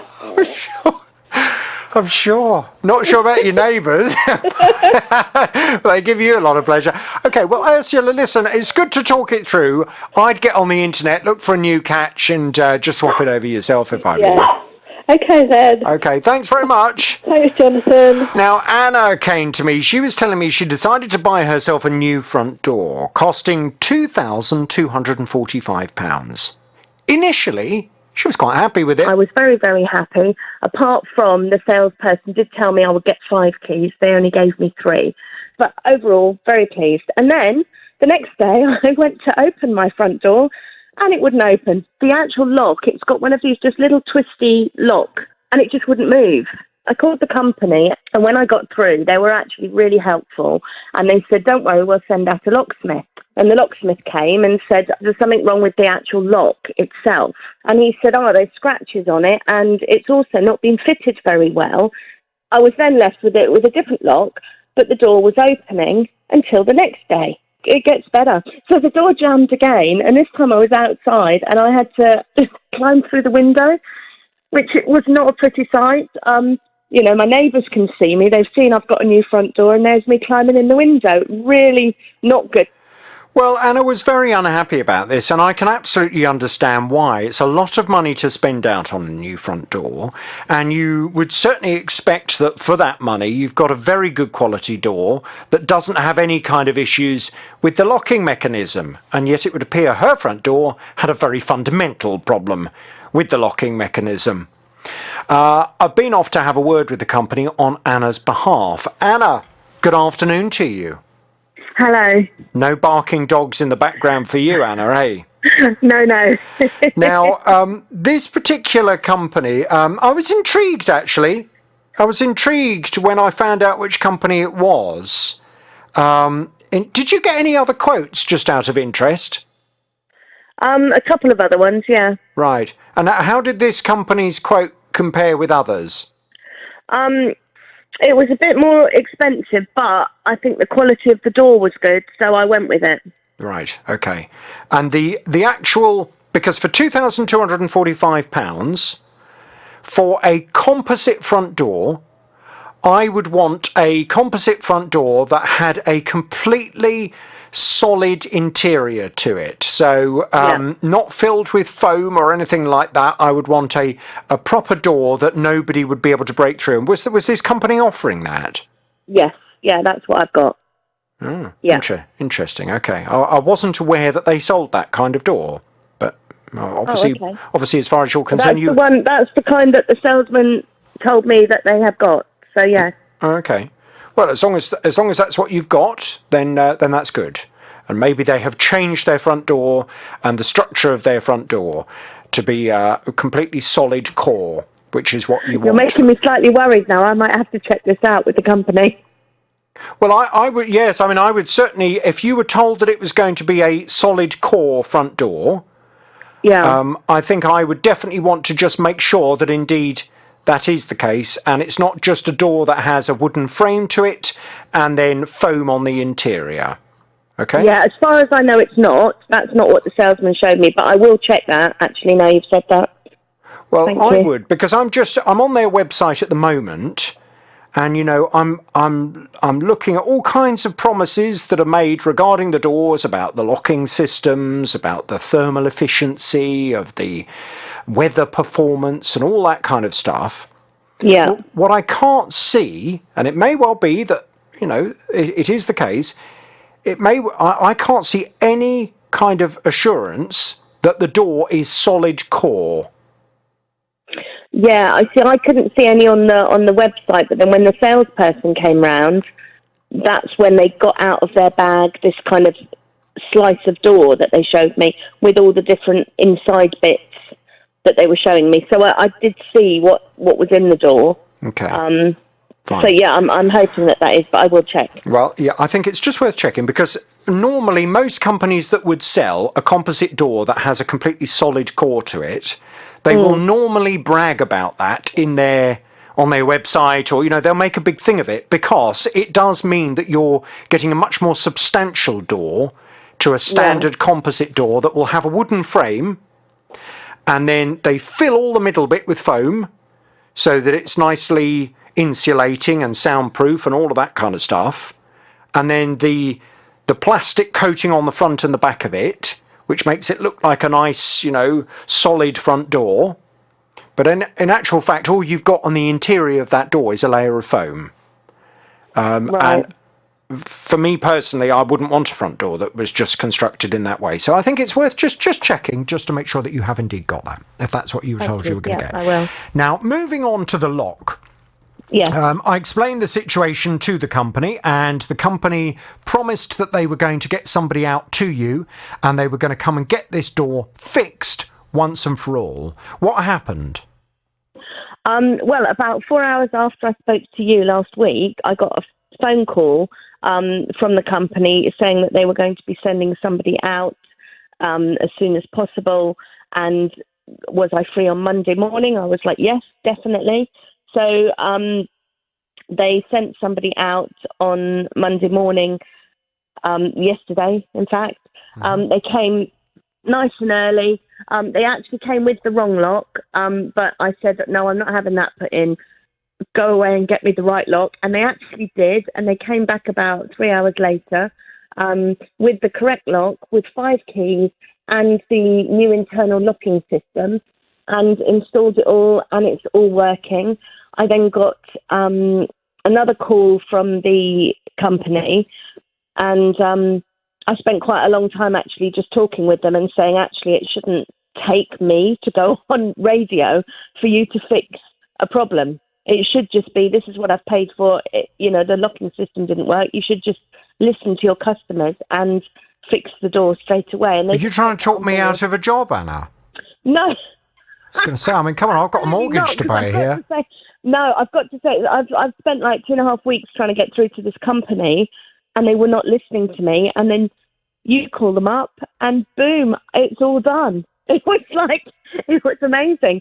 So no, definitely, you keep doing what you do, because what you do is absolutely incredible, and I can't thank you enough. But I did say to the company, if people are paying you money, you need to listen to your customers and actually do your job. Yes, and you're absolutely right. It is simply unacceptable that a customer could ever be put in a position of spending over £2,000 on a front door that then doesn't unlock. Now, we could all forgive that if it happened once, because you could say, well, okay, it's obviously, very exceptional circumstance here, and unfortunately sometimes bad things happen, but the company have now sorted it, job done. The fact that you had the same recurring problem time after time after time, and it took, as you say, you to have to come to me before the company would come out and actually fix the door properly, that is unacceptable. Yeah. And you're quite right as a customer to be angry about that. I would be angry about it as well. They tell me that as far as they are concerned, the door is now fixed, it is now sorted, and you are a happy bunny. Is that correct? It is partially correct. I have said to them I would like compensation for all of the anguish and the time that it's taken to sort the door out, and they have sent me a compensation pack through my email, so I will be filling that in and hopefully getting a partial refund. Because compensation is not something that I get involved in, but no, if you're going to pursue that yourself, then that's entirely up to you. You came to me because your door wouldn't reliably unlock. It does now reliably unlock. I will thank them very much indeed for getting it sorted. If you have any other problems, Anna, you know where I am.